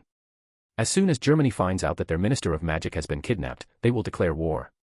Dumbledore spoke, trying to persuade the Russian minister, but how could he accept something like that? They already declared war when they killed my son. Dmitri replied harshly, his gaze terribly cold as he stared at Joseph. I declare war on Germany. Dmitri spoke, but when those words echoed in the room, the atmosphere became even heavier, if that was possible in the first place. Chapter 229, Chapter 226, A Dark Day, 2. After looking at Joseph, Dumbledore's eyes fell on the French Minister of Magic, Louis Delacour, a man he never imagined would have the courage to do what he did. But this only reinforced that age had hit him hard, like a runaway train. His old self would have expected betrayal from even his most loyal friend, but here he was, at the mercy of conspiracies from insignificant people he never thought would one day fall for such mad and irrational plots. I assume you already know your fate, Minister Delacour. Everyone's eyes turned to Louis. They looked at Joseph and then at Louis, repeating this a few times until they realized that Louis and Joseph were working together and had orchestrated the death of the heir to House Ivanov. Which was simply shocking to them. Do you think I had a choice? I did everything for my country and nothing else. Louis showed no fear and said, his voice tired and harsh. Even in front of 7 special grade wizards, he remained composed, even though he was sweating with the nervousness of the situation he found himself in at the moment. Louis's words angered the furious Dmitri. The Russian minister appeared at the Russian Minister of Magic's side and with a single punch, Flur's father was thrown to the ground with a thud as blood and a few teeth dripped from his mouth onto the floor. No one showed any pity, they just looked on indifferently. Even if he was killed, no one would blink in surprise. The only reason you're not dead is because I want you to suffer, but don't give me a reason to kill you here and now, because I'm going to have a lot of fun. Dimitri spoke, his voice so cold that it made the temperature in the room drop slightly. Luis held his mouth with a broken and dislocated jaw as he looked calmly at the Russian Minister of Magic. So that's it. War. Ingrid Bergström, Swedish Minister of Magic and a special grade wizard, leaned back in her chair and commented with a calm, cold tone. She knew that as soon as Russia declared war on Germany, the Germans' allies would automatically declare war on Russia. As soon as Russia started the war, Russia's allies would also declare war on all the other countries that had allies, and so on. It was like a row of dominoes, all that was needed was for the first piece to fall to take all the others with it. The Third Magic World War. A heavy atmosphere hung in the air. Ingrid's words only made that atmosphere even heavier. If she could think it, they could also imagine the terrible war to come. Perhaps the only one who wasn't worried was the Brazilian Minister of Magic, Carlos da Silva Pereira. What did the war in Europe have to do with South America? As far as he was concerned, everyone could kill themselves and he wouldn't care. He would just regret that the country's economy might go downhill for a while. Asterion, who had just arrived, couldn't help but notice the heavy atmosphere, but he didn't mind at all. His eyes fell on two people, Joseph and Luis. Smiling coldly, he asked, "Why aren't they dead? Since they've declared war, they're useless. I don't want them to die and be martyrs for the magical population. Giving them a symbol of resistance will only make them fight more fervently." Dumbledore rolled his eyes and replied while looking at both the German and French ministers of magic. "It doesn't matter if there are epic, incredible heroes appearing, they will be killed by us. There will be no resistance." Asterion showed an indifferent expression as he looked at the other ministers of magic. There were at least 3 to 4 allies from Germany and France present. Special grade wizards cannot directly attack soldiers on the battlefield, Lord Black. It's a rule laid down in the Geneva Convention, an agreement murdered by the 31 special grade wizards and witches. Ingrid, the Swedish minister, said with a cold tone, looking at the 14-year-old boy. Asterion looked at one of the 10 special grade witch of the world and spoke with an indifferent tone. "No offense, Minister of Magic, but to hell with your rules." Asterion's words made Ingrid's face even colder than usual, the temperature of the room dropping dramatically. "Watch your words, child, when I became famous fighting wars, you weren't even born." She spoke in a terribly cold tone. "See." Holding out his hand and showing it shaking, Asterion pretended to be frightened and replied, "I'm scared to death. I'm so scared that I'm going to run away, otherwise the wicked old witch might turn me into a toad.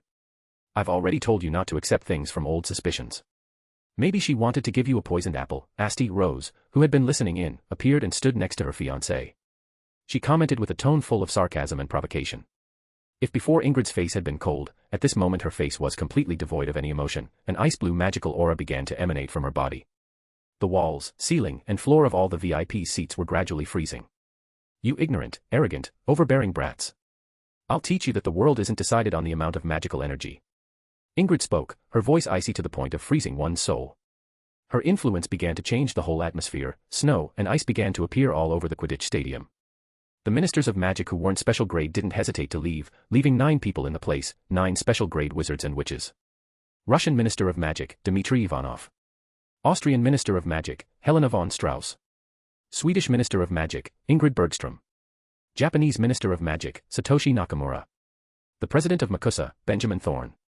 Minister de Magia Chins, Mei Ling Zhao. Marshal of the Clock Tower, Albus Dumbledore. Lord of the Clock Tower, Asterion Black. Matriarch of House Potter, Rose Potter. Of the 9 special grade wizards, 3 were allies of France and Germany. Japan, Austria, Sweden. However, the allied team was even more powerful, with 5 special grade wizards. Russia, England, the United States. Seeing that everything was about to explode into battle at that moment, Dumbledore spoke, his voice strong and calm. "Enough of this childishness. Right now, it's best to safely return the people to their respective countries and prepare for the war to come. However, if you want to fight now, I can help you buy a coffin earlier." He spoke, his blue eyes behind the lenses of his glasses staring at the 4 special grade wizards and witches. "I'll come after you on the battlefield, kid." Ingrid commented coldly and without bothering to look at Joseph or Luis, she walked off with a terribly icy look on her face. Although they were allies, France and Germany could elect another Minister of Magic. She felt no goodwill towards 2 men who would bring the Third Wizarding World War into her lap. "You'd better not run away when I find you on the battlefield. I'd be very sorry to massacre your soldiers to force you to show up."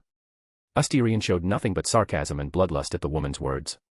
Ingrid snorted coldly and left without answering his words. The other special grade wizards looked at each other and followed the woman. No one tried to help Joseph or Luis, both of whom were responsible for bringing such big problems to them. How could they help them? That was exciting. Rose commented in an amused voice, although Asterion and Dumbledore could notice the tension in her voice. "I'll call a parliamentary meeting. You 2 must be present. We want to show unity in these difficult times."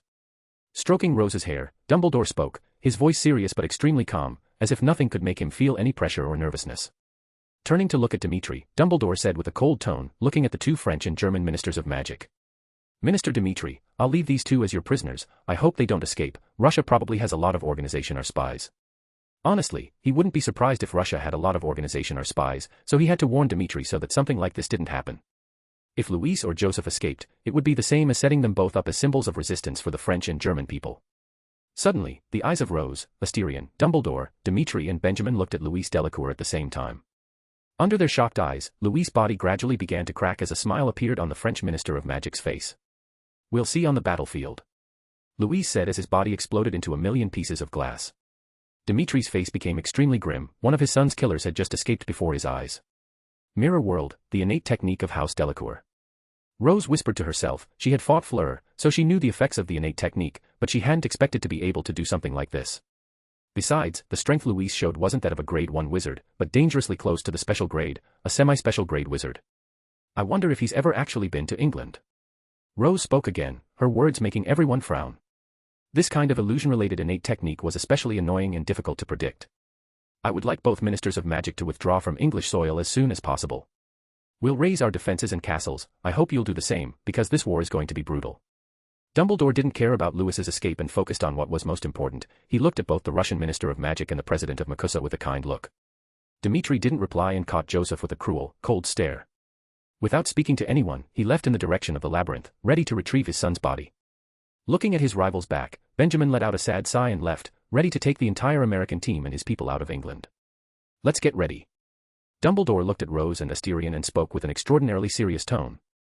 He had to start planning a massive attack on Organization R himself. Chapter 230, Chapter 227, A Talk Between Two Monarchs, 1. England, London, City of Westminster. Buckingham Palace. Asterion was dressed extremely formally at this moment, a blue military suit hugged his body perfectly while his hair was combed meticulously. He wore 2 rings on his fingers, the Patriarch's Ring of House Black and the Ring of Marvolo Gaunt, containing one of the 3 relics of death, the Resurrection Stone. Looking at the majestic palace before him, Asterion let out a helpless sigh. Dumbledore was busy mobilizing the entire clock tower to erect barriers and castles all along the Isle of Britain. Rose was definitely not suited to speak to Queen Elizabeth II. Naturally, that left only him to speak to the matriarch of House Windsor, the British royal family. Note, if you have any doubts about what Great Britain, England, and the United Kingdom are, I'll explain. Great Britain equals island. England equals one of the 3 countries located on the Isle of Great Britain. United Kingdom equals the union of 4 countries led by England. Scotland, England, Northern Ireland and Wales. I hope I've helped. Asterion had already notified him of his arrival. After all, arriving at someone's house unannounced was not polite or even considered a good thing to do. Waiting for a moment, he heard footsteps approaching and soon saw an elderly man wearing a black suit. Lord Black. The butler greeted Asterion and gestured for him to follow, which Patriarch Black did in silence. The butler remained silent as he walked, but he couldn't help glancing at the tall, red-eyed boy beside him.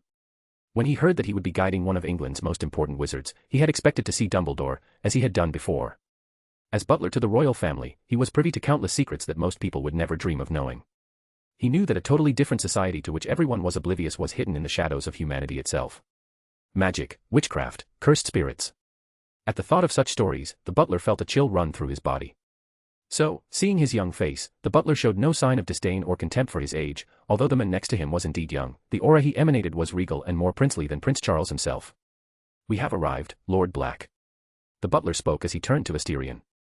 Asterion nodded and stepped forward. The butler opened the door, revealing an elegantly designed room. It was a room for receiving important guests. There were 5 people in it, only one of whom he knew, and it was someone he was familiar with. Edward Grey, the agent who had always accompanied him on missions. Waving discreetly to the men, who returned the greeting, Asterion looked at 4 other people. 2 men and 2 women. The first was an old man wearing a military suit similar to his own, including the royal blue color, and was Prince Philip and King Consort of England. The man was about 73 years old and looked firmer and more upright than his son, Crown Prince Charles, who was about 46. The woman next to Prince Charles was Princess Diana. She wore a pink suit and her blonde hair was short, 2 diamond earrings were in both her ears, a pearl necklace gracefully adorned her neck. She had such a kind and gentle smile that you'd find it hard not to feel goodwill towards the princess. However, Asterion's attention was soon focused on the most important person in the room. She was short and sat regally and inspiringly in the chair, a blue suit that matched her husband's hugging her body. Meticulously combed white hair covered her entire head. She had blue eyes, which for some reason reminded him of Dumbledore. The same strong, determined, and slightly stern look. She was Elizabeth II, Queen of England and the United Kingdom, one of the most powerful women in the Muggle world and the monarch of all the English. Honestly, with the existence of the cursed spirits, the wizarding world was very close to the Muggle world, which created a coexistence for the English monarchy. Although wizards despised Muggles, they respected their monarch, who had helped them enormously over the centuries. You probably wouldn't find a pureblood wizard who had never received any help from the House of Windsor. Your Grace, the Queen, it's an honor to finally meet you. Asterion placed his hand on his chest and bowed slightly forward as he looked directly into the Queen's eyes, which, strangely enough, were gazing at him with a touch of nostalgia. Sit down, Lord Black. Elizabeth looked at Arcturus' great-grandson and couldn't help but notice the great familiarity between them, not just in appearance, but in the way he behaved. He was an exact copy of the man. Princess Diana served as his maid for the moment, but she didn't seem bothered by the situation. She looked curiously at Asterion, as if expecting him to do something that would surprise her at any moment. Noticing this, Asterion made the teacup fly towards him, earning an incredulous and delighted look from the 33-year-old princess. The reaction almost made Patriarch Black laugh. The princess looked like a child who had discovered a whole new world after seeing a simple demonstration of a levitation spell. Philip and Elizabeth smiled at the princess's childishness. They really liked this fun-loving and naturally cheerful daughter-in-law, although their son and Diana's marriage was not going well at all. Both sides had lovers, which was slowly ruining the marriage. Charles didn't like his wife's childishness at such a serious moment, but he remained silent in the face of his father's powerful gaze. My condolences, Lord Black. Unfortunately, I was unable to attend Arcturus' wake. We were friends and he protected me when I was a child. He even taught me a few things about controlling those men from Parliament. Elizabeth said, her tone calm but somewhat emotional. Asterion wasn't surprised. Arcturus had once said that he had protected the Queen of England, which he always spoke of with extreme pride. He told me, Your Grace. He was always proud to have protected Your Grace. Asterion replied with a small smile on his lips. A smile that Elizabeth shared at that moment. After exchanging greetings, Asterion returned to his serious expression and looked at the Queen with a calm gaze. I'll be direct, Your Grace. I have to be in Parliament in just over half an hour. Elizabeth remained impassive in the face of the incredibly serious voice of her friend's great-grandson. She knew something unbelievably serious was happening.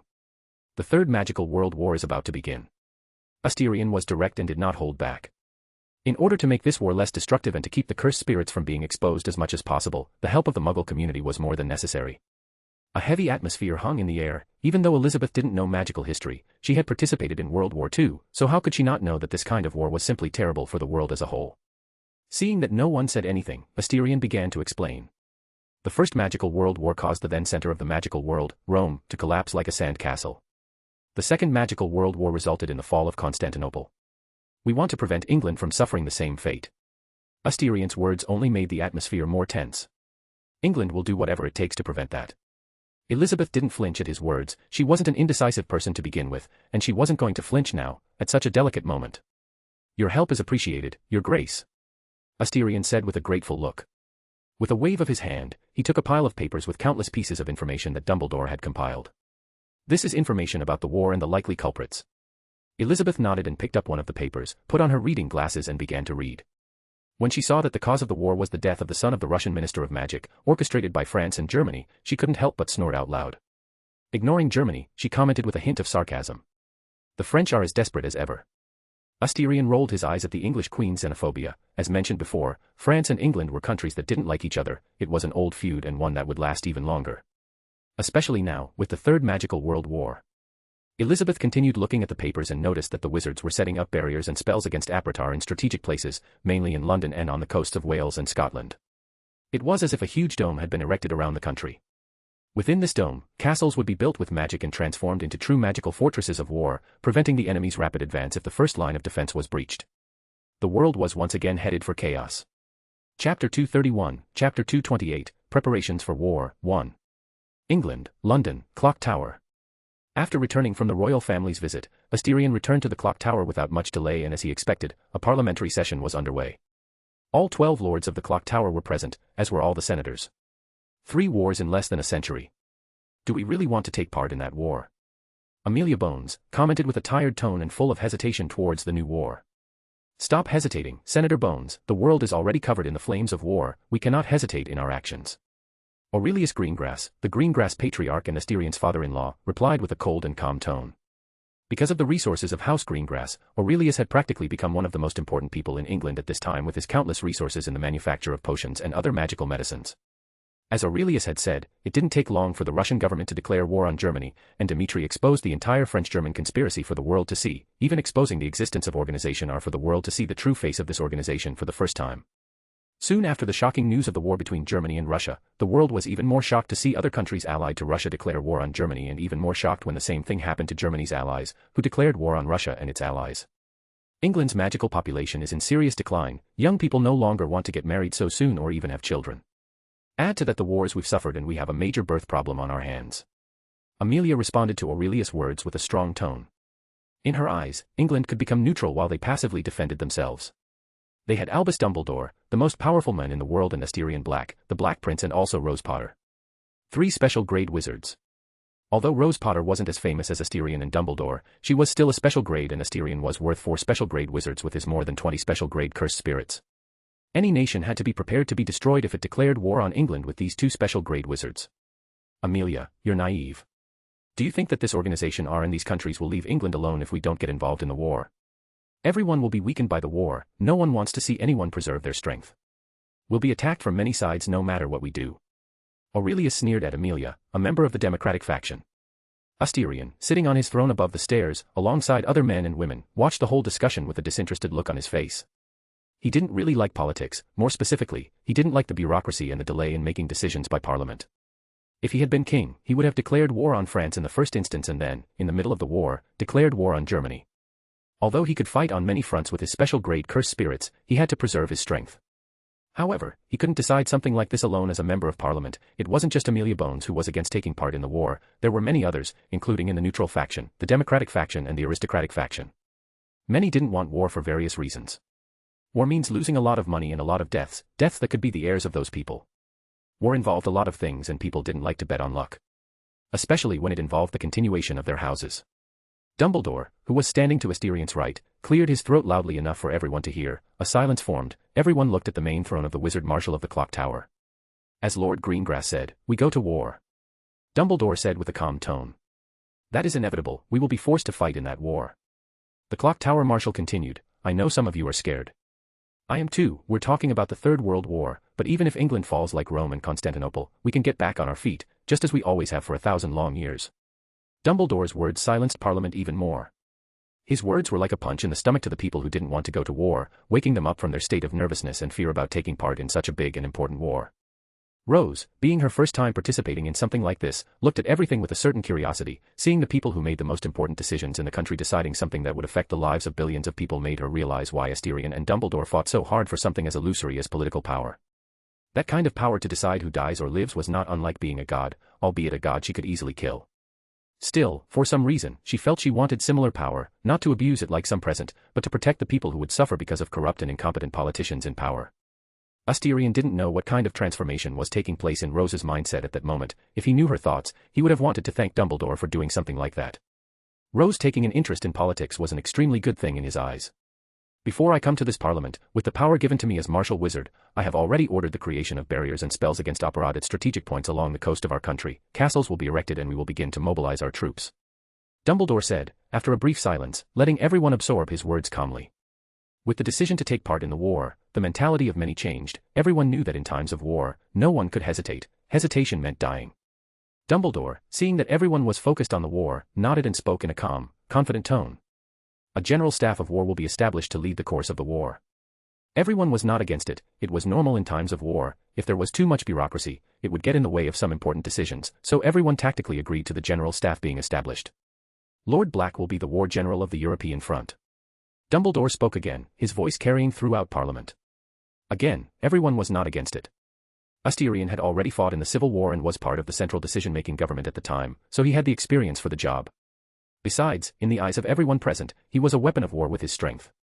More than 20 special-grade cursed spirits will be the nightmare of England's enemies. However, Dumbledore's next words made many frown. "Rose Potter will be the general on the French front, defending our left flank." Many had fought with Asterion and knew what he was like. Even though he was a 14-year-old boy, he was mature and didn't act impulsively, something that every general had to be, but Rose Potter was completely different. They knew Rose's personality very well and didn't think she would be suitable for the role of general, especially for the French front, the place closest to England. Any problems on the left flank meant that they were exposed to enemy attack. No one thought they were exaggerating, they weren't joking, they were at war and not just any war, they couldn't afford to make mistakes. Rose, seeing that many frowned upon hearing her designation, couldn't help but look at everyone who frowned and wrote down the names one by one in the notebook in her mind. She would take her revenge when the time was right and make these people suffer a little at her hand. Dumbledore, who didn't seem surprised by the actions of many, brought the cup of tea to his lips and after taking a sip, spoke in a calm, indifferent tone. As Rose is inexperienced, the French front will have 2 generals, you can decide who will take the post of general. His words calmed everyone down. Although Rose was inexperienced, everyone knew that to defend the border, it had to be someone powerful and Rose was perfect for the role. With a more experienced general by her side, no one was against the decision anymore. Seeing that everyone had agreed with Dumbledore's decision-making, Asterion couldn't help but cluck his tongue in admiration. This was a parliament, not a monarchy, where the king could decide anything and everything. Dumbledore's prestige was very high in the world, especially in England. Asterion could see that everything was so smooth because Dumbledore existed and was the most powerful man in the world, at least in the eyes of the world. If it were him, he could imagine that he would have to use a bit of force to get these people to listen to him. Let the war begin. Asterion muttered to himself as he watched everyone discussing the war and possible strategies. Chapter 232, Chapter 229, Preparations for War, 1. Clock Tower, Office of the Wizard Marshal. I will remember all the names that were against my appointment as general. Sitting down on the sofa, Rose spoke aloud, still full of anger at the mistrust of her ability. It's normal for them to question, you've proved nothing but your strength, Rose. Dumbledore, sitting in the chair behind the desk, replied with a smile on his face. Even with all the tension in the tower, perhaps Rose was the only one who could lighten the mood and make the men smile like that. Humph. Rose just snorted coldly, but didn't deny Dumbledore's words. As he had said, she really wasn't involved enough in politics and had practically no presence in Parliament, which made her image rather transparent. If it weren't for her strength, she probably wouldn't even be remembered. Turning to Asterion, Dumbledore looked at the calm, indifferent young man with an appreciative gaze. Honestly, he wanted Asterion as heir just for the calmness with which he could face the adversity and pressure of responsibility of the current situation. In his long life, he could count on his fingers the men and women who could remain calm in the face of desperate situations or those that required them to withstand extreme pressure. Asterion was one of the best he had seen to be apparently so calm when the situation demanded it. Asterion, you'll have about 20% of Aurors and 30% of regular wizards and witches. Dumbledore said, stroking his beard. The number of troops he had chosen was the maximum he could put on foreign soil without compromising the initial defense during this first phase of the war. Dumbledore continued speaking. Another troop will be allocated to you later in the war, but you will have to defend the Iberian Peninsula with that number of troops. Asterion couldn't help but raise an eyebrow at his words. Honestly, it was a larger number than he had expected. England didn't have large numbers of wizards and witches at the moment. England was not located on a continent, but on an island next to the European mainland, and this in itself had always been the biggest impediment to the greatest empire the planet had ever seen setting foot on this land, as the English population had always been a problem. If it weren't for that, perhaps the world would still be 25% England. Note, it's a little less than 25%, but I rounded it up to 25%. However, what is written is true, England had around 22 to 25% of the entire planet at its peak. If there was a country with the largest population of wizards and witches in the world, those were India and China, which was a concern given that it could be a turning point for the course of the war if both countries allied themselves to either side in the war. But these two countries didn't join the war so easily, it was asking for trouble to get involved in a war that wasn't even theirs in the first place. Perhaps China and India could sponsor some countries with the sale of medicines and mercenaries, but that's as far as it would go. As for being stationed in the Iberian Peninsula, Asterion wasn't surprised, it was Dumbledore's plan to defeat France first on 2 battlefronts.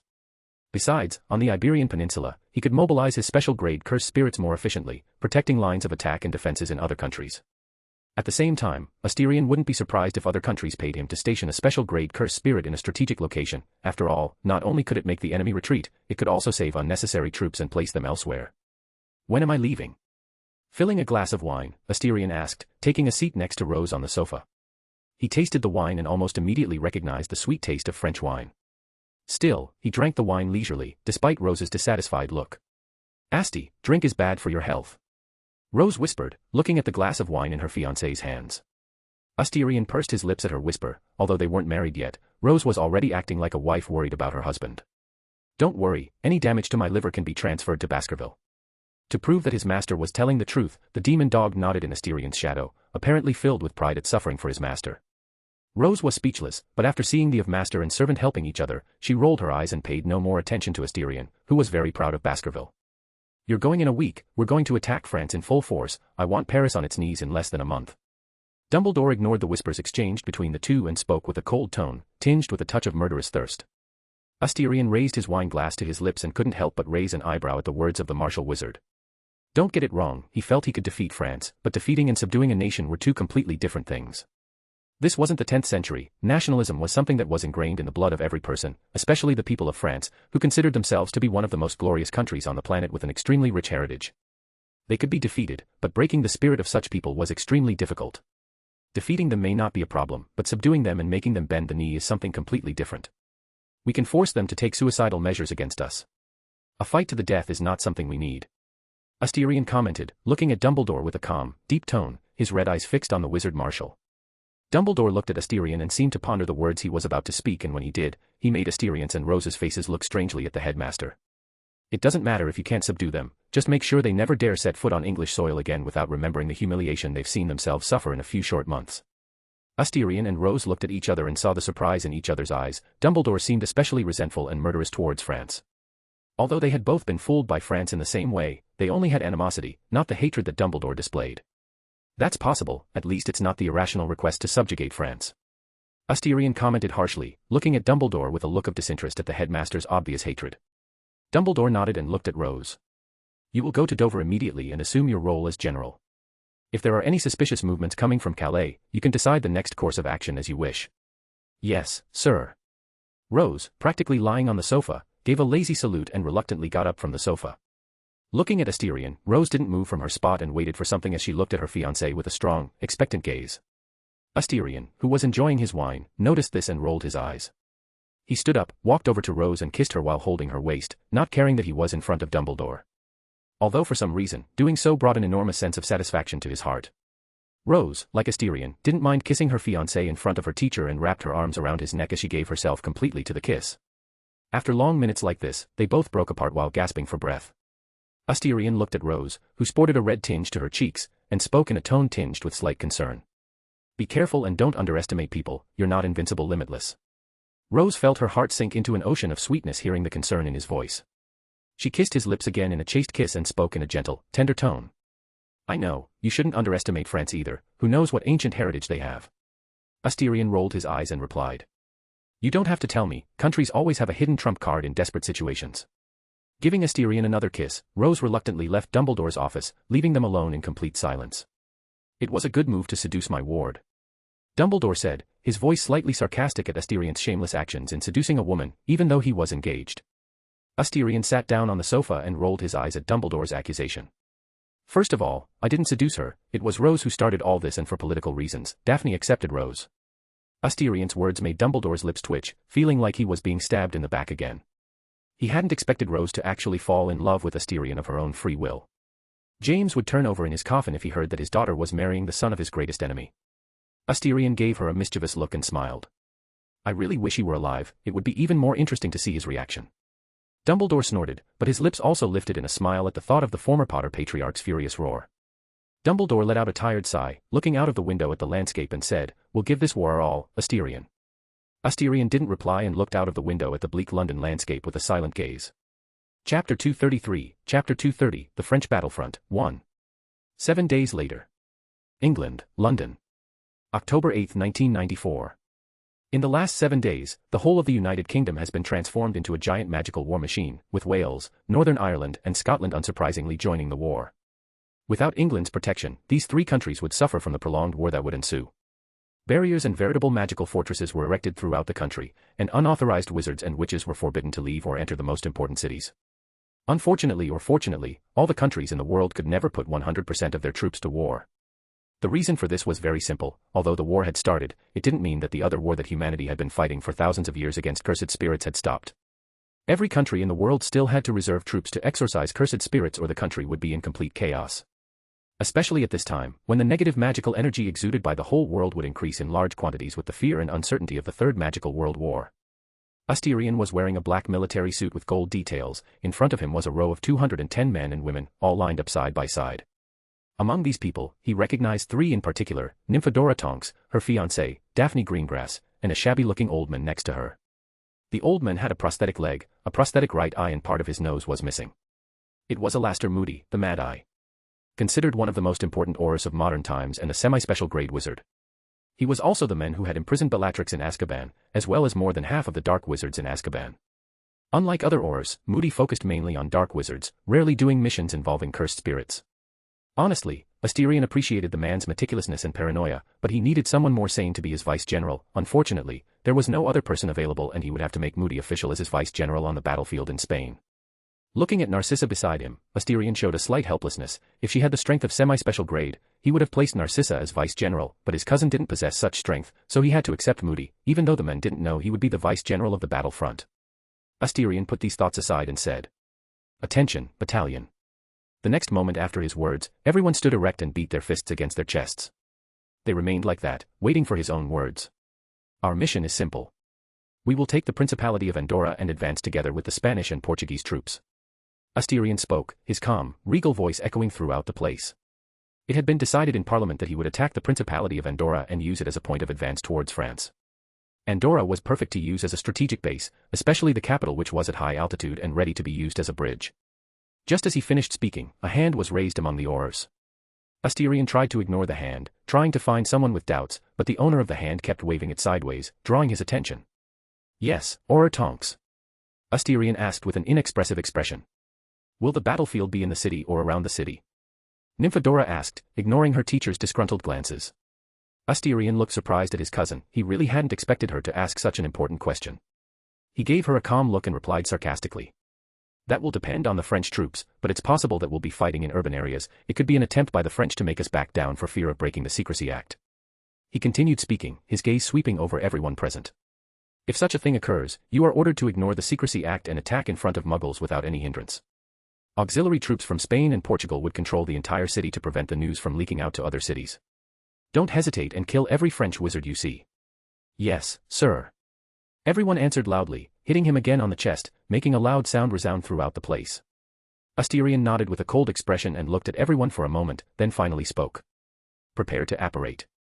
Everyone drew their wands and with one movement, they all apparat in a mere instant, a loud sound reminiscent of a car exhaust sounding, before their bodies were distorted into a spiral disappearing in front of Asterion. "Let's go." Looking at Narcissa, Asterion put his hand on her shoulder and he appeared, disappearing from the scene.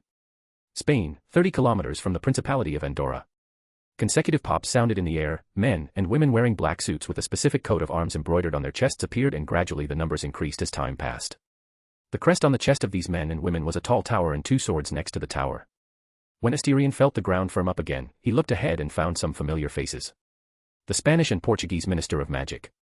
Alejandro Dominguez, the Spanish Minister of Magic, and Duarte Villar, the Portuguese Minister of Magic. Asterion didn't know the Portuguese minister. Portugal hadn't accepted his invitation to take part in the International Tournament of Magic and Wizardry in England. Duarte Villar was an old man, about 60 years old. His figure was a little bent, but the strong look on his face showed that he had been in office for a long time. From the magical intensity he was feeling, Asterion assumed that the Portuguese Minister of Magic possessed semi-special grade strength. Stronger than the Spanish Minister of Magic, who was a grade 1 wizard. Which seemed funny, given that Portugal was tiny compared to Spain, yet Spain never managed to annex Portugal, not for lack of trying. Every attempt by Spain to annex Portugal ended in disastrous or humiliating defeat. Another example of this was China and Japan. China suffered because of Japanese pirates for thousands of years, and remembering the size of both countries, you really wonder how the monarchs of China, or children of heaven, as they prefer to be called, were so foolish as to allow Japan to do so much killing and pillaging over thousands of years. But it goes to show that size doesn't always win out in the end. Weak countries were often more tenacious than many large ones. Suddenly, Asterion noticed a familiar face next to both the Spanish and Portuguese minister. It was the Italian Minister of Magic. Valentino Ricci. Asterion couldn't help but frown at Valentino's presence. He didn't like the Italian Minister of Magic's intrusion at all.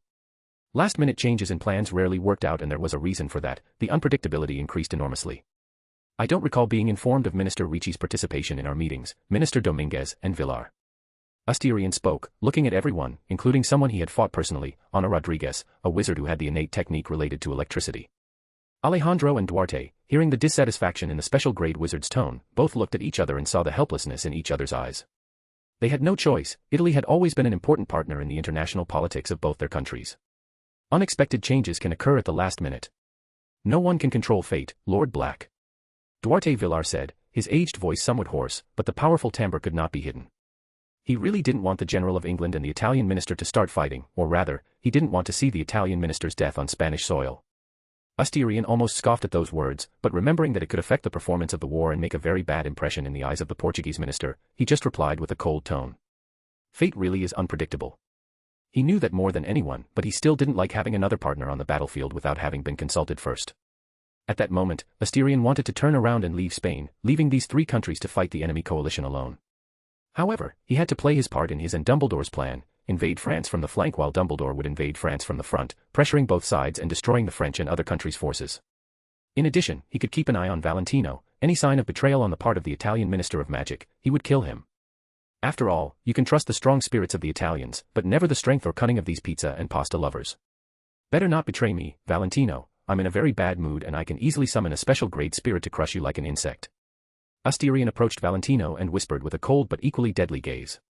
His voice was only audible to Valentino. After all, he couldn't intimidate one of the allied generals in front of his troops. It would be a severe blow to the morale of any troop, which, surprisingly, could be the difference between victory and defeat on the battlefield. Valentino's face turned grim in the extreme as he heard the veiled threat against him in front of his troops.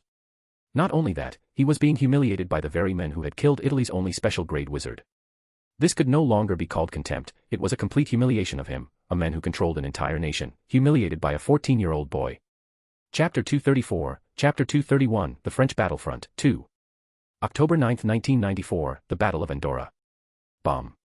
A red bolt of lightning crossed the air, hitting the ground, creating an explosion twice the size of any modern grenade. A crater of just over a meter appeared at the site of the explosion. It wasn't just this attack that blew up the surrounding steep terrain. Bomb. Bomb. Bomb. Consecutive explosions rang out all over the battlefield, some screams seemed to ring out all over the place, and every now and then, an arm flew into the air, severed by some cutting spell. They guessed where we were going to attack. The Portuguese Minister of Magic, Duarte Villar, commented, looking at the French wizards and those of other nationalities fighting not far from the capital of the Principality of Andora, Andora la Vieja. From what his eyes could count, there were at least 700 wizards of varying degrees on the enemy side, and honestly, it was a higher number than theirs. If it wasn't for the higher quality of the allied wizards and witches, it would be difficult to defend against such a large number of wizards and witches. They guessed, or we have a traitor in our midst. Duarte didn't speak of this doubt, because he didn't need to. Everyone in the place was intelligent and had guesses in their hearts. Unconsciously, they all looked at the Italian minister with discreet glances. Although he didn't want to be suspicious of his allies, Duarte had lived long enough to know that sometimes greed and self-interest were more tempting than any honor or loyalty in this world, especially when it came to countries. Asterion didn't care. His eyes were focused on the enemy commander, a brown-haired man wearing a luxurious blue suit, a slightly large beard around his face. The man looked no older than 40 and had blue eyes. From the man's gigantic magical aura, Asterion sensed that the wizard in front of him was a special grade wizard. Asterion recognized the man almost instantly. There was no way he wouldn't know. There were only 33 special grade wizards and witches in the world and he had information on all of them. After all, it was public information. Philip of Bourbon, the architect of the earth. A true French prince, although without any title or power, at least in the wizarding world, the House of Bourbon was still powerful, although far from its peak in the 18th century, controlling Spain, the two Silicas and Parma. However, Asterion's eyes didn't stay on the French prince for long. He looked towards Andora la Vieja. In the city, he sensed two other special grade auras. 3 special grade wizards. Asterion had underestimated the influence of the coalition of France and other countries, that many special grade wizards was too many to guard a border. Looking away from the city, Asterion glanced at the 3 ministers of magic around him. Minister Alejandro, Duarte, and Valentino. All 3 looked at Asterion at the same moment. There are 3 special grade wizards, 1 in front of us and 2 in the principality's capital. Asterion said with a calm tone as he looked at their faces and saw how they tensed at the mention of 3 special grade wizards. He could even see the fear in the Spanish and Italian ministers' eyes, although the Portuguese minister was extremely calm, just tense, but without showing any sign of fear. They're not going to attack, you don't have to worry, they're sending a clear message, that as long as I don't come, everyone fights calmly. Asterion spoke again, looking the French prince in the eye. Honestly, it was a risky strategy that France was taking at the moment. If you think French civilians were prone to rebellion and beheading kings and heads of states for breakfast, imagine French wizards and witches. The longer this war went on, the more agitated the French population would become and the greater the pressure on the French government. Asterion wouldn't be surprised if there was a rebellion within a few months. As he had said before, France's presidential throne was like a TNT bomb ready to explode at the slightest spark. For this reason, the strategy of delaying France's time was truly daring. Asterion's words made both the Spanish and Italian ministers of magic breathe a sigh of relief. The idea of fighting 3 special grade wizards was not at all appealing to either minister. The Portuguese minister of magic just snorted loudly and commented sarcastically. They want to delay time. They've probably mobilized the troops too quickly and are waiting for other reinforcements so that we can attack with an even greater force. He turned his gaze to the young man with the black hair and red eyes. I propose to attack. What do you think, General Black? Asterion was the only one who could fight special grade wizards at the moment. The special grade wizards and witches of Spain and Portugal were currently unavailable and would take a while to receive the news that they were at war. Which was normal, given that special grade wizards never stopped studying magic and were true scholars. Many preferred the silence of the mountains, far from the intense gaze of the cities, and concentrated on carrying out magical experiments in the hope of advancing to an even higher level of power. All eager to become the new wizard gods of this era, although in 1,000 years, there hadn't been a modern wizard god, only Merlin being the closest, but never actually becoming one, showing how challenging it was to reach that level of power. Asterion didn't look at the old minister and raised his lips in an appreciative smile. You read my mind, minister. Like Duarte, Asterion didn't agree to stand by and wait for reinforcements to arrive, because this war would turn into a war of resistance, something that could be delayed for months, perhaps years. Especially if both sides set up fortresses. With his words, Asterion ignored the shocked stares of both the Spanish and Italian ministers of magic. A dark blue aura enveloped his body like a flame and a colossal magical aura spread through the surroundings without any hesitation. At the same instant, 3 special grade auras also manifested and collided violently in the air, spreading gusts of strong winds, and an oppressive, suffocating aura hung over the battlefield. Asterion and the other 3 special grade wizards might have been indifferent to the magical aura, but the same could not be said of the other wizards and witches. The fighting that was taking place on the battlefield stopped almost immediately. Everyone felt as if a mountain was pressing down on their shoulders. Asterion showed a calm, cold look. Black armor with red eyes appeared on his body. Under his shoulders, the crimson cloak rested on his shoulders. Asterion's feet gradually left the ground and his body slowly flew into the air before the eyes of thousands of wizards, a visible dread spreading across the faces of the French coalition. While they showed fear, the soldiers from England, Spain, Portugal, and Italy gained momentum and morale, seeing the figure gaining altitude like a true god. Monsieur Black, are you really going to attack us? Philip asked, flying in front of Asterion. The man's face was incredibly dignified. Asterion's magical aura was far superior to his, and although the amount of magical energy could not be a key to victory in any duel, it showed that the other side would have more resistance. Philip couldn't believe that that absurd amount of magical energy belonged to a 14-year-old boy. In his eyes, Asterion wasn't at his peak and could grow even more, which made the French prince look incredibly dignified. This made him want to kill Asterion right then and there, but rationality overcame his fear. It was impossible for him to kill Asterion, especially with House Black's innate technique. From the information he had received, Asterion Black possessed more than 20 special-grade cursed spirits. That alone could consume him enormously, and once his magical energy ran out, he would become a fish to be slaughtered by Asterion without any resistance. We're at war, Prince Bourbon. Let's not beat about the bush and go straight to the end. We can save our precious time. Asterion summoned his atom-cutting sword and spoke with a terrifyingly cold tone, without hiding his thirst for blood. Philip realized that Asterion wasn't afraid to fight him, even though he had 2 special-grade aides. This made Prince Francis' face extremely gloomy. Seeing his face, Asterion wanted to laugh. There were few people who could make him back down from a fight, and Philip was definitely not one of those people. Even if there were 3 more special-grade wizards, he didn't care. Stretching his hand forward, Asterion muttered with a cold tone. Innate spell manipulation, creation and manipulation of cursed spirits, summoning. At the same moment, a sphere of black energy manifested in front of Asterion's palm. It looked totally black and obscure, smooth as a mirror in a perfect sphere shape. Behind Asterion, 6 colossal black suns manifested in a mere instant, gigantic red eyes staring at Philip, sending chills through the Prince of France's body. That damn monster. Philip muttered to himself, discovering why 10 Dark Lords came from House Black. How on earth could anyone not be corrupted by such a mighty power? However, the French prince showed no fear. He was a descendant of Charlemagne. How could he be afraid of anyone? Philip drew a long, sharp sword and moved into attack position. Philip didn't know it, but Asterion was the black with the greatest amount of magical energy, superior even to the ancestor of House Black, Corvinus Black. Although he was confident of fighting 3 special-grade wizards, Asterion was no fool and followed Rose's advice, not underestimating the enemy. Sukuna could die, let alone him, a 14-year-old boy. Mehoraga. Asterion muttered again, and from one of the 6 black suns, a large humanoid being wrapped in rags emerged. Chapter 235, Chapter 232, The French Battlefront, 3. The rags that held Mehoraga together began to tear away, one by one, revealing a tall pale humanoid being, over 3 meters tall. A wheel-like object hovered above his head while the white tail behind his head moved gently sideways. With every step he took, the ground sank slightly. White smoke came out of the pale creature's mouth while its eyes, which looked like wings, were closed peacefully. Philip sensed enormous danger coming from that special-grade cursed spirit. There was a malice in it that made the French prince's face extremely dignified.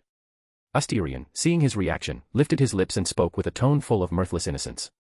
This is Mehoraga. He killed the special-grade wizard from Italy. I hope you enjoy playing with him. Mehoraga loves meeting new friends to play with.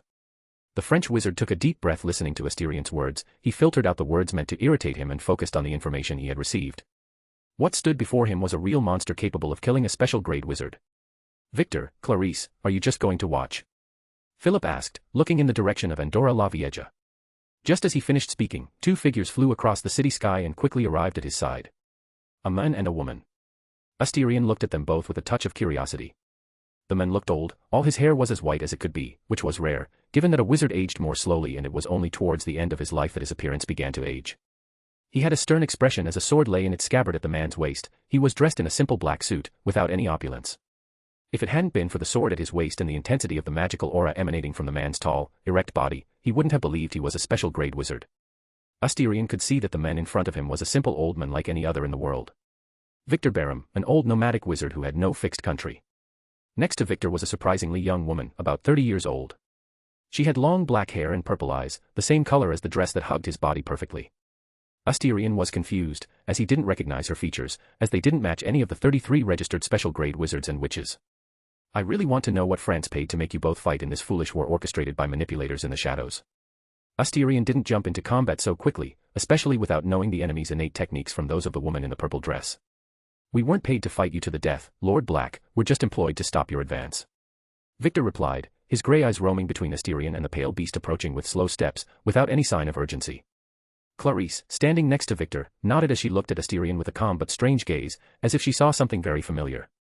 Honestly, Asterion wasn't surprised by Victor's words. The price for encouraging a special grade wizard to kill another special grade wizard couldn't simply be calculated in coins or monetary value, it had to be something important enough to make the wizard in question stronger. And believe me, something like that wasn't so easy to come by. As you may have noticed after Salazar's surgery on Asterion, the price of these items was often death, which would have happened to Asterion if he hadn't had Baskerville at the time. Then Asterion's face turned extremely cold as he took a step forward.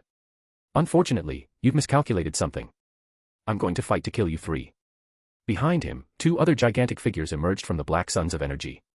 Everyone was shocked to see the gigantic 6 suns above in the sky. Even though they were far away, they could feel the maliciousness and the colossal amount of negative magical energy increasing every moment. It was as if the door to hell had been opened and demons were coming into the world once again. At the same time, regardless of country, everyone looked at the armor-clad figure in the air with high spirits and full of admiration. Which, if you thought about it, was quite normal. In a world where strength could make you survive, admiration for the strong was in the blood of every wizard or witch. Daphne, who was wearing black military clothes, just like all the English soldiers, looked up at the sky and the 4 figures floating in the air. A trace of concern flashed through her eyes, but she quickly focused on the main thing, especially after hearing the orders of the Vice-General, Alastair Moody. Who, by the way, had arrested her uncle, her mother's brother. Not that he didn't deserve to be locked up in Azkaban and die in that hellish place, her uncle had killed a couple of muggles because they'd just bumped into him. The big boys upstairs are fighting, and when gods fight, we mere mortals suffer. So back off and focus on capturing the city. We'll get past the French coalition and attack Andora la Vieja. Moody looked at the 4 figures in the sky and quickly acted. The men didn't hesitate and ordered all the troops to attack. In his eyes, it was an excellent opportunity to invade the city now that all the special grade wizards were away. With Moody's orders, all the English troops moved quickly. No one hesitated, especially the veterans who followed the order immediately. Seeing the mobilization of the English troops, Duarte and Alejandro didn't hesitate either and ordered the attack. The slowest was the Italian troops, not that the Italian soldiers were bad, but their commander hesitated to give the order and delayed the attack on their part. And when he gave the order, the Allied troops were 50 meters away. Daphne countered the enemy spell. He threw a diffindo at the enemy while she used the innate technique of House Greengrass. A blade of wind cut the enemy's neck in a mere instant. Blood splattered in the air as she watched the man's life pass before her. Daphne's face was indifferent and she didn't give him the chance to counterattack even though he was wounded. A bolt of red lightning shot out from the tip of Daphne's wand, blasting the men into a million pieces in an extremely bloody scene. Blood splattered onto Daphne's face, almost completely staining her cheek, but the future Lady of House Black remained indifferent as she looked around, death and more death appearing before her. An extremely bloody and cruel war. Everyone looked like an animal killing itself on other people's orders. Daphne's blue eyes caught the figure of Asterion's cousin on the battlefield, Nymphadora Tonks. She looked like a goddess of war. Her hands transformed into gigantic hammers and smashed the enemy without any resistance. The scene was even bloodier than hers. At the same time, Daphne noticed that the quality of the French troops seemed far below what was expected for an army guarding the border. Is it possible that they left the weakest on the border and reinforced the inner part of the country? Daphne muttered to herself as her body began to separate from the ground. Innate spell manipulation, heart of nature, manipulation of the elements.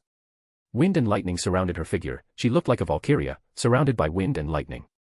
Like a conductor controlling the orchestra, Daphne controlled the elements by attacking enemy troops without any discrimination, tore up the ground with her powerful lightning and sent enemy wizards and witches flying with violent gusts of wind. It wasn't just her who started fighting in earnest. Ana Rodriguez, a young grade 1 wizard, tore through the battlefield like blinding lightning. Her figure could barely be seen, she was so fast and deadly that she looked like a wizard-killing machine, slicing through them like a vegetable. Faster, faster, faster. Ana muttered to herself as her body practically transformed into electricity, her hands becoming sides reaping lives with extreme efficiency and agility. The Vice-General of England, Alastair Moody, walked calmly across the battlefield towards the city while his right eye seemed to move at high speed. It looked strange and extremely frightening. Around him, gigantic black eyes appeared in the air while anything near him seemed to become extremely frightened to the point of turning and fleeing in complete terror. The moment this happened, a bolt of green lightning shot out from the tip of his wand and struck his enemies, killing them on the spot, as the consequences of using high-level dark magic mattered little in war. That's what Moody was doing, not caring about international laws that forbade such spells in war. Duarte and Alejandro, seeing the massacre unfolding before them, couldn't help but take a deep breath. They thought it would be difficult to fight an army of almost 1,000 wizards and witches, but seeing the situation in front of them, they estimated that within 10 minutes, the enemy troops would surrender or retreat into the city. And as they expected, the enemies did indeed see the situation they were in and retreated towards the city while still maintaining a front line of spells, delaying the troops from England, Portugal, Spain, and Italy. Seeing the situation, they both looked up and anxiously awaited the outcome of the battle taking place in the sky at that moment. Suddenly, their expressions changed dramatically as the sky darkened in front of them. A meteor swept through the clouds and plummeted towards the ground. In the next second, a deafening explosion rang out across the world as a flash of light blurred the vision of many, including the ministers of magic themselves. Boom. Chapter 236, Chapter 233, The French Battlefront, 4.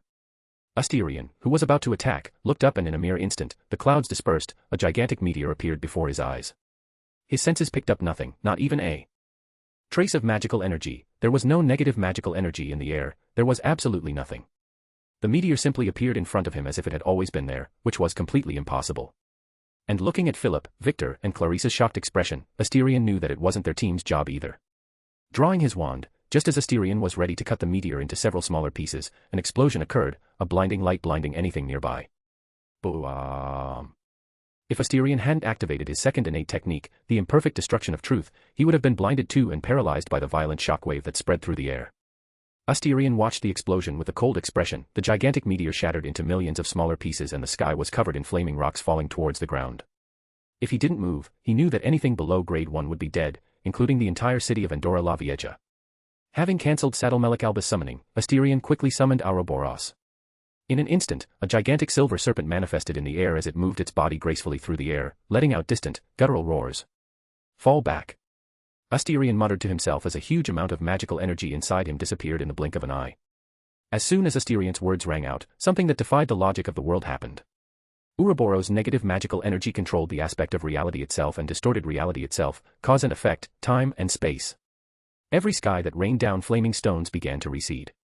Philip, Victor, and Clarisse, who had managed to regain their sight, were completely shocked by the scene before them. This was not the power that a mortal should possess, it was a power that only a god could manipulate. At the same time, they understood that Asterion probably had special grade cursed spirits to deal with every situation they put him in. Honestly, a place with such an enemy made the three of them feel enormous pressure. Which reminded them of when they were still mere grade 1 wizards. It had been a long time since they had felt that way. Victor in particular, the oldest of the group at almost 147 years old, felt it even more than the two next to him, Philip and Clarisse, who were still relatively young at 60 and 40 respectively. Asterion didn't mind the stares of the three special grade wizards and focused entirely on the meteor, now completely intact, with no sign that it was going to explode at any moment. Patriarch Black was still using his two innate techniques, observing the whole meteor and analyzing how it had appeared in this place and fallen exactly at this unfortunate time. Suddenly, the black pentagrams in Asterion's eyes noticed something unusual, an almost minute trace of negative magical energy, smaller than a molecule, but still noticeable mainly to him. If it had been Rose, she would have noticed. The six eyes were really good at this. Asterion followed the trail of negative magical energy in the air and looked towards the north, his gaze crossing great distances and stopping on a humanoid being on a hill. The being's skin resembled boulders while his figure resembled someone extremely fat. There were six eyes on the cursed spirit and his ears resembled Buddha ears. At the same time, an Islamic-looking man stood next to the special-grade cursed spirit, wearing an elegant black suit with a white vest. His beard was perfectly manicured and very well groomed. Asterion's face instantly turned cold at the extreme, an intense and colossal murderous intent surrounded his body, it almost looked like a black and red subsistence. Again someone was plotting against him, again and again. To say that Asterion was furious at this moment was to simplify what he was feeling. He couldn't understand why no one had the respect for him that they should. Hadn't he already killed enough? Hadn't he already exposed more than one of his trump cards? As in Merlin's name, there was someone still out to plot against him. It seemed that he had to destroy an entire country for people to have respect for him. If that didn't happen, he'd have to burn down the world for everyone to really respect him. Asterion turned his wrist and a gigantic curtain of darkness formed above the sky. It was so big that it could easily reach tens of kilometers. Asterion muttered coldly. Jormungand. A being emerged from the curtain of darkness, completely blocking out the sunlight. Herpo, seeing Asterion's gaze, looked at the special grade cursed spirit beside him and shook his head. Asterion hadn't found his tracks, but that of the cursed spirit. Which he hadn't really expected to happen, but seeing the pentagrams in the 14-year-old's eyes, the Greek wizard's lips lifted in a smile. Although he already knew the information, seeing it in person still made him want to laugh. He hadn't expected that the soul spell would actually work in Salazar's hands, but like any experiment, there was always a chance that it would be successful. At the same time, he was immediately wary of Asterion. He knew a lot about how the Slytherin house innate technique worked. It was one of the innate techniques capable of destroying his Horcrux. And seeing the monster that could adapt to any innate technique on the battlefield, the danger he was in right now was extremely great. Suddenly, the sky darkened completely. Herpo looked up and an ear-to-ear grin appeared on his face. He spread his arms and enjoyed the sight of the gigantic serpent emerging from the curtain of darkness. Corvinus, your descendant is really impressive. A gigantic golden serpent covered the sky of the Iberian Peninsula, its body reaching an unbelievable tens of kilometers in length. The serpent's eyes were a deep shade of red as its body moved slowly across the sky, as if it were a pillar supporting the sky itself. A feeling of oppression made everyone below special grade kneel down without any surprise. Even special grades on the spot felt that the air seemed denser, making it a little more difficult to move around. Herpo and the cursed spirit who was the target of the pressure experienced this feeling even more. It was as if the air itself had become liquid and viscous. Even performing magic became a more complicated task. Look what you've done, you've made him angry. Herpo commented with a smile on his lips, his brown eyes looking at the gigantic golden serpent with a glittering gaze. The cursed spirit looked at Herpo with a cold gaze and surprisingly, opened its mouth and spoke. Who cares if he's angry, he's our enemy. His voice was hoarse and cold, there was no emotion or warmth in his tone. Attacking a calm enemy and attacking an enemy full of rage are two completely different things. Hatred often brings a certain increase in the level of power.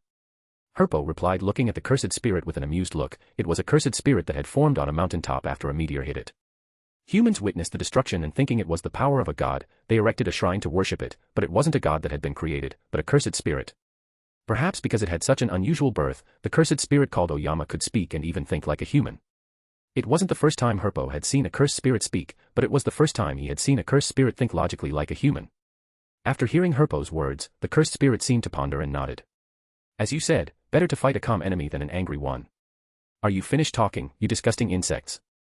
Hearing the words above him, Herpo flashed an amused smile and raised his head, watching Asterion above him with his black armor and crimson cloak over his shoulders. It's been a while, Asterion, or should I call you Lord Black? Herpo didn't mind the childish teasing. He needed a lot more to make him angry. Lord Black to you, we're not as friendly as you might think. Asterion replied with a disgusted expression. Besides, I'd rather not associate with a necrophiliac, it'll tarnish my reputation for all eternity. The smile on Herpo's face visually contorted, a rigid look appearing on his face. He really didn't like people with sharp tongues, especially not Asterion. The boy really knew how to make him angry with just a few words. By Zeus, I really want to sew your mouth shut, maybe then peace would reign in the world once again. Herpo commented with a gentle look, but his gaze was so cold it could freeze the world. Just you. A worm that hides in holes. You should go back to the hole you came out of and contemplate your own insignificance. Maybe you'll finally kill yourself after seeing how ugly you are. Asterion's lips curved into a cold smile and he replied in a voice devoid of warmth. I really want to kill you, boy. Herpo said with a calm tone, but his voice was so inexpressive that it gave Oyama next to him goosebumps. Chapter 237, Chapter 234, Battle Between Special Grade Wizards, 1. Kill me. Landing on top of Jormungand's gigantic head, Asterion seemed to hear something extremely funny. He looked at Herpo and activated his second innate technique, the imperfect destruction of truth. His status information appeared before Patriarch Black's eyes. If you were in your original body, you might actually be able to threaten me, but in your current state, you're pitifully weak. Asterion said. And like any weak person, you should run away just like you did at Hogwarts, you necrophiliac parasite. Yes, although Herpo seemed powerful, Asterion could see through his innate technique. He didn't know what the side effects of occupying someone else's body would be, but it definitely wasn't small. Especially noting the amount of Herpo's magical energy, it was barely up to special grade. Asterion assumed that Herpo's original body was alive and hibernating at the moment. He was just using the Horcrux to move around the world without worrying about dying for good. Didn't you hear about Zeus and Kronos fighting? Kronos was stronger than Zeus, but he still lost. The weak often have ways to kill the strong. Herpo looked at Asterion and replied calmly, although inside he was cursing the Slytherin house technique. Faced with that innate technique, there were no secrets that could remain hidden, and for the first time in 2,000 years, Herpo wanted to go back in time and slap himself for being so arrogant. He never thought that a spell given to that arrogant Salazar could actually work. At the same time, as Asterion had said, Herpo was really getting ready to run away. He'd only come here to hinder Asterion as much as possible and then leave unnoticed. Unfortunately, Asterion had managed to trace the remnants of Oyama's negative magical energy, even with all the preparations to hide their tracks. Zeus and Kronos. Asterion raised his lips in a cold smile. He looked at Herpo, Philip, Victor, Clarice, and the special grade cursed spirit. It really does look like the situation Kronos faced. Should I feel honored that 5 special grade beings are surrounding me? Herpo's eyes flashed briefly. He smiled and spoke. Are you prepared to be dethroned from the throne, your majesty?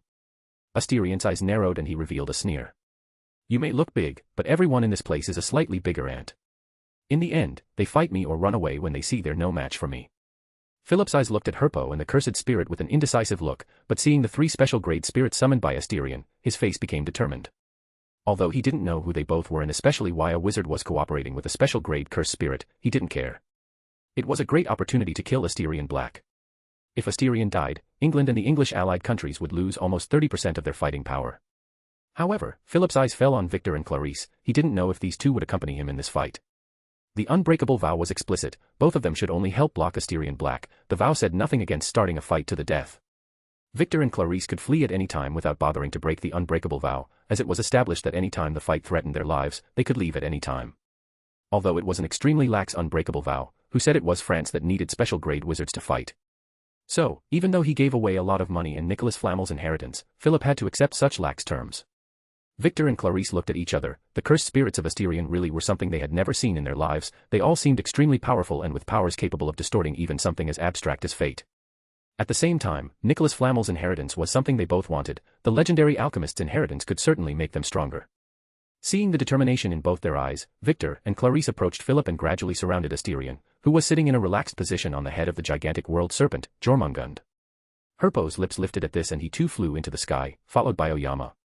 5 figures surrounded Asterion in a formation that resembled a circle, but they all didn't approach the gigantic golden serpent for obvious reasons. No one knew the ability of the gigantic cursed spirit and they didn't want to be the first to attack and suffer serious injuries.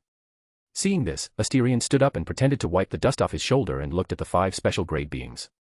If you wish, I can wait for you to plan some strategy. Treat this as my mercy on you mongrels, unworthy of even licking my feet. Ouroboros, the serpent of destiny, arrived at Asterion's side and protected his master. Although Ouroboros was large, the silver serpent looked like a puppy next to Jormungand, the serpent of the world. The same could be said of Mahoraga, who appeared behind his master and acted as his bodyguard. Herpo's face twitched as he listened to Asterion's extremely insulting words. He had to admit, Asterion knew how to speak impactful phrases at times like these. If Herpo and Victor could control themselves in the face of such words because they were more experienced, the same could not be said of Clarice and Philip. The French prince in particle, who had always had privileges and flattery as he grew up, could not stand by in the face of such humiliation. He gripped his sword firmly and attacked Asterion with a look full of rage. Herpo shook his head and thought that children were children, always impulsive. The moment Philip attacked, Asterion had also moved. Asterion had raised his wand and whispered, "Conf Ringo." Under Asterion's magic, reality was distorted and in less than the blink of an eye, a huge fireball exploded, making a great deafening sound in the Iberian Peninsula. The heat wave spread for miles, making the air the temperature of magma. Philip, who had approached Asterion, had his body thrown backwards as his body was literally cooked by the explosion of Asterion's confrontation. When Asterion attacked, Oyama, the special grade cursed spirit, attacked. But, under his confused eyes, his figure couldn't leave the spot. Every time he moved, he went back to where he was. The cursed spirit's 6 eyes looked at the silver snake and it roared furiously. He released his special grade negative magical energy and broke away from the serpent's ability on him while a 50-meter meteor manifested in the air and headed towards the cursed traitor silver serpent. Ouroboros opened his mouth and attacked Oyama without any hesitation. He ignored the meteor and quickly approached his enemy. Before Herpo could move, a pale humanoid being appeared before him. The being smiled cruelly as what looked like a blade appeared in his right hand. Herpo's face turned cold. The last time he fought this monster, he knew that with each turn of the wheel above his head, he would adapt to the innate technique that hit him. However, the way to kill the monster was also very simple: kill it before it could adapt. "You're really dangerous, but I've prepared myself for this day." Herpo muttered to himself, knowing Rose and Asterion's powers, how could he not prepare before he did anything? It was caution that had allowed him to survive for over 2,000 years. Taking an item that looked like a cube out of his pocket, Herpo smiled coldly and threw it towards the pale humanoid special-grade cursed spirit. In an instant, the cube glowed and in the blink of an eye, the cube transformed into 4 golden energy swords. The 4 swords simultaneously pierced the flesh around Mahoraga, blood spurted into the air and the swords made Mahoraga unable to move again. Roaring, Mahoraga tried to free himself, but found himself unable to move, even his colossal strength could not remove the golden swords. It's useless, it's an inheritance from the goddess Hecate, you need to have a level of power similar to the goddess Hecate. Herpo commented with a smile, looking at the pale monster that could adapt to his innate technique. With Mahoraga trapped, the danger on the battlefield dropped by 50%. Honestly, he wanted to use it on Asterion, but unfortunately, such items only work on beings of pure energy, something that cursed spirits were. Asterion, who was about to enter close-range combat, stopped and looked shocked at where the fight between Mahoraga and Herpo was taking place. He felt that he had lost control of Mahoraga. Not in terms of control, he could still control him, but he couldn't personally control Mahoraga and make him move. It was like running out of batteries in a remote control car. Seeing the golden swords and the unmistakable magical aura of a wizard god emanating from them, Asterion cursed the heritage of a wizard who had lived for over 2,000 years. Jormungand. Asterion muttered as he controlled the gigantic golden serpent. Seeing this, everyone quickly moved away. Although they didn't know what powers the golden serpent possessed, they didn't want to experiment with their bodies. Then, under everyone's surprised eyes, a golden aura surrounded Asterion. 5 minutes before I'm affected by negative magical energy, but during those 5 minutes, I'm immortal and possess infinite magical energy. Asterion thought with a cold, murderous smile appearing on his lips. Chapter 238, Chapter 235, Battle Between Special Grade Wizards, 2. Jormungand ranked second in the amount of negative magical energy among his special grade cursed spirits, second only to Morgan. Jormungand was the greatest and the one he had high hopes for achieving something revolutionary in the wizarding world. Making negative magical energy compatible with human bodies, he was created for that purpose. 5 minutes. That was how long he could stay immortal and have infinite magical energy. Jormungand was Asterion's experiment to see if he could adapt to negative magical energy, the power that could make cursed spirits be born and grow stronger. This energy was a nutrient for any cursed spirit, but a deadly poison for any carbon-based living being. If negative magical energy enters the body of a grade 1 wizard or witch, all that remains for him or her is to wait for death while their organs literally melt away. By making some modifications to his armor, Asterion managed to extend the time he could use negative magical energy without being melted by seconds. But in the end, the experiment still failed. Human flesh and negative magical energy couldn't live together. At the same time, Asterion discovered that it wasn't that human flesh and negative magical energy weren't compatible, but that negative magical energy fed off the human body to strengthen itself. This was something he couldn't do anything about. How in Merlin's name do you remove the predatory instinct from something? Just so you understand, cats have been domesticated by the human race for 9,000 to 10,000 years. Even so, any cat could hunt like its ancestors. It was so deep in the DNA that the predatory instinct could never disappear from any being. The predatory instinct was what kept humans, animals, and plants alive. Looking at his enemies far from him, Asterion raised his lips in a cold, excited smile. Don't stand so far away, let's walk hand in hand together. Just as Asterion was about to finish, a chill made him stop his sentence, and just when he thought he had dodged the attack. Splash. Blood spurted into the air under Patriarch Black's wide eyes. Asterion's armor and Baskerville's protection field were useless in the face of the attack. Looking at his shoulder, Asterion saw that his entire shoulder had been separated from his body, leaving some internal organs in contact with the air. It was the most serious wound anyone had managed to inflict on him in his entire life as a wizard. Blood dripped in large quantities from the pieces of his armor. But under everyone's shocked eyes, the wound that would have killed anyone else, closed in a mere instant. Even his armor was completely intact. What a monstrous regeneration. Victor muttered with a shocked look. He couldn't help but look at Asterion with a touch of fear. How could there be such a strong monster in the world? Was that really something a special grade wizard could do? Herpo looked at Asterion and then looked at the gigantic special grade cursed spirit. He's using negative magical energy to become immortal. What an incredible idea, but how long can you last in that state? He spoke with a smile on his face, but inside, he was shocked by Asterion's audacity. If there was one thing he dared to claim to be first, it was to be the wizard who had studied the most in his life. When you've lived for over 2,000 years, you get a title like that. How could he not see that Asterion was using negative magical energy to heal himself, something he theorized that only cursed spirits could use? Herpo's words made everyone breathe a sigh of relief. If Asterion could regenerate like that for a long time, no matter how strong they were, they would get tired after a long time of fighting. Honestly, as Herpo had said, Asterion really couldn't stay in this state for long, but don't forget that with infinite negative magic energy, he could summon all of his special grade cursed spirits. I really can't stay in this state forever, but the 5 of you will die before then. Raising his finger upwards, Asterion muttered words that sent chills through the bodies of everyone present. Innate spell manipulation, creation and manipulation of cursed spirits, maximum summoning. Along with the other 6 black suns earlier, another 15 suns emerged above Asterion like gigantic black spheres. Along with Baskerville in the shadows of the Black Patriarch, 20 special-grade cursed spirits. Within 16 black suns, 16 ancient beasts roared, excited to come out and cause fear and death to their master's enemies. The level of negative magical energy was so high in the air that the world took on a dark hue. In this environment, even muggles might be able to see cursed spirits. Honestly, when 20 special-grade cursed spirits appeared above the Iberian Peninsula, all the wizards in Europe and some in Asia and Africa looked in shock at the colossal amount of negative magical energy. In the perception of many, the whole of the Iberian Peninsula was covered in a sea of darkness and evil, almost as if the end of the world was happening there. In England, Rose and Dumbledore, in different corners of the country, looked towards the border of Spain and France with surprised gazes. Rose looked shocked at the amount of negative magical energy she was feeling and got up from her chair on the border near the town of Calais. 20 cursed spirits. Rose muttered to herself with a shocked but equally worried look on her face. What would make Asterion summon so many special-grade cursed spirits? Could his body withstand such pressure? If she hadn't known that Asterion had Baskerville to protect himself, she would have run to the French border to help her future husband. In the Principality of Andora, in the sky, black pentagrams appeared in Asterion's eyes. His body began to collapse at the absurd amount of negative magical energy in his body, overloading and destroying brain and body, but with his abnormal regeneration during 5 minutes, his body could regenerate faster than it was destroyed. For the first time in his life, he felt he could use all his power. His human shell could no longer hold him back in this respect. At that moment, Asterion looked like a dark lord surrounded by dozens of black suns and gigantic cursed spirits. Asterion looked coldly at the purple-clad wizard, the black pentagrams manifested in front of his eyes. The attack that wounded him was delivered by the woman. He had to kill the one who could do the most damage to him. Innate spell manipulation, imperfect destruction of truth, destruction of truth.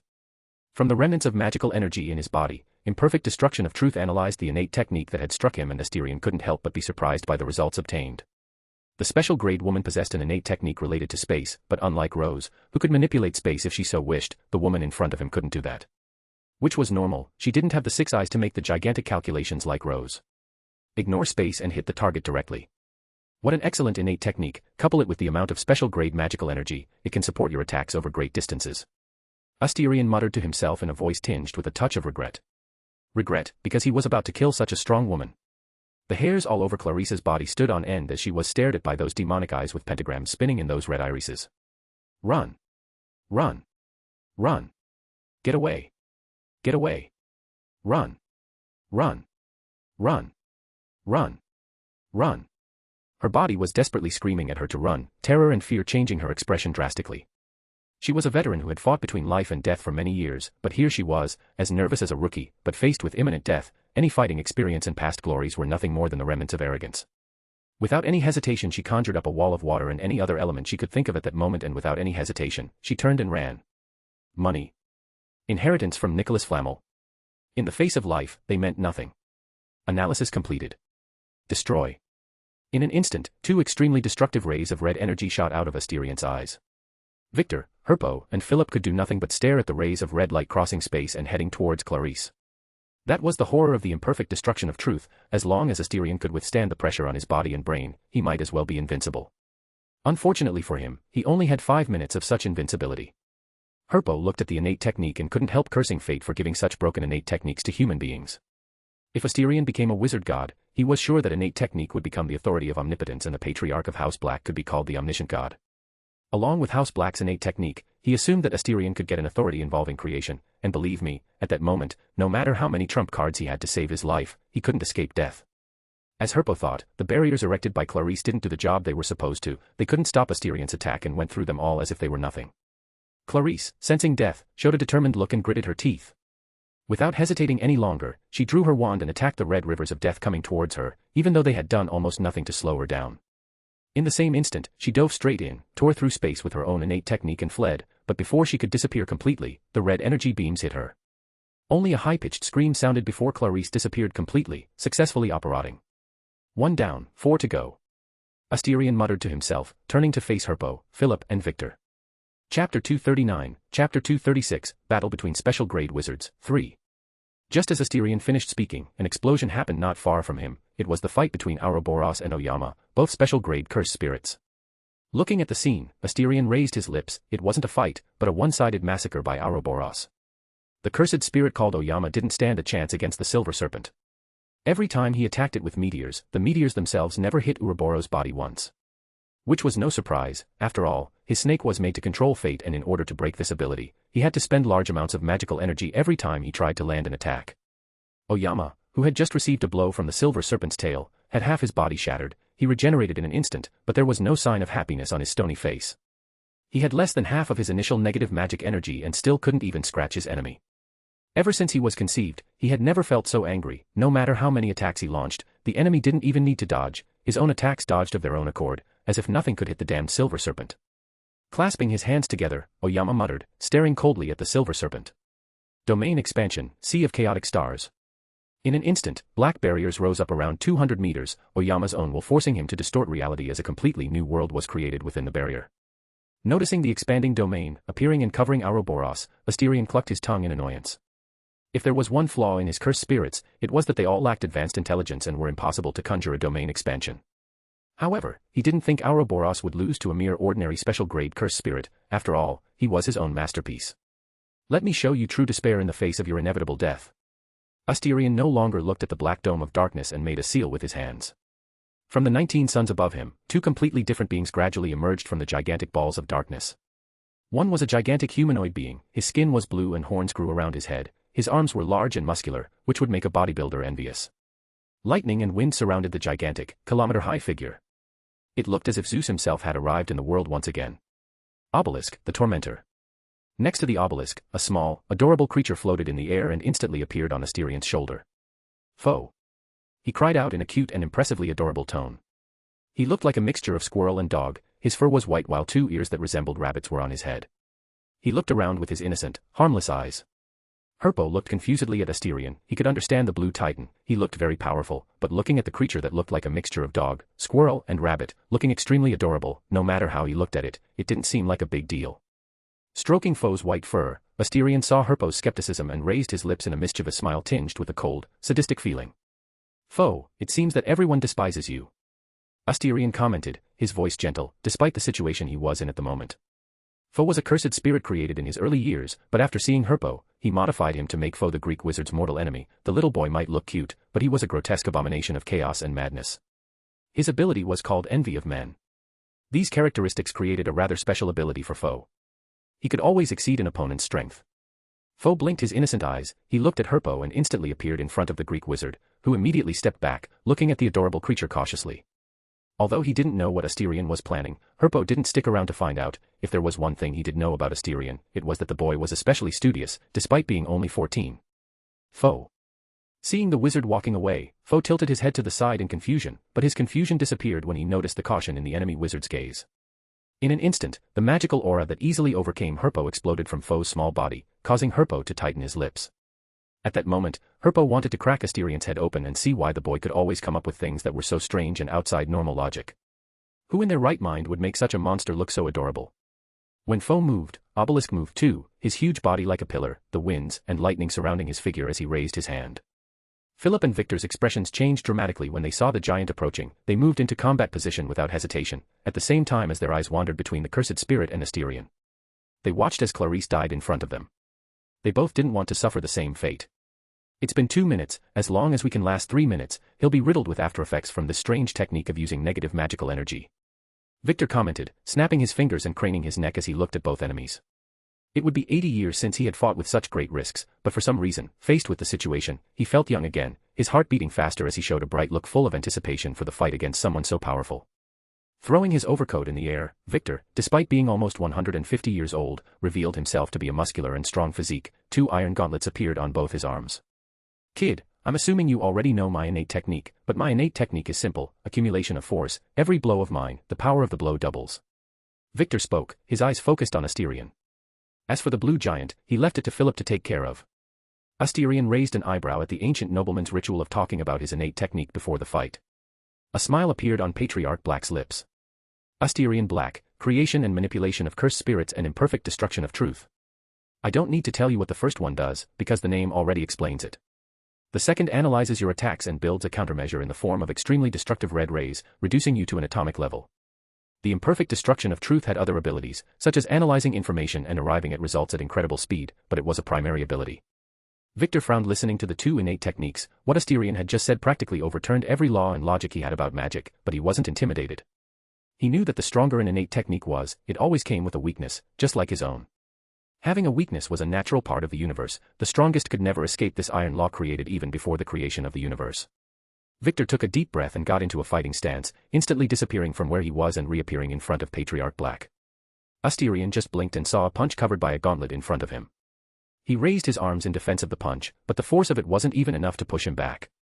Attacking with his sword, Asterion made a horizontal slash, which Victor easily deflected with quick reflexes and returned the attack with a punch. Asterion used his sword to block the attack, causing sparks to fly in the air around him. Blow after blow, sword versus gauntlet. Each impact was enough to sink a 20-story building with ease.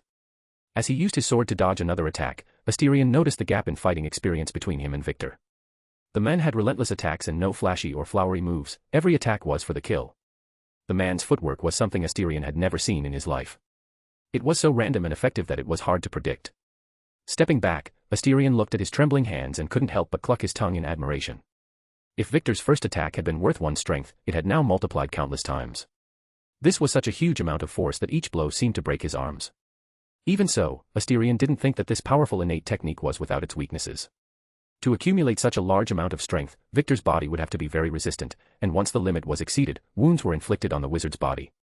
Asterion looked at Victor. The man was breathing heavily, releasing a large amount of steam from his mouth, his gaze fixed on him. He noticed that after the 10th blow, Victor's power didn't increase, showing that he had stopped doubling his strength, probably not using his innate technique anymore. Chapter 240, Chapter 237, Battle Between Special Grade Wizards, 4. Boom. His hair forced to flutter wildly against the furious winds, Asterion looked to the side and saw the obelisk fall to the ground with a loud thud as gigantic spikes of earth the size of mountains pierced the huge body of his cursed spirit. Purple blood stained all the ground around it, all life began to wither in the face of the cursed spirit's highly corrosive blood.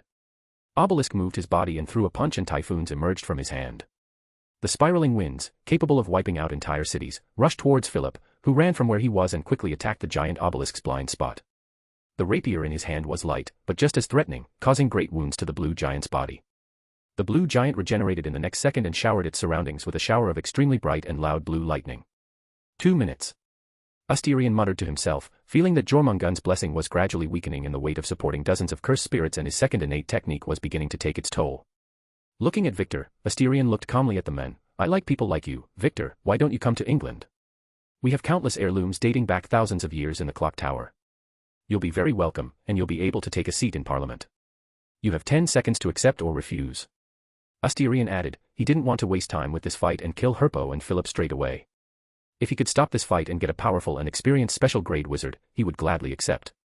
Yes, Asterion wanted to recruit Victor. Originally he didn't want Alastair Moody as his vice-general, because the man, although experienced, wasn't a commander capable of inspiring soldiers.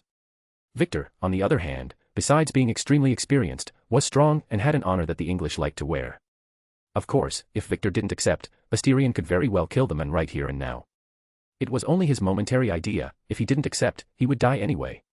Victor looked at Asterion in surprise, and seeing the serious look on his face, he pondered. He didn't want to die like Clarice and discovered that even if he could hit Asterion with a punch of his own, he couldn't defeat him with just one punch. If Asterion wanted to retreat or even summon his cursed spirits to consume him to death, he could do it. The most terrible thing was that Asterion could stay in the back line while recovering his magical energy to summon even more cursed spirits. That kind of mobility in a war was quite unnerving for the enemy, which unfortunately in this case, was himself. Taking a deep breath, he felt his lungs burn with the massive amount of energy inside him, causing damage to his body. Victor looked at Asterion and with his almost 150 years of experience. I accept. Asterion's smile grew and he immediately set off towards Herpo. After reviewing the importance of the enemies on the battlefield, Herpo was the most important target to kill. Herpo, who was fighting foe, looked at the grotesque abomination of flesh and blood, and couldn't help but think that Asterion was mad. After the fight began, the adorable creature transformed into a horrible monster made of flesh and blood with millions of eyes. Even if he tried to transfigure this creature with his innate technique, Supreme Soul Permanence, into something different and a slave to him, the monster could separate this transfigured piece of flesh and continue to attack him without pause. He knew that this was a monster that Asterion had created to contain him in every possible way. Waving his hand, Herpo summoned his transfigured slaves. They looked like naked giants, but without genitals, running around wildly with open mouths full of teeth. As soon as he summoned the slaves, Herpo didn't hesitate to run. The level of danger escalated very quickly and he himself hadn't expected Asterion to be so crazy as to create a cursed spirit capable of leaving Patriarch Black invincible for 5 minutes. However, just as he was ready to apparate away, a punch to the stomach sent his body flying backwards as a large amount of blood gushed from his mouth. Falling to the ground, his body spun and rolled over a few times before coming to a stop, staring at Asterion with a touch of disbelief. Turning his gaze back to the battlefield, he saw Victor attacking Philip along with the Titan-like special grade spirit. I'm not afraid of a powerful enemy, I'm afraid of stupid teammates. That phrase has never been truer than now. I finally know how Zeus felt about being betrayed by Poseidon for profit in the face of the First World War. Getting up from the floor, Herpo commented with a smile on his face, even though his chin and shirt were stained with blood. What can I say, I'm quite persuasive. Asterion replied, moving towards Herpo step by step, his smile growing by the moment. At such close range, even if Herpo wanted to apparate, it would take a second. Enough time to prevent such a thing from happening. I'm going to love every second from now on. Asterion continued speaking, his voice tinged with a sadistic tone and venom. He had wanted to kill this manipulative mouse for a long time, although he wasn't really going to kill it completely, since what stood before him was a mere Horcrux. Herpo, despite his current condition, was not afraid. Mahoraga was trapped in an alchemical item made by the goddess Hecate. The monster Asterion had created to contain him couldn't kill him, and Asterion himself had no way of destroying his Horcrux. At most, Herpo felt that he would be beaten up and imprisoned. After all, he was an extremely valuable source of information, whether it was the war or the colossal amount of knowledge he had acquired over 2,000 years. Perhaps noticing this, Asterion's smile grew even wider, the sadistic look on his face could no longer be hidden. He will delight in breaking every nerve, determination, and arrogance of this legendary 2,000-year-old wizard. Asterion could even read Herpo's current thoughts at that moment. It wasn't hard to guess that the man thought he had no way of killing him. Without knowing how wrong he was. Herpo, seeing Asterion smile, was indifferent and instantly summoned the black barriers around him. He had confidence in his domain expansion, but before he could finish, a fleeting light appeared in the air and before he knew it, both his arms separated from his body in a simultaneous gush of blood. Looking at his missing arms, Herpo's face remained indifferent. Better not move, Herpo the dirty. Asterion commented with a cold tone as he swung his sword, wiping away the blood on the blade. My epithet is something I've never liked. They called me dirty just because I did some forbidden experiments involving living humans. Herpo snorted listening to his epithet as blood dripped in large quantities from both sides. You of all people, you must understand, Asterion Black. Wizards must sail the sea of knowledge without barriers or laws created out of fear of the ignorant who cannot see the beauty of infinite knowledge. Asterion really agreed with these words. If the wizarding world had done as Herpo had said, the world today would be like the warlock of the Magus world, a world still medieval, but with a civilization totally centered on magic and knowledge. Would it be an interesting world to live in? Absolutely yes, it would be incredible to invade other planes and plunder resources while everyone had the opportunity to be truly immortal, even if the chances were slim. Unfortunately, this wasn't Warlock's universe and the planes were never truly discovered, otherwise the whole wizarding world would move to this plane and live there instead of on Earth, where resources were already becoming scarcer and harder to produce. There's no fear in your eyes, even in this situation you find yourself in. Asterion commented, looking at Herpo's completely peaceful and gentle face, as if he wasn't afraid of being killed. I am important, I have important information for this war, as well as knowledge accumulated over 2,000 years. We can be civilized wizards and negotiate without such barbaric methods as fighting and torture. Even without arms, Herpo tried to appear gentle, courteous and polite, as if the conflict between him and Asterion never existed. But it wasn't as if Herpo would forget something so important, only that in his eyes, only interests are eternal, enemies could become friends with just a simple exchange of words. After all, no one would be stupid enough to kill someone so important, right? Yes, that is indeed one option, but I have another that would benefit me even more, as well as quenching my thirst for revenge against you. Asterion's lips lifted in a gentle smile as he looked at Herpo as if he were looking at a treasure box in a role-playing game. Herpo was confused, but his gaze turned to pure horror as the space distorted and a small girl of about 15 emerged from space. A black Victorian dress full of frills clung to her body perfectly as she held a cookie in one hand. She's beautiful, isn't she? The pinnacle of the mortal world. Asterion put his arms around Morgan's shoulders and commented in a genuinely happy and proud tone. He felt like someone who got lost in the desert and finally drank some water, seeing the pure horror in the eyes of the 2,000-year-old wizard. Even with his experience and accumulated knowledge, Herpo was terrified of what Morgan represented. Are you crazy? Do you think that the aspects of existence have allowed such an abomination that breaks all the rules of the universe? Herpo spoke, his voice tinged with a pure fear born from his heart. What are you talking about, dear Herpo? I ignored all the laws of the universe by creating Morgan. Aren't you happy? This is the fruit of our ideology, a world where there are no rules, we wizards are the rules. Showing a smile that would frighten any child, Asterion spoke, each word making his eyes look more and more frightening. A spiral of darkness appeared in his gaze, showing the inner madness he was desperately trying to quell at every moment. It was at that moment that Herpo realized something. Asterion Black was an anomaly that should never have appeared in this world, a monster in every sense of the word that had no limits to his imagination. Maybe that really is the true root of magic, imagination without limits or scruples. Herpo muttered to himself with an emotionless look on his face. Morgan, extract all his memories and save them, then destroy him completely. Asterion didn't care what Herpo muttered and ordered with a gentle tone for Morgan, but terribly cold for Herpo. Morgan didn't hesitate. She approached Herpo, and when she was centimeters away from him, she reached forward and touched his chest with her index finger. You win this round, Asterion. My true body will awaken. I hope we'll have a battle of knowledge then. Herpo looked at Asterion and spoke in a gentle tone, returning to his earlier calm. As soon as he had finished speaking, his body began to expand rapidly, like a balloon inflating, and with a sickening sound of bones breaking and blood splattering on the floor, his body exploded directly. At last that mouse is dead. Asterion muttered to himself, feeling exhaustion take over him completely. The blessing of Jormungand was over. Chapter 241, Chapter 238, Battle between Special Grade Wizards, 5. Seeing the pool of blood spread out on the floor, Asterion felt a sense of satisfaction bubble up in his chest. He had wanted to make Herpo suffer for the conspiracies and attacks against him for a long time. Now, he had finally achieved what he had wanted to do for a long time. When Patriarch Black took a step forward, he felt a weakness in his legs and almost fell to his knees in front of Herpo's pool of blood. If it hadn't been for Morgan, who had already predicted that he would fall, he would have fallen to the ground with his face in the dirt and fallen asleep right there.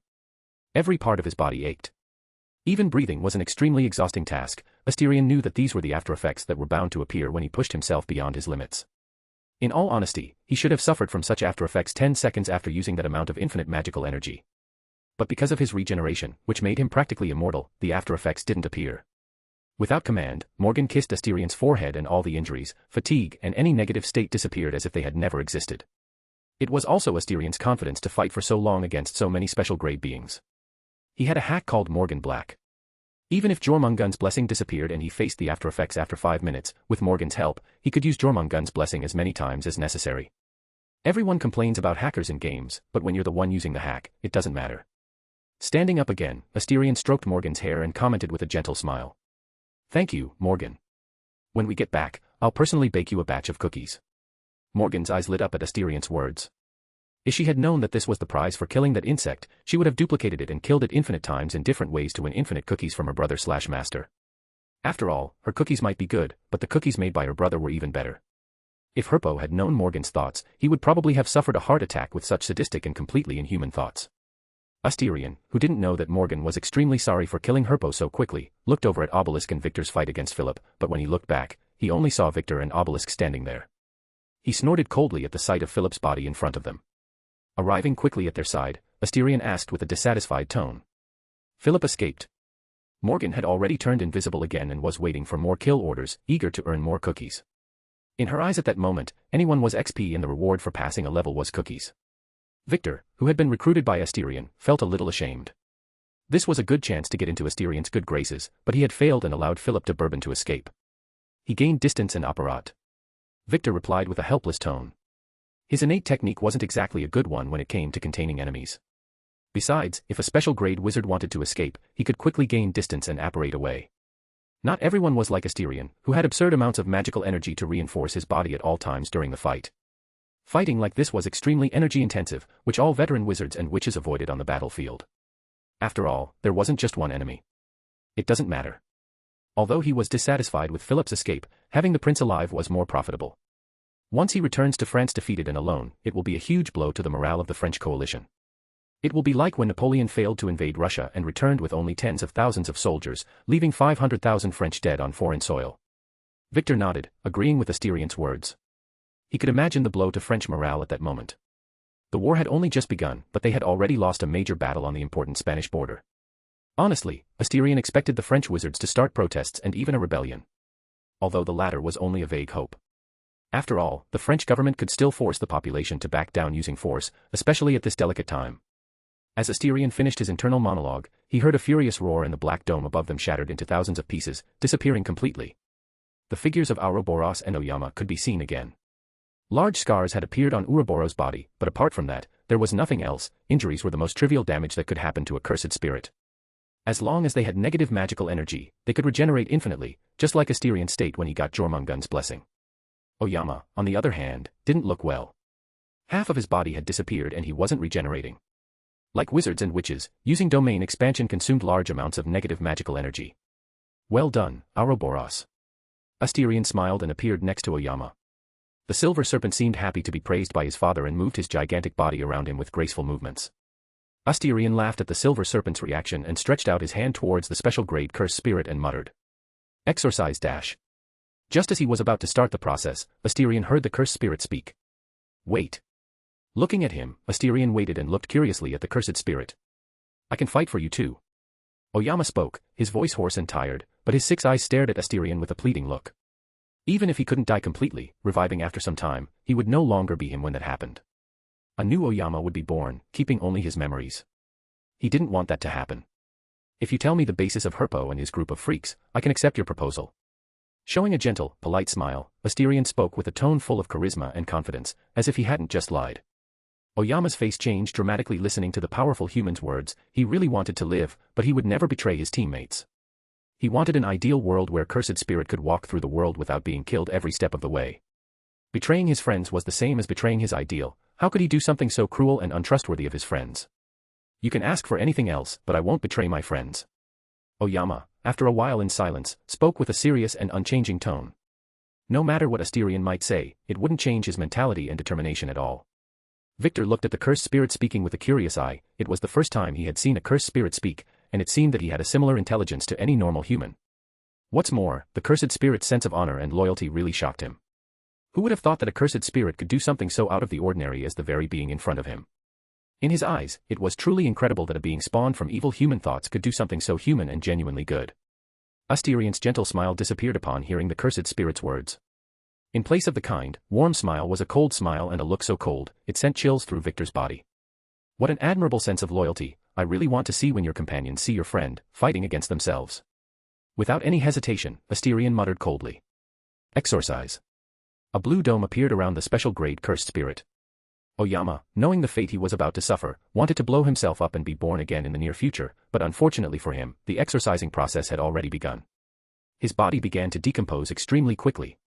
The more his body disintegrated, the more Oyama struggled. He wanted to run away, to blow himself up and escape from the monster in front of him, but it was no use. His body completely disintegrated into a yellowish orb in the hand of the same being that was about to enslave him.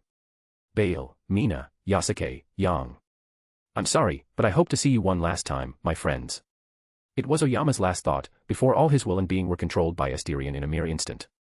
Watching Asterion swallow the orb, Victor couldn't help but wonder what it tasted like. What does it taste like, Lord Black? Think of the worst taste you can imagine and multiply it by 10. Asterion replied indifferently as he waved his hand, collecting all the cursed spirits from him. Victor looked at Asterion with admiration. Don't get it wrong, if he had such an innate technique, he would do the same as Asterion without any hesitation. But Asterion was 14, almost 15, and Victor, at 15, definitely couldn't swallow an orb of that taste without showing any reaction. Chapter 242, Chapter 239, Occupation of the Principality of Andora, 1. Inside a mountain in Greece, a Greek temple was completely buried by the mountain, something that was completely impossible by human standards, but not for magic, which could literally manipulate reality. The most shocking thing was that the entire temple looked brand new, without any sign of time or any dust. Entering the temple, you would see a large empty hall supported by majestic Doric-style pillars. Inside the hall, a bed stood above the ivory steps, and between the sheets, a man in his 30s opened his eyes, revealing deep, dark brown eyes. More than 2,000 years. A whisper escaped the man's lips. It was the purest ancient Greek imaginable, although for some reason, his voice sounded strange and flawed, as if the man hadn't been used to speaking for a long time. He got up with difficulty from the bed, as if his body was stiff and hard. He touched his long black hair and smiled encouragingly. 2,000 years. I really didn't expect the Horcrux to survive that long. It was the real body of Herpo the Dirty. The men who caused fear and terror thousands of years ago, one of the first Dark Lords known to mankind. World War III. Asterion Black, Rose Potter, Albus Dumbledore, Gellert Grindelwald. Every time he muttered a name, his lips curved into an excited smile. He never thought he would wake up to such an exciting era. All the preparations for his plan were laid out on the board, and he just needed to pick them up one by one. It was almost as if the universe wanted him to complete his plan. But I must say, the boy called Asterion Black is incredible. Herpo muttered to himself, still in disbelief as to how his Horcrux came to die.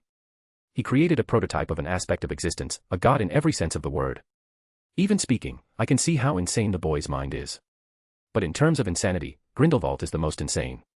If his plan fails, what will happen to the world? Will it explode? Perhaps a hole in the fabric of reality itself. Herpo continued to mutter as he allowed his body to return to normal as it had always been. I should prepare for something like this. I'm too young to die. I'm only 200 years old. Touching the marble with his bare feet, Herpo put on a black Greek toga and walked down the ivory steps with a smile on his face. As he walked, he began to analyze the memories of 2 millennia in his mind. It would take some time for him to have all the experience that his clone had after 2,000 years of training and conspiracies. If I have my memories, Asterion must too. That feeling of making a loaf of bread with such difficulty and having someone else steal it is certainly annoying. Herpo muttered to himself. The idea of all his knowledge being stolen certainly didn't please him, but after learning of Morgan's existence, he thought the price was acceptable. Just the thought of facing that freak without preparation sent a shiver through his newly awakened body. If he was taken by surprise like his clone, Herpo had no doubt that his fate would be no different. How do you fight at short notice against something that can manipulate anything? Fortunately, there were specific memories that only the main body can know, otherwise I would have woken up with Asterion by my side. Herpo couldn't help but feel proud of his caution. He had survived the First World War with caution, now that same caution had saved him again. Lots of things to do and watch, I'm going to lock myself away for a while and get used to modernity and stuff. Now I'm like a child excited to experience the advances in magic over the millennia. Herpo said to himself with an innocent smile like that of a child. Even though he had all the memories of the clone, he still wanted to experience it for himself. After all, that was the mystical beauty of magic. Seeing the impossible happen in front of you. Principality of Andora, Andora la Vieja. Daphne sat down on the floor and took a quick breath. Wherever she looked there was blood on her body. Her previously blonde hair was completely bathed in blood and a few pieces of human flesh. Her face and body were the same. She stank of blood and other things she didn't want to think about. Even though it lasted just over 30 minutes, the war seemed like an eternity to her. In the future, she knew she would no longer be able to live normally as she had. The war had marked her deeply. Perhaps she would never recover her innocence again, and if there was any left in her, the war had made a point of erasing it completely. She estimated that any magical fluctuation around her could make her react extremely quickly and deadly, which would make everyday life difficult for her in the future. Daphne was exhausted, weak and desperately wanted a bath, but seeing Alastor Moody approaching, everyone including herself forced themselves to stand up and at the same time beat their chests together, getting into a continent position again. The future Lady Black looked at the Vice-General, as she and many around her, his clothes covered in blood and some human remains from the enemies he had blown up. She saw for herself how he was using his frightening innate technique to cause fear and terror in his enemies. Alastor Moody was an important piece in breaking the entire line of defense, otherwise they would still be fighting a resistance struggle at this point. At the same time, Daphne looked at her husband's cousin, Nymphadora Tonks. If anyone had killed the most, it was the purple-haired girl next to her at that moment. Few really managed to withstand more than 3 blows from the girl. Daphne swore she saw Nymphadora smile during the battle. Maybe all blacks were crazy, even if it was a black of mixed blood. Well done, Miss Greengrass. You surprised me the most. I thought you'd piss your pants the moment you saw blood. Alastor commented, looking at Daphne with the alchemical item that resembled a human eye, although larger than one. There were no lies in his words. He really thought that Daphne would piss herself when she entered the battlefield, but the girl was one who had killed the most and remained steadfast, despite the terrifying scenario. He knew veterans who couldn't stay calm like the 14-year-old girl in front of him. Although what Alastor said wasn't a joke, many wizards and witches laughed, lightening the heavy atmosphere in the place. Daphne had a helpless look on her face, but she felt everyone's gaze on her, no longer the original indifference of the beginning, but a respect coming from the bottom of the hearts of everyone present. This brought a feeling of satisfaction she had never known in her life. It was different from being respected for being the heiress of the prestigious House Greengrass. This respect that everyone felt was for her, Daphne Greengrass. Maybe that's how my ancestor felt when he became a special grade wizard. Pride born of the battlefield, not the pride of being a noble. Daphne thought, feeling a myriad of feelings exploding in her chest. She liked what she was feeling. Feeling exhaustion spread through his body, Alastor wanted to drink a little, but after thinking that he was commanding an army, he put the idea aside and spoke aloud. I know that many must be getting tired and want to rest, but we won't stop until we purge all wizards of French origin and any others from this city. Yes, sir. Daphne and all the English wizards patted their own chests and answered loudly. With a satisfied look on his face, Alastor looked at the 3 ministers of magic. Alejandro Dominguez, Spanish Minister of Magic. Duarte Villar, Portuguese Minister of Magic. And Valentino Ricci, Italian Minister of Magic. Compared to the soldiers themselves, the 3 men looked too elegant, with almost no blood on their clothes. Only Duarte Villar's clothes were stained with blood, as he had obviously gone into battle with the enemy himself, something the other 2 obviously hadn't done. Although he despised men like that, Alastor remained silent so as not to affect cooperation between countries, something very important if he wanted to advance into French territory. Suddenly, either he or Villar, both semi-special grade wizards, looked up at the sky and noticed the negative magical energy rapidly disappearing and Asterion Black's magical aura spreading to the surroundings, as if to say that he had won the fight. Alastor heaved a sigh of relief and prepared to occupy Andora la Vieja. Chapter 243, Chapter 240, Occupation of the Principality of Andora, 2. Under the surprised eyes of all the wizards present, Asterion wearing black armor with red eyes that looked alive, slowly descended from the sky with his crimson cloak over his shoulders. When his armor-clad feet touched the ground, everyone breathed a sigh of relief. Asterion's arrival meant something simple. He had successfully defeated the enemies and they only had to deal with the wizards and witches still hiding in the city, preparing ambushes and traps. Asterion looked at everyone present. From the English Lake, of the 210 wizards and witches he had brought, 191 remained. 19 had died in that first clash of battle. Which made him frown. Losing almost 10% of his troops was not a small number. However, knowing that these wizards and witches weren't used to working together, he assumed that there had been many mistakes in cooperation, but after this battle, everyone would be better off cooperating with each other. On the other hand, Asterion looked at the Portuguese and Spanish troops. If England lost 9% of his troops, both countries were even worse, losing 12% to 15% of his numbers. A big price to pay, given that this was only the first battle of the war. Italy had the fewest casualties, around 7% of his troops had been killed or wounded. Not because the Italians' fighting efficiency was too great, far superior to the other three countries, but the Italian troops entered the battlefield late. This made the eyes of Alastair, Alejandro, and Villar look rather unkind. If it hadn't been for Italy, they might have suffered less damage. Honestly, if France and other countries had deployed their elite soldiers on the border, the number of victims would have been even higher. Fortunately, all the enemy countries prioritized defending their territories with their elites rather than sending them to their deaths on foreign soil. Deputy General, all the corpses must be burned and the ashes of the allies kept for the families. Asterion spoke with a cold, calm tone. Although a death-related innate technique was rare, he didn't want zombies appearing on the battlefield and causing chaos, so the best option was to cremate all the dead allies and enemies without distinction. Alastair nodded, like someone extremely paranoid. He didn't want zombies on the battlefield either, even if the chances of such a thing were minimal, since such innate techniques were extremely rare, although not impossible to appear in the world once again. As for you three, I want you to set up a headquarters as soon as possible. We want to take Andora in half a day, so as not to give France time to try and reconquer it. Asterion looked at the three ministers of magic and spoke with a cold tone, sending shivers through the bodies of the three powerful men. He took supreme command just as he should as the main general on the battlefield. And Alejandro, Villar, and Valentino accepted his orders without much hesitation. Although Valentino was unhappy at being ordered around, but after feeling the absurd amounts of magical energy and negative magical energy dozens of minutes ago, he knew better than to go against his greatest support. Alejandro and Villar didn't mind too much. They had both been soldiers when they were younger and were used to being ordered around by their superior, especially Asterion, who had earned the respect of both wizards after the previous fight. Even though they couldn't see, they could feel the colossal shock coming from the battle. Each attack was like a nuclear bomb, causing simply incalculable damage to all the land around it. Alejandro looked at Villar and spoke. I'll take care of the Muggle policemen and the others. I'll erect the HQ barriers while Minister of Magic Valentino will be responsible for building the HQ. Villar answered without hesitation. He was better at barriers than Asterion and he took it upon himself to build the magical barriers around the site. Valentino nodded and with his soldiers, they began to make way, destroying the houses in an orderly and calm manner while the Spanish troops took care of the Muggles on site. Either relocating them or even knocking them unconscious for a while. Something the Muggle police and firemen took care of later. Irene, burn all the corpses, keep the ashes of our allies, as for the rest, you can let them nourish the earth. Seeing everyone taking their places, Alastair ordered a woman in her 30s with long red hair. She was Irene Dragnell, professor of tactical training in magical self-defense at Hogwarts and Asterion and Daphne's teacher. By the way, Hogwarts professor of tactical magical self-defense training, Edward Milton, was also present. Both powerful wizards and witches. After all, leaving powerful wizards and witches in a school in times of war was simply idiotic. Almost all the teachers at Hogwarts had been ordered to join the army and none had refused the order. Irene showed a helpless expression but accepted the order. She never thought that her innate technique would be used to burn corpses on the battlefield. Damn, I don't want to feel human flesh roasting. Letting out a grumble, she walked away with an expression full of helplessness.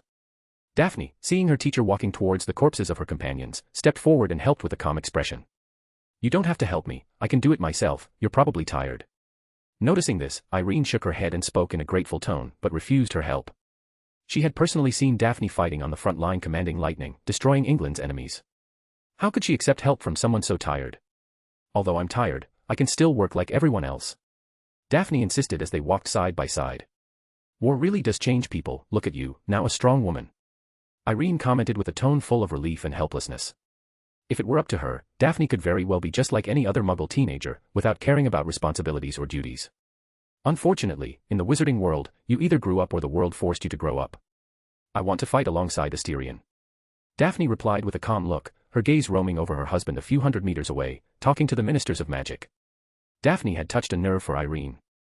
How lovely, the couple are bursting with love. Although calm, Daphne detected a bitter tone full of helplessness. She was confused for a while, but remembering that Irene was still single, she understood the reason for her words. Don't worry, teacher, you'll find your Prince Charming. Irene rolled her eyes at Daphne's childish words. She looked at the 14-year-old girl and commented with a feigned tone of anger. Only someone with a handsome and powerful husband can talk like that, and don't call me teacher, we're sisters in arms, call me by my name. Having said that, Irene led Daphne towards where the bodies of their companions lay on the ground, covered by simple black blankets. While Irene and Daphne cremated the bodies and stored the ashes in jars, Nymphadora and her squad scoured the city with wands in hand. There were 6 people in each squad, and Nymphadora's squad leader was Edward Milleden himself, her former teacher. We have orders to fight even in front of muggles, don't hesitate and fight with all your might. Edward was a middle-aged man, around 40, with partly grey hair and cold grey eyes. A scar marked his face below his eyes, extending down to his jaw. Captain, what if there are muggles on the premises? Should we avoid hitting them? Nymphadora asked with a hesitant tone. She could kill wizards and witches without blinking, but she couldn't kill muggles. Call her a hypocrite, but it was like mistreating a defenseless dog that had no way of defending itself against a human. If there are any muggles on the premises. Edward pondered for a moment, as if choosing the right words, and when he spoke, it sent shivers through the bodies of the other 5 members of the squad. If muggles are in the middle of the attacks, just treat it as collateral damage. You won't be held responsible for anything that happens in this war. Edward's words left all 5 of them silent, shocked by the situation they found themselves in. Especially Nymphadora, who realized how cruel the war was. Laws, morals, character, and religion meant little in the face of the apex of the human race's cruelty, war. Traces of magical energy detected 30 meters to the left. One of Nymphadora's companions, called Tom Curley, spoke up at that moment, drawing everyone's attention. Everyone looked at the 3-story building with solemn gazes, but just when Nymphadora thought they were going to go in and kill all the wizards and witches in the building, Edward's next words chilled the blood in her body. Destroy the entire building. Everyone hesitated, but raised their wands towards the 3-story building. Nymphadora was the last, her hand trembling as she closed her eyes. Even with her eyes closed, she could feel her magic being mobilized and concentrated at the tip of her wand. CONF Ringo. With a wave of her wand, a flame shot out from the tip of her wand towards the building. 5 other identical spells were cast just like it. Bomb. Nymphadora only heard the sound of the explosion as the 3-story building was completely destroyed in the face of the attacks of 6 veteran wizards. A few minutes later, walking through the rubble, Nymphadora felt her foot step on something and looked down. When she saw what she had stepped on, her face turned pale and she hastily retreated. Buried under the rubble, a small child's hand could be seen. Concentrate, Nymphadora Tonks, this is war, it was just orders and you're not to blame. She muttered to herself, but even a blind man could see that she blamed herself for what had happened. Looking once more at the arm of the child she had cowardly taken the life of, Nymphadora followed her companions in search of more enemy wizards and witches. It wasn't just Nymphadora's squad that was doing this. The captains of each squad simply prioritized the lives of their soldiers over innocent lives. Rather than risk their own lives and those of their soldiers, all the veteran Aurors chose the easiest and safest way to resolve the ambushes and possible traps. Chapter 244, Chapter 241, City of Calais, 1. England, on the border between Dover and Calais. Rose was sitting in an office with her legs on the desk as she read the reports on the regular barriers and searches around the border. You could say that the border between Dover and Calais was too quiet, being the closest point between England and France. Surprisingly, France hadn't launched an attack even after a week, which made Rose's cheerful mood completely disappear in the face of so much downtime. Which was very suspicious, given that the war had already reached every country on the European continent. Of course, one thing that caught Rose's attention, which she had already reported to headquarters in London, was that walls had been erected around the city of Calais and gigantic what she assumed to be magically powered cannons had appeared on the wall overnight. Honestly, when she felt that these cannons were powered by magical energy, she was shocked, especially when she felt that each shot had the same power as a grade 3 wizard, the larger ones had the strength of a grade 2 wizard. Although she knew that Germany was the leader and the pinnacle of humanity today in the manufacture of alchemical items, seeing real magic cannons shocked her to the core. If such a thing could be mass-produced, she could imagine that Berlin had now become a veritable magical fortress that even a special-grade wizard would have problems with. Of course, that was for special-grade wizards who had relatively common innate techniques that involved their physique. If it was her, it hardly mattered what the barrier was, she could even get past the Hogwarts barrier, let alone the barrier made by Germany. However, seeing the magical cannons, a crazy and absurd idea popped into Rose's mind. If such a cannon was possible, why couldn't a cannon with the strength of a special-grade wizard be possible? When such an idea appeared in her mind, even she found it ridiculous. After all, to make such a weapon required a special-grade wizard to use it. But why create such a weapon when a special-grade wizard was much more effective than that? After all, the wizard could move around and the cannon couldn't and was limited to staying in one place. The work wasn't worth the reward. But if you solve the energy problem, it's possible for even a grade 5 wizard to have the power of a special-grade wizard. Rose muttered to herself, thinking about the possibilities passing before her. Although it was an unfounded theory, she still decided to report her suspicions to headquarters. As she was about to write the report to London, Rose heard someone knocking on her office door. "Come in." She spoke in a calm tone. As soon as she spoke, the door was opened and surprisingly, Hermione walked into the office holding a stack of papers, which made Rose's face immediately look full of disgust at the pile of paper. In 1 week, Rose assumed she had signed at least 1,000 papers. At that moment, she hated any pile of papers and treated them as if they were formidable enemies. General Potter, the papers relating to the magical potions and 2 reports from London headquarters. Hermione placed the pile of papers on Rose's desk and spoke with an incredibly serious and formal tone. Rose ignored Hermione's formal speech and picked up the 2 reports from London with a serious look on her face. The first was from Dumbledore warning that all of England's internal defences had been successfully erected and fortresses had been erected throughout the country. You could say that the second phase of the country's defence has been successfully completed and England can now send more troops abroad without being too worried about being invaded in a short time. The second one that caught Rose's attention was Asterion's report on the situation on the Spanish-French border. Apparently, the Allied forces have successfully taken the Principality of Andora and are building their headquarters there. At the same time, he explained how the fight between the special-grade wizards went. 2 dead, 1 enslaved, 1 subjugated and 1 escaped. Rose muttered to herself with an incredulous expression mixed with a touch of envy. Especially the death of Herpo's Horcrux brought her an enormous sense of satisfaction. She had wanted to kill that corpse-desecrating Greek mummy for a long time. Rose's mood was lifted by reading the description of the fight, and she couldn't help cursing fate for always putting Asterion in the most interesting place. However, France having hired special-grade mercenaries to fight in the war was something that took her by surprise. Rose wondered if there were any special-grade mercenaries in the city as well. If there were, she would finally have a warm-up for the fighting to come. Hermione, seeing Rose's expression, quickly noticed that this was a serious matter. It wasn't often that she saw her friend showing such an expression.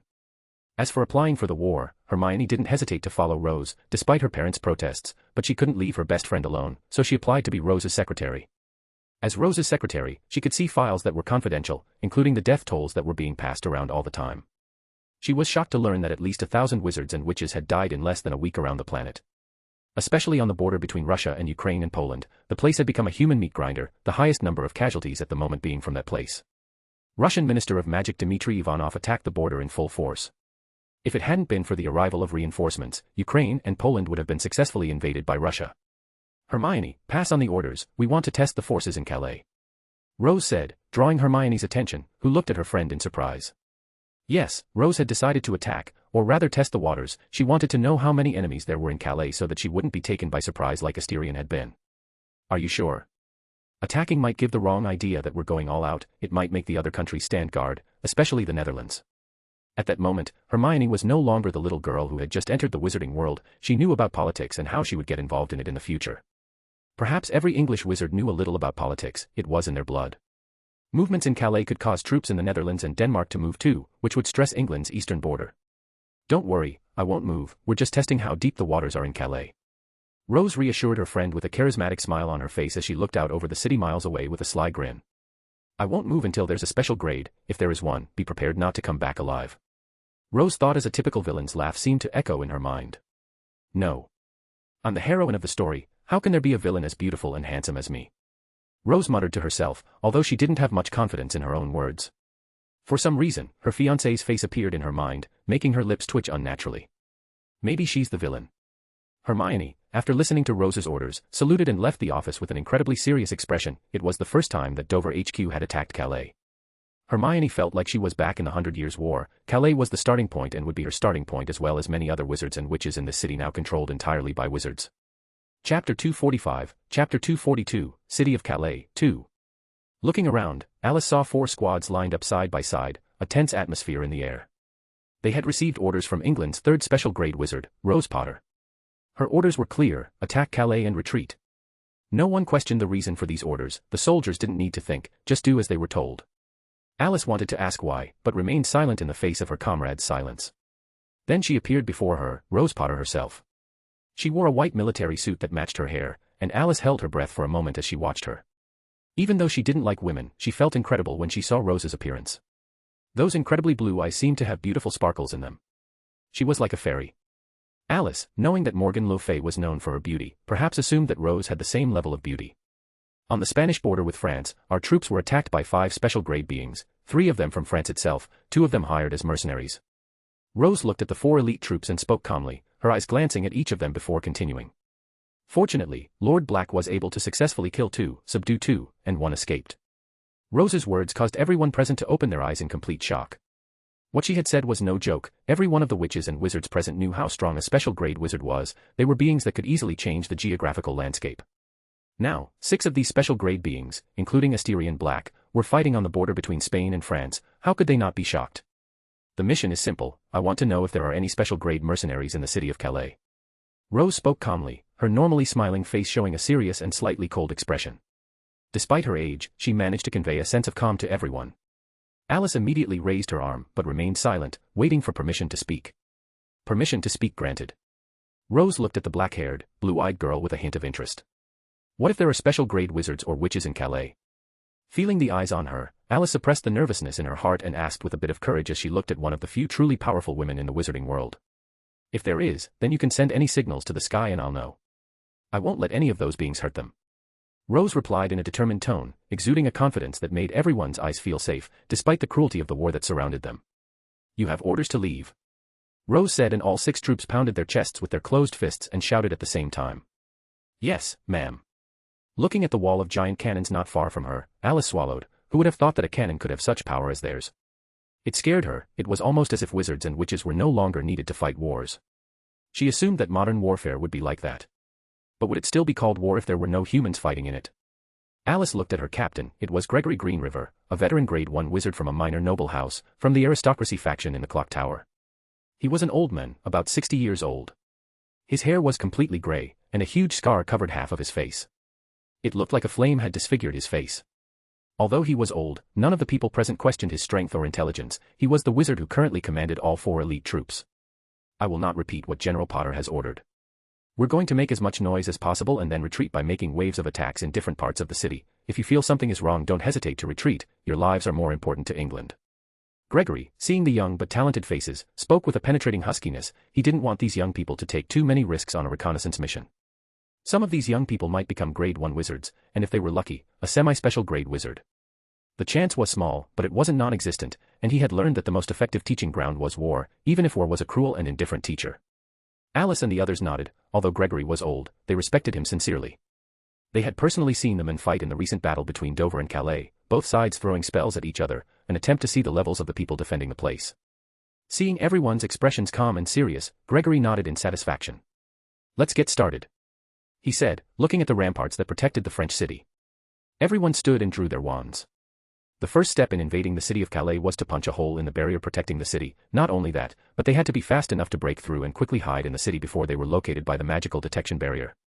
All 4 teams pointed their wands at a specific point on the barrier, and at the same time, 20 wizards and witches struck the barrier with bolts of energy that resembled lightning flashing across the sky. Phosphorescent plasma dripped onto the ground, partially melting the rocks. Crack! Crack! Crack! Crack! Crack! More and more cracks appeared in the spherical space, making the transparent barrier vaguely visible. Such a large amount of magical energy in one place could indeed make a hole in the barrier, but it would take a few seconds to accomplish this feat, which was dangerous because the moment this amount of magical energy was released, all the wizards and witches within a radius of at least 10 kilometers could sense it. Crack! With a sound that calmed everyone's nerves, the transparent orb shattered, opening a hole just over 2 meters in diameter. Without hesitation, everyone rushed forward without waiting a second. At this point, everyone was racing against time.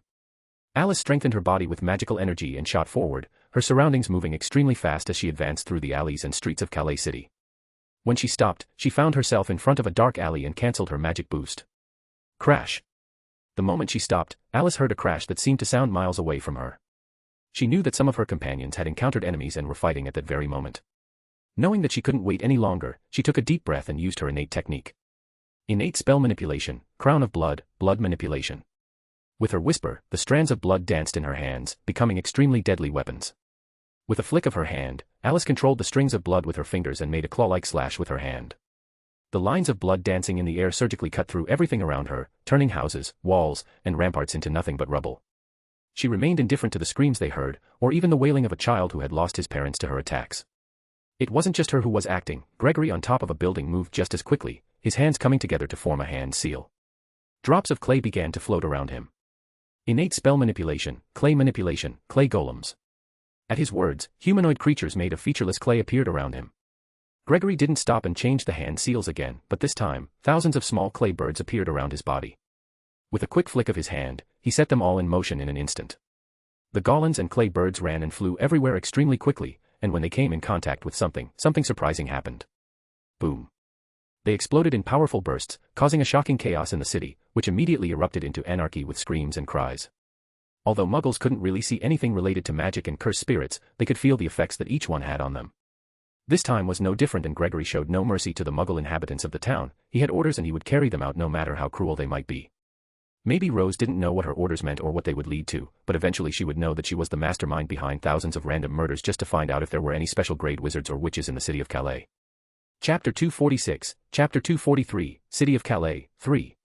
As soon as all the attacks began, a figure slowly rose into the sky, causing everyone to stop their attacks. It was a man, who appeared to be very young. So young that he looked like a teenager. He had long golden hair and was wearing a very nice dark blue suit. The teenager's green eyes stared out at the city, which had been reduced to rubble within minutes of the attacks. He could hear the wailing of Muggles and the smell of burning in the air. Clovis de Valois couldn't help but take a deep breath at the sight of such destruction. Although he knew that wizards were highly destructive, he still underestimated the quantity and quality of wizards and witches that England had sent. Even if the city was rebuilt in the future, it could never recover in less than 100 years.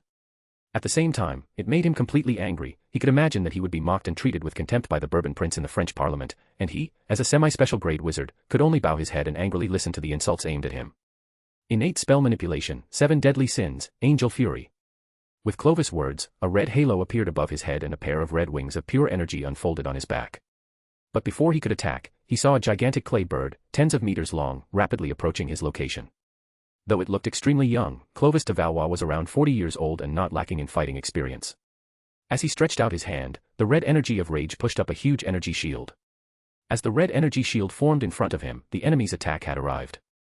Clovis saw a flash of white in his vision before a gigantic explosion rang out in the Calais sky. He felt his energy shield ripple violently, but he was a semi-special grade wizard. It wasn't that easy to break something he had conjured. Gregory certainly knew this. He flew up in a giant clay bird and waved his arm. Little clay turtles covered the sky for almost a kilometer. Clovis de Valois, seeing this, changed his expression and quickly retreated, but he still saw countless white flashes in his vision, and soon thousands of explosions rang out in the sky above Calais city. The successive shockwaves tore through everything in front of them, destroying almost every building that was still intact in the face of the full force of a grade 1 wizard's attack. Seeing the even greater destruction in the city, Clovis threw caution to the wind and became enraged. Red energy gathered around him, creating gigantic energy spears that seemed to be made of pure energy, undulating and deforming completely. Die, English barbarian. With a single thought, Clovis manipulated the hundreds of spears and fired them at Gregory, who was flying on the clay bird. They tore through the sky with great force and descended on the men, flying the bird like meteors streaking across the sky, leaving a long trail in the sky. He doesn't seem to have much patience, but what can I expect from a pompous Frenchman? Gregory muttered to himself. Clovis' attacks were truly dangerous and could kill him, but only if they could hit him. Throwing hundreds of clay golems into the air, Gregory manipulated the clay bird and quickly gained altitude. The hundreds of spears of pure energy arrived in the blink of an eye, piercing the clay golems, and when they did, hundreds of explosions occurred at the same time.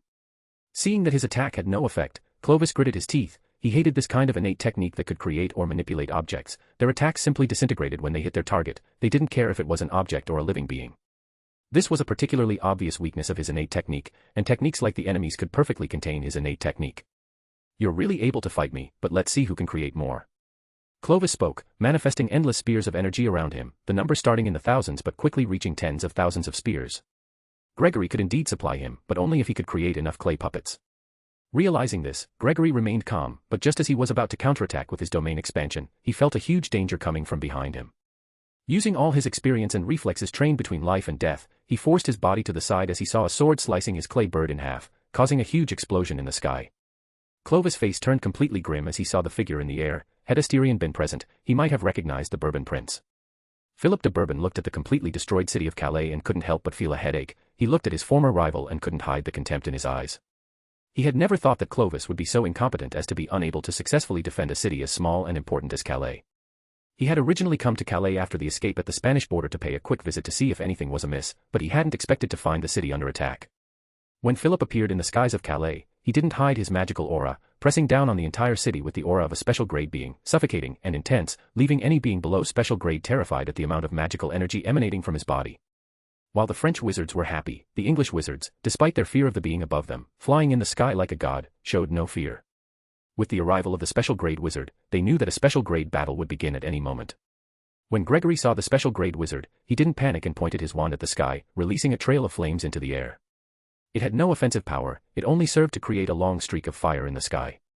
Philip looked at the English wizard flying the clay bird, and just as he was about to kill him, his face changed direction and he looked at Dover Town with a serious look on his face. He didn't feel Dumbledore's aura, and it wasn't Asterion Black's aura either, which meant it was the aura of England's third special grade wizard, Rose Potter. He wasn't worried about the girl's arrival. What could a 14-year-old girl with no reputation do against him? As for the possibility of Rose Potter being as powerful as Asterion Black, it never entered his mind. The reason was simple, he didn't think that England was lucky enough to have two monsters in the same generation as in the previous era.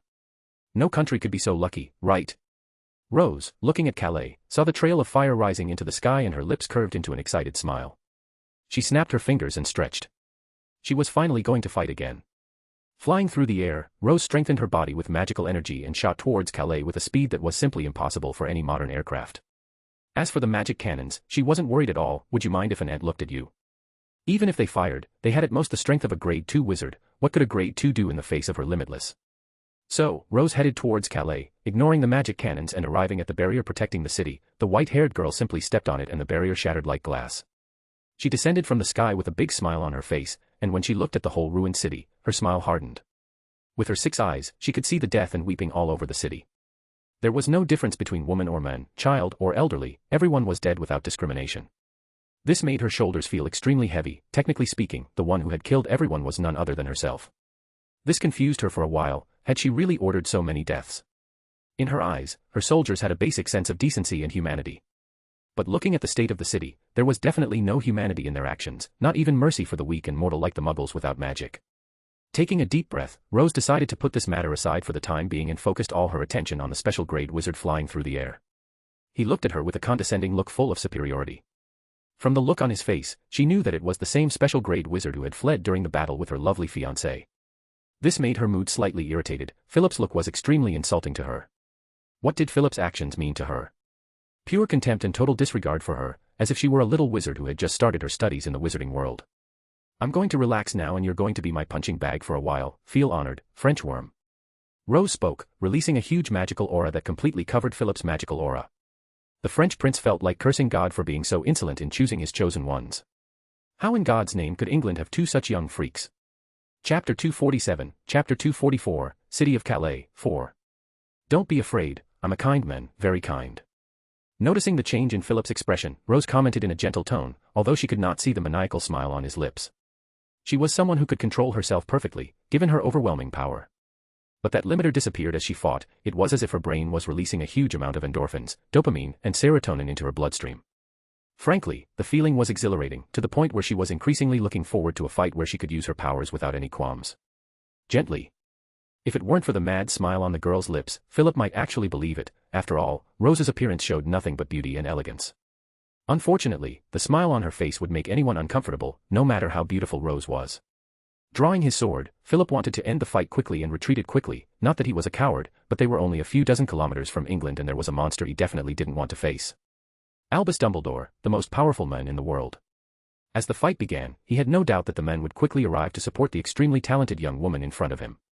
Perhaps sensing his intention, Rose rolled up the sleeves of her white military uniform and spoke casually. If you're thinking of running away, I have the bad news that you can't escape. I've sealed off all space within a few kilometers, which means Apertar won't work. The white-haired girl's words made Philip's expression change drastically. He looked around, but instead of seeing, he felt with his special wizard senses. As Rose had said, there was a large cage surrounding the entire city, like a great dome.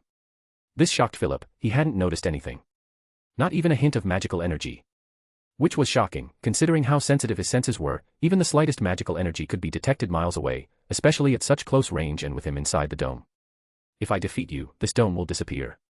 As a special grade wizard with decades of experience, Philip calmed down quickly as he drew his sword. That's the spirit I want to see in you. Rose commented with a smile. What would be the fun of fighting if Philip just ran away? She didn't want to play cat and mouse, she wanted to kill a lion with a bloody bazooka. Arrogance. I can use that. Philip thought as he analyzed his enemy. Rose's arrogance was no surprise to him. If he had that strength at 14, he would be even more arrogant than Rose herself. In an instant, Philip moved and huge thorns emerged from the ground and moved through the air towards Rose. They were like giant pillars, darkening the sky. Whoever was fighting at that moment stepped back as they saw the apocalyptic battle unfolding before them. Rose didn't move, allowing herself to be attacked as she analyzed the enemy. She knew all the special grade wizards and witches, at least the ones who were public figures, and Philip Bourbon was a public figure. And like any important figure in the wizarding world, his information was on the desks of every powerful wizard in the world. She knew the House of Bourbon's innate technique, planetary manipulation. The inherited technique was simple and easy to understand. One could manipulate the Earth as one wished. It was a very annoying ability for others. After all, there was Earth wherever one stepped. Unfortunately for Philip, this was not the case with Rose. Before his shocked eyes, all the thorns he had manipulated had stopped and were no longer able to advance towards the girl, as if they had stopped in time, or rather were unable to reach their target.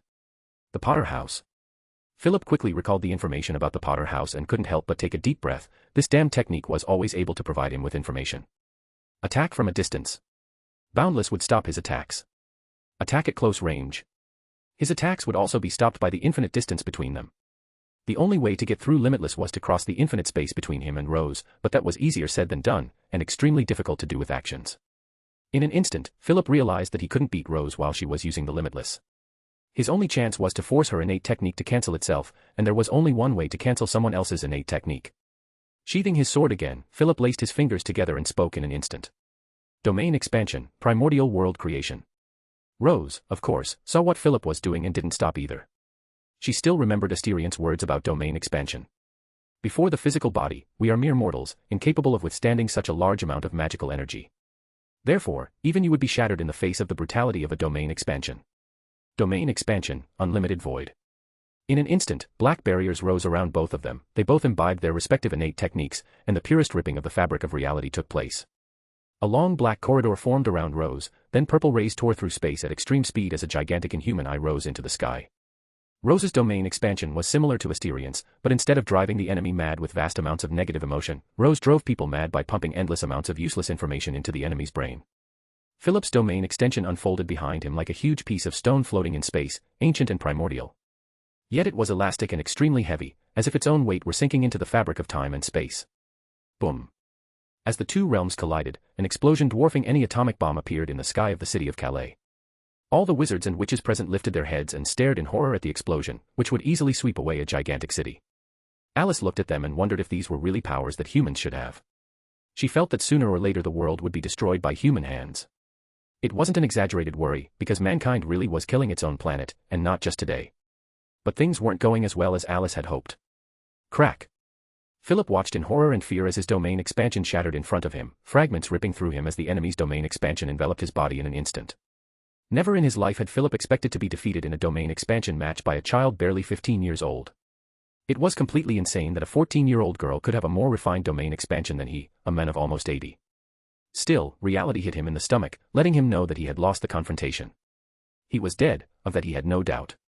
As his own domain expansion passed him by, Philip remembered his life and how much he wished he could have kissed his daughter on the forehead and said goodbye with more emotion. Rose watched the special grade wizard's crazed gaze with extreme irritation. She wanted to fight hand to hand, but because of this man she couldn't and she felt extremely dissatisfied. She hadn't wanted to use her domain expansion because she knew how good she was at controlling and refining magical energy. Even Asterion was no match for her in that respect. If it hadn't been for a 2,000-year-old aberration like Herpo the Dirty, he might well have been one of the strongest beings on the planet. Philip, his mind ravaged by an endless stream of information, had a mad look on his face and his body began to fall from the sky. Everyone watched in utter shock as the body of the French special grade wizard fell to the ground with a thud. The epic and incredible battle that everyone had been waiting for lasted only a moment before ending in an anticlimax for all the spectators. Clovis de Valois gulped as he saw Philip's body on the ground, horror on his face as he watched the mad expression on the special grade wizard's face. Run! Run! Run! Run! Run! Clovis didn't hesitate and fled, abandoning the city and his soldiers. What did it matter in the face of his own life? He couldn't die, he hadn't reached the special grade yet, he had a lot to do and he didn't want to die. But his hope was extinguished in the next second when Rose Potter appeared before him. I can do anything. You want information? I can give it to you. Clovis spoke quickly, his expression full of panic and terror. He didn't notice the increasingly cold look in Rose's eyes. If there was one thing she hated, it was traitors. Die. Rose said in a cold voice as she grabbed Clovis' head and ripped it from his body in a brutal manner that would have made a scorpion from Mortal Kombat proud. Chapter 248, Chapter 245, The Grindelwald Plan, 1. Throwing Clovis' head and spine casually to the ground, Rose walked over to Philip. The man was alive, even though he had fallen from a height unimaginable to any human. Of course, the height didn't matter, what killed the person was an abrupt stop in acceleration. More specifically, the ground causing that abrupt stop in acceleration. Philip had none of the composed, elegant appearance of before, saliva dripped from his mouth in large quantities while his eyes were fixed in one place. Rose looked at the first victim of her domain expansion and couldn't help but cluck her tongue in admiration. Although she knew what would happen to the targets of the domain expansion, she found that she still underestimated the infinite amount of information that could be put into someone's mind in just a moment. From what she saw, Philip had no chance of recovery. Philip's brain was dead the moment he received an infinite amount of useless information. The man would be insane for life if she didn't kill him now, which she was about to do. It was the only mercy she could show a special grade wizard. Grabbing his head by the hair, Rose easily separated his head from his body, spraying blood everywhere. If it hadn't been for Limitless, her white clothes would have been stained with blood from head to toe. I still want a hand-to-hand fight, it's no fun fighting with my innate technique. Rose muttered to herself as she casually tossed her head next to Clovis. Looking at the ruined city, Rose couldn't help but wonder why she hadn't attacked earlier. If she'd known it would be so easy, she would have started the invasion of the Francis a week earlier. However, it wasn't that Calais' defense was weak, but that Rose was very powerful. No wizard below special grade would have the courage to face those cannons on the city walls. Mosquito bites were painful but insignificant, but 100 or 1,000 was another story. At the same time, 4 squads of elite mages was not something that a barrier covering an entire city could withstand. After all, the bigger the barrier, the more expensive it was to maintain, and even France, a rich and powerful country, could not build large and powerful barriers at the same time. Although the borders were important, the city of Paris was the center of the country, and the most powerful barrier surrounded the city, making it very difficult to invade. Perhaps because the French cared so much about Paris, there was a saying that Paris was France, but France was not Paris. This shows how important the city was in the hearts of the French. Rose looked at the ruined city and spoke, her voice reaching every wizard and witch in the city at that moment. The special grade wizard was killed by me. According to orders from London, all French wizards and witches and enemies are to be killed without exception. Anyone who returns without taking a single life can expect to pass through the corridor of humiliation. Rose's words lifted the spirits of all the English wizards, their morale couldn't have been higher at this moment. A special grade wizard had fallen today, and they had witnessed the fall of one of the 33 special grade wizards in the world. While the English were in an extremely high spirits, the same couldn't be said for the French troops in Calais City, all of whom were completely silent, still unable to believe that the country's only special grade wizard had fallen before them. When Rose's voice sounded, they finally recovered from the shock of Philip's death and quickly fled without hesitation. Now that Calais had fallen in an even more brutal manner than Edward III, who achieved the surrender of the city and started the 100 Years' War, the French troops scattered like birds and were hunted down as such. Now that Calais has fallen, both fronts must advance on Paris, surrounding the city on both sides. But the French coalition would not allow this. Organization must start moving now that we're winning with a big advantage. Looking at the ruined city, Rose muttered to herself, her eyes growing brighter and brighter. It wasn't hard to know that things were going to get even more chaotic, especially on Europe's eastern border, where Russia was facing the enemy countries with all its might.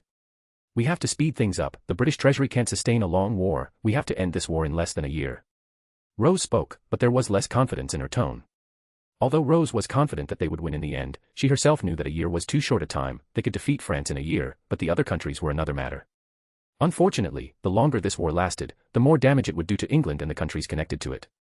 Especially in terms of deaths, no country wanted its wizards to die too often. What would happen after the war? Who would fight against the cursed spirits? Who would fight to maintain the most basic order and give the land some time to recover and to nurture the soil so that new talents would have time to grow? Rose discovered that the war was much more complex than she'd imagined. It wasn't just 2 armies fighting, but the aftermath as well. She took a deep breath, forced herself to calm down, and waited in silence as she calmly and coolly watched her troops hunt down the French birds. At the same time, she observed possible talents she could use while Rose struggled with the chaos of her own thoughts and the consequences of her actions. Out in the North Sea, a white yacht made its way through the turbulent and stormy waves. Surprisingly, at the bow of the yacht, an old man in a simple dark suit seemed completely still, even as the yacht rocked from side to side. The man's silver eyes resembled 2 pale silver moons. He looked like a kind and warm old man, of course, if you didn't know his true identity. Gellert Grindelwald, a Dark Lord and one of the reasons for the Third Wizarding World War. My master, the Sephiroth are responding to something. Vinda Rosier, matriarch of the House of Rosier in France, approached Grindelwald and responded in an extremely respectful tone. The Sephiroth were physical manifestations of the ley lines, small crystallized crystals of the purest ley line magic. It was not yet known how many years it took for a ley line to create a Sephiroth, but it was estimated to be hundreds of thousands of years. Grindelwald's lips curved into a smile as he listened to the words of his loyal subordinate. We finally found it. Aurelius. He spoke in a soft tone, and not even the deafening thunder could drown out his voice. Aurelius, who always followed his master, remained silent, waiting for the Dark Lord's words. Send the invitations to our future guests, we'll let them witness our pure world. Grindelwald spoke, gazing at the waves of more than 9 meters that, though terrifying, didn't even stir any emotion in his heart. As if they were something trivial and unworthy of his second glance. Yes, my master. Aurelius bowed and walked away, leaving Vinda and Grindelwald alone. At the same time, an infinite thrill bubbled up in his chest. His destiny was about to be realized, how could he not be happy? Decades of hard work would finally pay off. A pure world. Turning to Vinda, the first acolyte he had recruited, Grindelwald asked in a kind and warm tone. I sense your concern, what ails you, my dear acolyte? I'm afraid I'll fail and the master will die. Vinda didn't hesitate to speak her own thoughts, her green eyes staring at the men with a veiled worry on her face. I will not fail, Vinda. Grindelwald gave his companion a confident smile and continued. Even if I do fail, someone else will take my place, and you will have a new master. One more ambitious and madder than I. Yes, in Grindelwald's eyes, Asterion's plans were pure madness, even more so than what he was about to do. The idea of creating a god was too insane, it was the ultimate blasphemy. But that was why Grindelwald wanted Asterion to succeed him if anything went wrong with his plan, only someone so determined was capable of taking his organization forward. Suddenly, Grindelwald's eyes looked north and his lips parted in a most terrifying smile, a mad, obsessive look shining in his eyes. In his eyes, he could see an enormous barrier covering a large area, large enough to be called a continent. Grindelwald murmured, smelling the scent of flowers in the air of this dark and stormy sea. The Promised Island of Avalon. Chapter 249, Chapter 246, The Grindelwald Plan, 2. Principality of Andora, Andora la Vieja. Asterion looked at the letter on his desk and couldn't help wondering what it meant. There were two outcomes to Grindelwald's plan. The failure of the plan, which would probably result in the death of every living thing on the planet without exception. The success of the plan, which would probably result in something great. But it would make Asterion's plan obsolete and meaningless, although it would probably affect his innate technique. Asterion wasn't worried about that. As long as there was magical negative energy, he could create cursed spirits even if they disappeared from the planet. If the magical energy didn't exist, Asterion would transfer the Slytherin House innate technique into the Black House innate technique. That was one of the reasons he wasn't so worried about the results of Grindelwald's plans. His only concern was whether such a thing could affect Morgan. All his special grade cursed spirits could die, but not Morgan. Letting out a sigh, Asterion emanated a relatively strong magical aura, and a moment later, two men entered his office at the headquarters located in the Principality of Andora. Victor and Alastor. I'll be away for a while, probably a few days, and I'll leave all matters relating to the war in the hands of both of you. Asterion spoke directly. He couldn't just leave without warning, it would cause chaos and panic on the border, something he didn't want for a moment. Victor and Alastor were shocked by Asterion's words, it wasn't so simple for the Supreme General of a war to leave so suddenly. Asterion leaving at such a delicate moment was simply insane in his eyes. It's something important enough to abandon one's post on the frontier. Alastor Moody's magic eye looked at Asterion and the man asked directly, his eyes full of suspicion wondering if the young man in front of him was really Asterion Black. Asterion rolled his eyes at the man's blatant suspicion, but could recognize that his decision was almost crazy in the eyes of most people. However, he couldn't just stand by and not watch the probably most important event of the 21st century, which would be recorded in the annals of human history as one of the most arrogant symbols humanity could make. Yes, I'm going away for a few days. I'll leave two special grade cursed spirits with you too. Asterion replied with a calm, unquestioning tone. Two special grade cursed spirits not only for border security, but also to keep an eye on Alastor and Victor. If there was one thing that Asterion understood very early on, it was that betrayal always came from the person least expected, so it hurt the most, not only emotionally, but also physically and even financially. Yes, my lord. Alastor and Moody spoke at the same time. They both looked at each other and saw the confusion in each other's eyes. Asterion's decision to leave really was shocking news for them.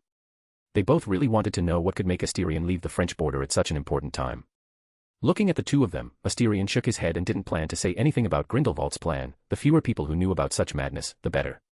He didn't want anyone crazy enough to try and cause a fuss at such a delicate and dangerous time. Rising from his chair, Asterion walked out under the eyes of the two veteran wizards. It wasn't just Asterion who had earned Grindelwald's invitation, powerful men and women had received the same invitation, all with only one destination. The Promised Isle of Avalon. Merlin's Utopia. The residence of the Lady of the Lake, a wizard goddess born in Britain. Asterion muttered to himself as he observed the huge black dome, now visible to any wizard or witch. It was as big as a continent and could easily encompass exotic and different landscapes. The site was very close to England, making Asterion wonder why Merlin had managed to hide such a large place for so long. Asterion looked around and noticed magical auras arriving all the time. The weakest were semi-special grade and the strongest were all special grade. From what he was sensing, there were at least 12 special grade wizards and witches in the place. Patriarch Black had to admit, he had underestimated Grindelwald's influence. The men being able to summon so many powerful people to witness something so crazy was simply shocking, to the point where he wondered how many of these men and women had some relationship with the Dark Lord in the shadows. Remembering that he could succeed Grindelwald, Asterion licked his slightly parched lips at that moment. He really felt like accepting being Grindelwald's heir without any hesitation. Shaking his head, Asterion pushed these thoughts to the back of his mind and took a step forward, entering the gigantic black barrier. Asterion felt like he was passing through a wet film, and before he knew it, a strong scent of flowers hit him in the face, making him open his eyes and be surprised by the landscape before him. Before him was a huge sea of flowers, blue and red, swaying in the gentle breeze of the wind. In addition to the breathtakingly beautiful scene, Asterion noticed that the whole environment seemed conducive to magic. In this place, any magic would have double, even triple the result. For someone like Asterion and Rose, it was like a fish entering the sea, making his body feel very relaxed at that moment. Suddenly, Asterion felt a gaze fall on him and he looked down. Not far from him, hiding behind a flower, a pair of adorable blue eyes stared at him with extreme terror. With a wave of Patriarch Black's hand, the creature appeared in front of Asterion and he held the creature with a curious look reflecting in his eyes. "Don't eat me." The creature showed an expression of pure horror as it fell into the monster's hands and began to scream while crying an admirable amount of tears. "Tinker Bell doesn't taste good." Asterion looked at the creature he had captured, a creature he had only read about in books. As far as he knew, this race had been extinct for at least a few thousand years. A fairy. Yes, what Asterion had captured was a fairy. No more than 10 centimeters tall, she wore a particularly revealing and short green outfit, sporting a pair of very beautiful legs. Her hair was a phosphorescent shade of gold and unfolding down her back were a pair of luminous wings. Faced with the unscrupulous gaze of the monster who had captured her, Tinker Bell regretted that she would die young, only 500 years old. She was definitely dead, she would be devoured without a doubt. The monster in front of her exuded an aura more frightening than the monster at the bottom of the Great Lake, so frightening that it paralyzed her with fear. "I will not devour you." Hearing the monster's words, Tinker Bell opened her eyes and looked at him with a look full of tears. "Really?" she asked with a hopeful and surprisingly innocent tone. Asterion suppressed the smile threatening to appear on his lips. He showed a gentle look while hiding the greed behind his gaze. He hadn't expected this fairy to be so innocent, more innocent than any child. At least human children could sense someone's malice. Seeing the look in his eyes, Tinker Bell recovered in an instant as she looked at Asterion with a curious gaze. She flew around him, looking at him with extreme cruelty. "I'm Tinker Bell, a spring fairy, you can call me Tink." Floating in front of Asterion, Tink spoke with an innocent and unexpectedly receptive tone. "Asterion Black. You can call me Asti." Asterion spoke, trying to sound as kind as possible while hiding his increasingly greedy gaze. Fairies were extinct from the continents for a reason. Her wings had healing properties simply comparable to the elixir produced by the Philosopher's Stone. As in Merlin's name, Asterion could remain calm in the face of such a treasure. Honestly, Asterion could be considered calm. If it had been anyone else, he would probably have locked the poor fairy up and extracted every drop of the fairy's blood and wings. "Because he's following you." Unaware of the danger she was in near Asterion, Tinker Bell asked, pointing at Asterion's shadow. Her gaze was torn between fear and curiosity, alternating at different times.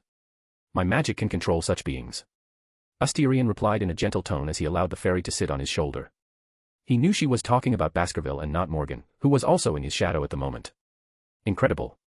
I thought you were a bad guy because of the aura you're emanating." Tinker Bell looked at Asterion with admiration and didn't doubt his words for a moment, as if she were talking to a friend of many years and not a complete stranger whom she had only just met. "But you're a nice guy." She spoke with an animation that was simply exhausting for anyone who prized peace and calm as their goal. In life. Chapter 250, Chapter 247, The Grindelwald Plan, 3. Hearing the fairy's words, Asterion's lips lifted into a particularly charming smile with his handsome face. You could call him many things like monster, executioner, murderer, tyrant, but it was the first time he had been praised as a nice guy. "Tink, can I ask you something?" Asterion asked as he walked in the direction he was feeling Grindelwald's magical aura. The man was in the north of Avalon. Tink swung her slender legs back and forth as she looked at Asterion curiously, waiting for his question. She seemed eager to answer, trying to look very intelligent in front of the new friend she had just made. "Is Vivian still alive?" Asterion asked, his voice trying to sound as casual as possible. The reason for the question was simple: if the wizard goddess was alive, he might as well turn around and go back to the border in the Principality of Andora. He was absolutely certain that if Vivian were alive, she would never let Grindelwald's plans come to fruition in the face of the possible consequences of the Dark Lord's plan failing. Vivian. Tink looked confused for a moment, but she soon remembered who Asterion was asking about. "You're talking about the Great Mother." Asterion wasn't surprised that the fairies had called Vivian that. As far as he could remember, Vivian possessed an innate technique related to nature, more precisely the manipulation of the seasons. It might seem like a weak power, but it wasn't. It was a frightening power, capable of reducing humanity to mere ash or ice if the goddess so wished. It was quite normal for the fairies to have accepted Vivian as their goddess. I don't know. Tink showed a puzzled expression, pondering how she could answer her friend's question. Every 100 years, our elders sing under the Great Lake to wake up the Great Mother, but no matter how many days, weeks, months, and years we sing continuously, she shows no signs of waking up. Tink spoke such important and valuable information as if it were nothing, like any conversation between friends, without any fear or thought of the consequences her words might cause. Vivian is dead or in a deep sleep, maybe she's not in Avalon. These were the three possibilities that Asterion could think of with the little information he had gotten from the naive fairy. Personally, he liked the first and last option. Dead or not in Avalon. If Vivian was in a deep sleep, Grindelwald's plan would wake the goddess up and, like any woman who hadn't had enough sleep, she would wake up stressed and would probably want to crush the insects that had disturbed her sleep. Asti, can you do me a favor? Tink suddenly asked, drawing Asterion's attention. Of course, we're friends, aren't we? Friends help each other. Asterion replied by poking Tink's cheek with his fingers, to the obvious dissatisfaction in the little blonde fairy's expression. Although dissatisfied with the touch on her face, remembering how everyone treated her like a child, Tink was still very happy with Asterion's words. It was possible that she could finally help the elders get rid of the monster beneath the Great Lake. There is a Great Lake in the center of Avalon, the elders are fighting the monster that looks like the one in its shadow. Can you chase it away? Tink asked with a pleading look on her face, and even though the monster had killed some fairies, she just wanted to chase it away. Asterion blinked and understood Tink's request. At the same time, it was a great opportunity to investigate whether the goddess Vivian was dead, asleep or not in Avalon at the moment. Asterion seemed to hesitate, but in the end he looked determined and reluctantly accepted Tink's request. All right, guide me towards the Great Lake. The fairy put a big smile on her face and spun in the air while releasing a large amount of golden glitter into the air, which Asterion subtly collected without the little fairy noticing. How could he let such a rare medicine go to waste to nourish the soil? You're the best, Asti. Tink said excitedly, giving Asterion a kiss on the cheek. Rolling his eyes, Asterion was really surprised to meet such an innocent being as Tinker Bell, but thinking that the fairy had never left Avalon, it was quite normal for her to be so innocent and helpless, trusting a person who had just happened along. Asterion, under Tink's guidance, changed direction and headed south instead of north, where Grindelwald was located. He had plenty of time before Grindelwald's plan began, so he wasn't in a hurry and flew over Avalon calmly enjoying the scenery. With Tink sitting on his shoulder, Asterion gradually got a clear picture of Avalon. The place had stood still in time for thousands of years. The fauna and flora was completely different from the mainland, with all the species he had seen southwest far in this place being extinct on the continents, including red oak, one of the best materials for wand making. In all honesty, Asterion wanted the whole of Avalon for himself, and if the war had no clear objective so far, he had no doubt that everyone wanted a piece of this untouched world full of untapped resources. Only a fool would stand still when he saw such a big cake in front of him. At the same time, Asterion was surprised to discover from Tink that at each end of the island, there was a completely different biome. Spring, summer, fall, and winter, respectively. They all coexisted at the same time, and it was also where fairies of different ethnicities lived. Asterion, for example, was in the spring region, the home of the spring fairies. However, he saw no other fairy than Tink herself. To which the fairy replied with all possible sincerity. The fairies live in a place called the Hive, given by the Great Mother to the four matriarchs of the seasons. Very few fairies leave the Hive and enjoy life sleeping or gardening, painting or singing. Tink replied with a bored tone as she looked at the beautiful surroundings, but something that had become commonplace in her eyes and those of the many fairies. Asterion nodded. This happened to humans with short lifespans, let alone long-lived beings like fairies, who could easily live for thousands of years. It's like traveling to every corner of the world and over time, the landscapes, which were spectacular and beautiful, become something futile and dull in your eyes. Note, this is something that happens when you travel a lot. I've read about it and I'm still surprised by this information. I wonder what these people do for fun. At the same time, he knew that fairy society was a society completely devoid of predators. Only those who have nothing to fear can live in such a calm and simple environment. Asterion continued to ask questions, delving deeper into fairy society and gaining knowledge about Avalon. Every time he heard about something that was extinct or even extremely rare being used by the fairies, he showed a helpless expression full of envy. The fairies used rare materials and resources as if they were nothing, and this seemed to cause a pain in his chest, as if they were using his fortune to shop. Without realizing it, the journey lasted about 5 hours, when Asterion finally found himself facing a huge lake.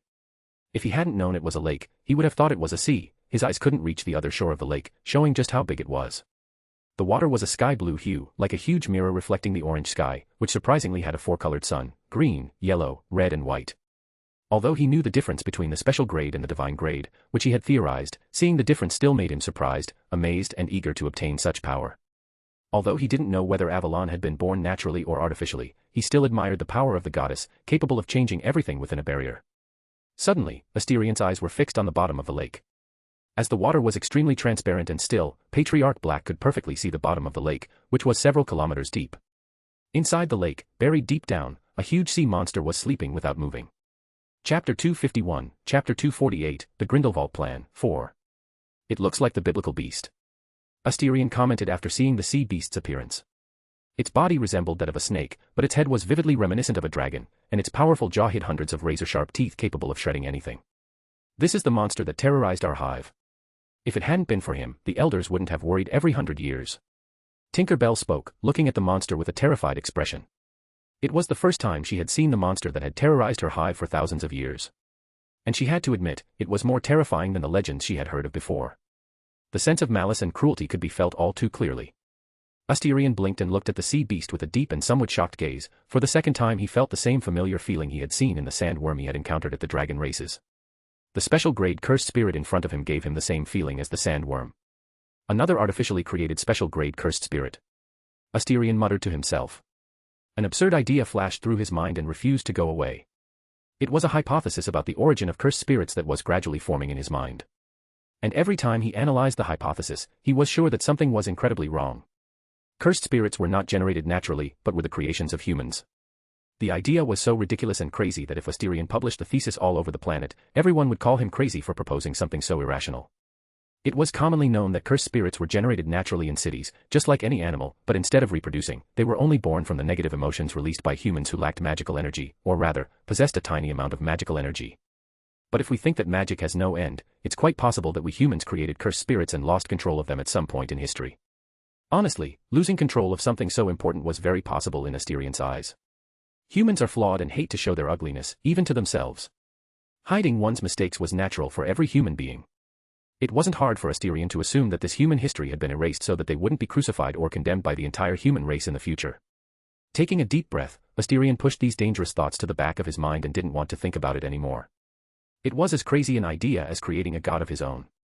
Stepping forward, Asterion submerged himself in the lake while a shield of blue energy surrounded his body. Magic without a wand was becoming more and more familiar to him, although he still preferred the wand, as it saved him a lot of calculation and processing power. Which was crucial in a fight. Tinker Bell looked terrified watching Asterion's actions. She didn't have time to get off his shoulder and dived into the lake against her will. She clung to the locks of Asterion's dark hair and looked around with a look of fear and curiosity. The landscape beneath the water made the little fairy marvel, something that hadn't happened for a long time. However, her curiosity only lasted a second, as she saw Asterion getting closer and closer to the monster. Can I go back? If he eats me, I can't even fill in between his tooth spaces. Swallowing dryly, she asked in Asterion's ear with a tremulous tone. Asterion ignored the cowardly fairy and arrived 20 meters away from the sea monster. Looking closely at the monster, he concluded that it had been made using a similar process to the sandworm, although with obvious differences, showing that it was made by two completely different civilizations. That level of negative magical energy is close to Jormungand. Asterion muttered to himself, finding it incredible that such a thing could be created artificially. As far as he could remember, it had taken him more than 20 major cities to make Jormungand. The process took months and he returned to the Black Mansion exhausted from traveling between cities, but the rewards were just as great. He had the strongest special grade cursed spirit before the creation of Morgan itself. However, in front of him was a being of a similar level to Jormungand, made by methods he didn't even know or have an idea of how such a feat was accomplished thousands or tens of thousands of years ago. Suddenly, a pair of reptilian eyes opened, the beast's pupil sharpened as it stared at Asterion with an icy, emotionless gaze, something quite rare among cursed spirits, as even grade 5 cursed spirits had some emotions such as fury, pain, fear and desire. Asterion remained indifferent to the beast's gaze and concentrated on his surroundings. From what Tinker Bell had said, he knew that this lake was the lake of the legend told in the Arthurian tales, meaning that the Excalibur he had seen earlier had been made in this place by fairies and the goddess Vivian herself. Logically, the goddess's residence should be in this place, but no matter how hard Asterion tried to feel something, the whole lake didn't emanate a trace of magical energy into the air. It was as if the place was dead and completely devoid of life, even animal and plant life. Of course, it could be because the special level and divine level are very different in terms of power that I can't sense anything. Asterion muttered to himself, looking at his surroundings with a pensive gaze. Not only have I been unable to determine the status of the goddess at the moment, but I've also gained countless questions. Damn scientist habit. The trip to the Great Lake had proved to be of little help so far, which made him let out a helpless sigh. But it wasn't entirely without gain. He continued, turning to look at the sea beast, which was still staring at him with a dead, emotionless look, almost as if it was evaluating something. Asterion noticed that look and fixed his gaze on the creature. He couldn't help but show an expression of interest. From the monster's eyes, he sensed small amounts of magical energy. Yes, magical energy, not negative magical energy. If anyone heard that he had encountered a cursed spirit that had magical energy, many would have thought that he had drunk gallons of beer and seen something impossible. The two energies were completely opposite and would annihilate each other when they came into contact, one of the reasons why the exorcism of a cursed spirit was possible at the hands of wizards. Approaching the beast, to the sheer horror of Tinker Bell, who hid in Asterion's hair while watching everything with curiosity and fear, it was incredible that this little fairy could have so much confidence in someone she had just met a few hours before. Without knowing what the little fairy was thinking, Asterion had approached to within a few meters of the cursed spirit and stood in front of the creature's gigantic eyes. It's a type of liquid glass, but it allows the storage of magical energy, almost like a scanner device. Asterion said to himself, curiously observing the structure of the monster's eye with his second innate technique.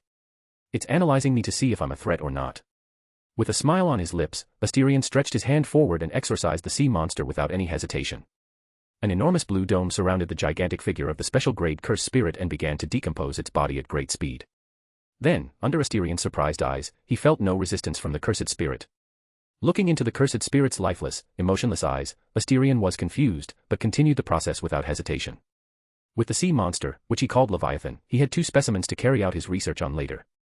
Looking at the blue orb in his hand, Asterion didn't hesitate and swallowed the orb, his throat showing an obvious lump before the swallowing sounded particularly loud. The taste was still as horrible as you'd expect.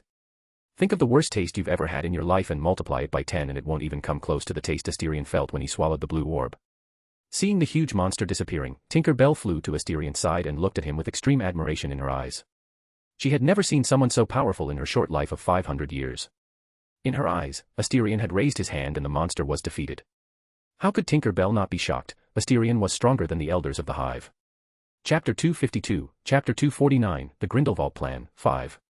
Seeing that he couldn't see anything related to the goddess Vivian, Asterion let out a disappointed sigh and returned to the surface. The moment his feet touched the grass beside him, Asterion's red eyes fell on the man with long black hair wearing a black Greek toga. His skin was slightly tanned while his eyes were dark brown, he was handsome at around 30. A full-blooded Greek in every sense. Herpo. Asterion spat out the man's name with a cold, intense stare. Lord Black. Herpo greeted the young man cordially while showing his respect. After all, the boy in front of him had done something that many had tried but failed to do. His admiration for the boy was sincere and genuine, devoid of any feelings of animosity. Herpo's eyes fell on the little fairy on Asterion's shoulder and he smiled amiably at the creature he had previously considered extinct. It was a young fairy, very young by fairy standards, and he could see that the little fairy considered Asterion a friend and even trusted him deeply. Herpo understood why fairies were extinct on the continents. No intelligent race could relate to human wizards with such confidence. Any race knew how arrogant, cold, and crazy humans could be when it came to something that mattered to them. Morals, character, and laws were nothing in the face of supreme interests. Looking at the lake before him, Herpo's eyes showed a deep look, but that look disappeared as quickly as it had appeared. Walk with me, Lord Black. Herpo fixed his eyes on Asterion and spoke in a friendly tone while gesturing gracefully. Asterion didn't hesitate and walked alongside his enemy. If anyone saw them, they would see the image of friends walking side by side while chatting happily. But whether it was Asterion or Herpo, they both knew that in a different place and under different circumstances, they would kill each other without any hesitation, trying to end each other's lives. I don't see Morgan. Herpo commented, looking around Asterion. In his senses, apart from the special-grade cursed spirit in his shadow, there was no sign of Morgan. A being he wanted to meet in person. After all, it wasn't every day that you saw a prototype god. Asterion looked at the man acting so friendly and snorted coldly, not bothering to answer his question. Only a fool would flaunt his greatest weapon. Herpo rolled his eyes and grumbled, calling Asterion petty and uneducated. Seeing that Asterion had no intention of introducing him to Morgan, Herpo changed the subject, showing a look of admiration for Grindelwald's plan. What do you think of Grindelwald's plan? Honestly, after he earned Grindelwald's invitation, Herpo didn't hesitate to stop his training and come to Avalon. At the same time, he was still shocked by the audacity of Grindelwald and his clone. What his clone had accomplished over 2 millennia shocked even him. Asterion replied after a brief silence. Honestly, I think the chances of something going wrong are more than 80%. Herpo nodded, apparently agreeing with Asterion's words. He also saw that apart from the daring plan, the chances of success weren't high to begin with. But 20% was a shocking percentage for him. Don't say 20%, even 1% he would still risk completing this crazy plan even with a 99% chance of failure. Luck always favored the bold or it would lead the bold to their deaths. We pray to Zeus that everything works out, or a much bigger problem will fall on our heads. Herpo spoke with a smile on his lips. There was no fear in him or any other feeling. If something happened to him, he would only regret that he couldn't fulfill his dream of finding the root of magic. If you want to pray to someone dead, be my guest, but I only have faith in myself. Asterion replied in a calm, cold tone. He believed in God, but that didn't mean he had faith in God. Believing that he exists and having faith in him are two completely different things. In my day you'd be burned alive for heresy. Herpo commented with an amused tone. Asterion was just like him, as confident in himself as he could be.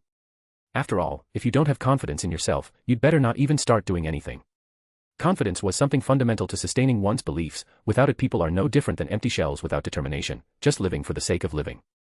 Asterion fell silent and walked north, Herpo following him with a smile on his face as he began to ask countless questions about modernity. The journey lasted 5 hours and Asterion wished he had the old Herpo by his side at this moment. The current one had a big problem, that was extreme curiosity. Just like the phase any baby or child goes through when growing up, always curious about everything and with lots of questions. But Herpo hadn't grown out of this phase as a child and it has continued to this day, even 2,000 years later. Can you please shut up and leave me alone for a minute? Asterion, tired of more questions, looked at Herpo and spoke in an incredibly angry tone. He regretted agreeing to walk with Herpo. He wanted to extract information from the men through conversation, but this soon became impossible with the infinite number of questions the men had. Herpo looked at Asterion with a regretful look on his face. He had been enjoying the conversation with someone as intelligent and brave as him, but seeing that he had managed to irritate the boy, he shrugged and walked on in silence. For some reason, everyone who talked to him also showed such reactions, although he didn't understand why. In his eyes, wizards and witches should enter the sea of knowledge without scruples, and curiosity was the primordial pillar of erudition, so in his eyes, what he was doing was very normal. Suddenly, Asterion and Herpo's step stopped. They both looked ahead and saw a huge pale desert. There was snow everywhere they looked. Mountains loomed in the background like spears piercing the heavens. The power of the gods is incredible. Herpo commented with a genuinely amazed tone at the powers of the gods.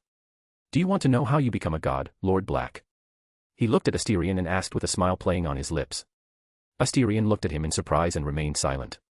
He felt that even if he said yes, Herpo wouldn't answer with the truth. After all, only a fool would say something that could make his enemy stronger. Perhaps guessing Asterion's thoughts, Herpo continued to smile as he spoke. In ancient times, the so-called special grade was called the demigod, and after that level, it was the deity. When the demigod ascended to the throne of God, his innate technique would sublimate and become something stronger, intangible, and primordial. Authority. It had many other names, like priesthood, laws, pillar, and many other names. Herpo looked at Asterion with an increasingly animated gaze. But many failed to sublimate their innate technique, dying in the process. Perseus, Theseus, Heracles, and many other demigods died at this stage.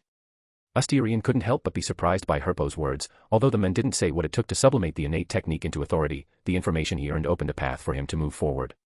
You must be confused as to why I'm saying this, just know that it's in my interest to see you try to reach divinity. If you die in the process, I'll throw a feast worthy of your status and celebrate your death. Herpo spoke, entering the frozen biome while looking back with an amused look. How could he not have known about the temptation to reach divinity? It was every demigod's dream. He wanted to see Asterion try and die in the process. Of course, there was a chance that Asterion would actually ascend to divinity, but the odds were so minuscule that Herpo decided to gamble. The chance of Asterion dying was over 90%. How could he not take a chance when luck was in his favor with such odds? Luck favors the bold, that's what he's believed since ancient Greece. Besides, he hadn't told him the method of sublimating the innate technique, so Asterion's chances of failing were even greater. Asterion could certainly guess the conspiracy that was going on in Herpo's mind, and he had to admit, it was a naked conspiracy, without hiding its purpose. At the same time, as Herpo had guessed, Asterion really did want to ascend to divinity after hearing the sublimation of the innate technique, but differently from what Herpo had thought. Asterion wouldn't be using it on himself, but on Morgan. Chapter 253, Chapter 250, The Grindelwald Plan, 6. Asterion and Herpo raised their heads and saw a huge crystal, about 3 meters in diameter, floating in the sky. The magical aura that the crystal gave off made both of their hearts beat faster. It wasn't fear, but sheer awe at what was probably the most energetic object that mankind could muster. I had the opportunity to second a Sephiroth. It was the size of a fingernail, but when it exploded, it would put the Muggle weapons called nuclear bombs to shame. Herpo commented when he saw the crystal with a diameter of 3 meters. Looking at Asterion, Herpo asked in a calm but dignified tone. In your eyes, if this thing explodes, what will happen to the planet? Asterion pondered as the pentagram spun at great speeds in his red eyes. After a full 5 minutes, the words that came from Asterion's lips made Herpo feel a chill run through his body. From the simulations, the explosion will be capable of destroying a continent, but the explosion is the least of the problems. What do you think will happen to all the living beings exposed to such an insane amount of magical energy on the planet's surface? Yes, Asterion wasn't worried about the explosion. Yes, it would be a devastating explosion that would generate tsunamis of catastrophic proportions, but the explosion would be much smaller than I expect because magical energy has air-like properties and dissolves quickly when it enters the planet, greatly reducing the explosion. As previously mentioned, only humans and magical creatures could accumulate this extremely volatile energy in their bodies. Anything else could not prevent the magical energy from dissolving when it came into contact with the planet. After all, if the Sephiroth was the size of a fingernail, it caused an explosion comparable to that of an atomic blast. A 3-meter Sephiroth could theoretically destroy the surface of the planet and in worse cases, the planet itself. However, the explosion was the last thing Asterion wanted to worry about. He was more concerned about what would happen to the world with such a large amount of magical energy being released into the planet's atmosphere. Mutations. Strengthening of the wizards and anything magical. Perhaps the emergence of a new variation of humans and fauna on the planet. Mutations were impossible to predict. It was the same as jumping into radioactive waste and expecting to gain superpowers. You'd probably develop cancer or glaucoma at best. Death would be a pleasure you wouldn't have if you did something so stupid. Do you think anyone will try to stop Grindelwald? After all, not everyone is like us, daring enough to bet on the 1 in a million chance. Herpo said, moving closer and closer to the highest mountain in the frozen environment. That's where Grindelwald's plan would take place. I just want to see who's going to be the idiot to try and stop the plan of a madman like Grindelwald. Asterion commented with a curious tone. He and Herpo were mad in their own way, and both knew what the other could do if anyone stood in their way. A quick death was a privilege that their enemies wouldn't have. Asterion and Herpo didn't speak and reached the top of the mountain after a short flight. When they stepped onto the marble floor, they saw throne-like chairs lined up side by side, forming a crescent. The thrones were obviously for special-grade wizards. The semi-special grade wizards had seats in the stands, but none of these people complained or said anything against the current situation. The reason was simple: there were 12 special-grade wizards and witches sitting on the thrones. Even if they had 10 times the current courage, they wouldn't dare sit next to such powerful beings. 14 demigods. I must say that's quite a rare scene even in ancient Greece, the civilization of the wizarding world at the time. Herpo spoke in an admiring tone, feeling more and more excited to witness history or its destruction. Both were interesting alternatives in his eyes. Asterion said nothing and sat on the 13th throne, feeling countless pairs of eyes falling on him, but he ignored the ants in the stands and focused on the 12 special-grade beings next to him. He said beings, because 3 of those special-grade beings weren't human, which was no surprise. There was nothing to stop a race from having a special grade. Only humans who numbered in the billions had more than 30 special-grade wizards and witches. Other races didn't even come close to such a massive number of special-grade wizards. Asterion discovered that the 3 beings were famous in the wizarding world. Count Dracula, a handsome man in his 40s with long blonde hair and a perfectly groomed beard around his face. He dressed nobly in a medieval black suit with gold details. He was a vampire, a special-grade vampire. William Corvinus, a tall, burly man, he dressed like an 11th century Nord, in dark, tough leather. His hair looked disheveled and unkempt, he had no beard and looked like a big, tall drunk. He was the werewolf, a special-grade werewolf. The third and last was a small, ugly being, dressed like a king and with a crown over his black hair. He had small eyes and pointed ears, and his large nose and wrinkled face were enough to give any child nightmares for nights on end. He was a goblin, a special-grade goblin. This was the king of the goblin nation, Ranrock 8. Looking at Ranrock, Asterion showed a vague hostility towards the magical creature that so many wizards and witches despise. He still hadn't forgotten that one of his goblin had leaked the information about his Slytherin lineage to the world. As Asterion didn't hide his malice, Ranrock 8 turned and faced Asterion with a wise and cunning look. He didn't look like someone who could be easily manipulated or even tricked. Showing an ugly and simply terrifying smile, Ranrock raised his wine glass towards Asterion, greeting the special-grade young man courteously and politely. Asterion stared at him coldly, but still raised the goblet next to his throne towards the Goblin King and paid no further attention to the magical creature. If there was one thing that was said in the wizarding world, it was that you couldn't trust a goblin. A Dementor would be more reliable than these nefarious and greedy creatures. Paying no more attention to anyone, Asterion looked at the Sephiroth above them. The crystal was colorless and inside it could be seen strands of energies of different colors swimming like fish inside the crystal. It was very beautiful, but it contained a terrible danger capable of causing incalculable damage. Despite the danger, Asterion almost couldn't suppress the greed inside him. It wasn't just him, Herpo was just as greedy. Although he didn't know the method of sublimating the innate technique, based on what he knew about magical energy, a large amount of magical energy could probably cause sublimation. But Asterion wouldn't risk his life on something so crazy. He knew that if his body couldn't handle that colossal amount of magical energy, his body would simply explode like a balloon full of water. So even if he wanted the Sephiroth, he had no use for the object. Suddenly, Tinker Bell, between Asterion's hair, spoke up, looking curiously at her surroundings. Asti, there are many strong beings. The strongest have auras similar to the 4 matriarchs of the 4 seasons. It was the first time in her life that she had seen so many different and extremely powerful beings. It left her shocked, and at the same time, she yearned even more for the world outside the barrier. She wanted to be the first fairy to leave the magical continent of Avalon to explore the world. Looking at Asterion, Tink knew that he would help her as her friend. After all, as he himself said, friends help each other. Asterion didn't know what the innocent little fairy was thinking. He forgot her question and focused entirely on the elderly man wearing a simple suit, walking slowly with a cane. His silver eyes swept the entire audience for a moment, before focusing entirely on him. Asterion could feel Grindelwald's gaze on him. The man exuded a cheerful, jovial aura. It seemed that with his plan about to be realized, he was more than happy. Grindelwald nodded to Asterion and cleared his throat as he looked at everyone present. Brothers and sisters, today we are gathered to celebrate a day I have long hoped to see. A pure world.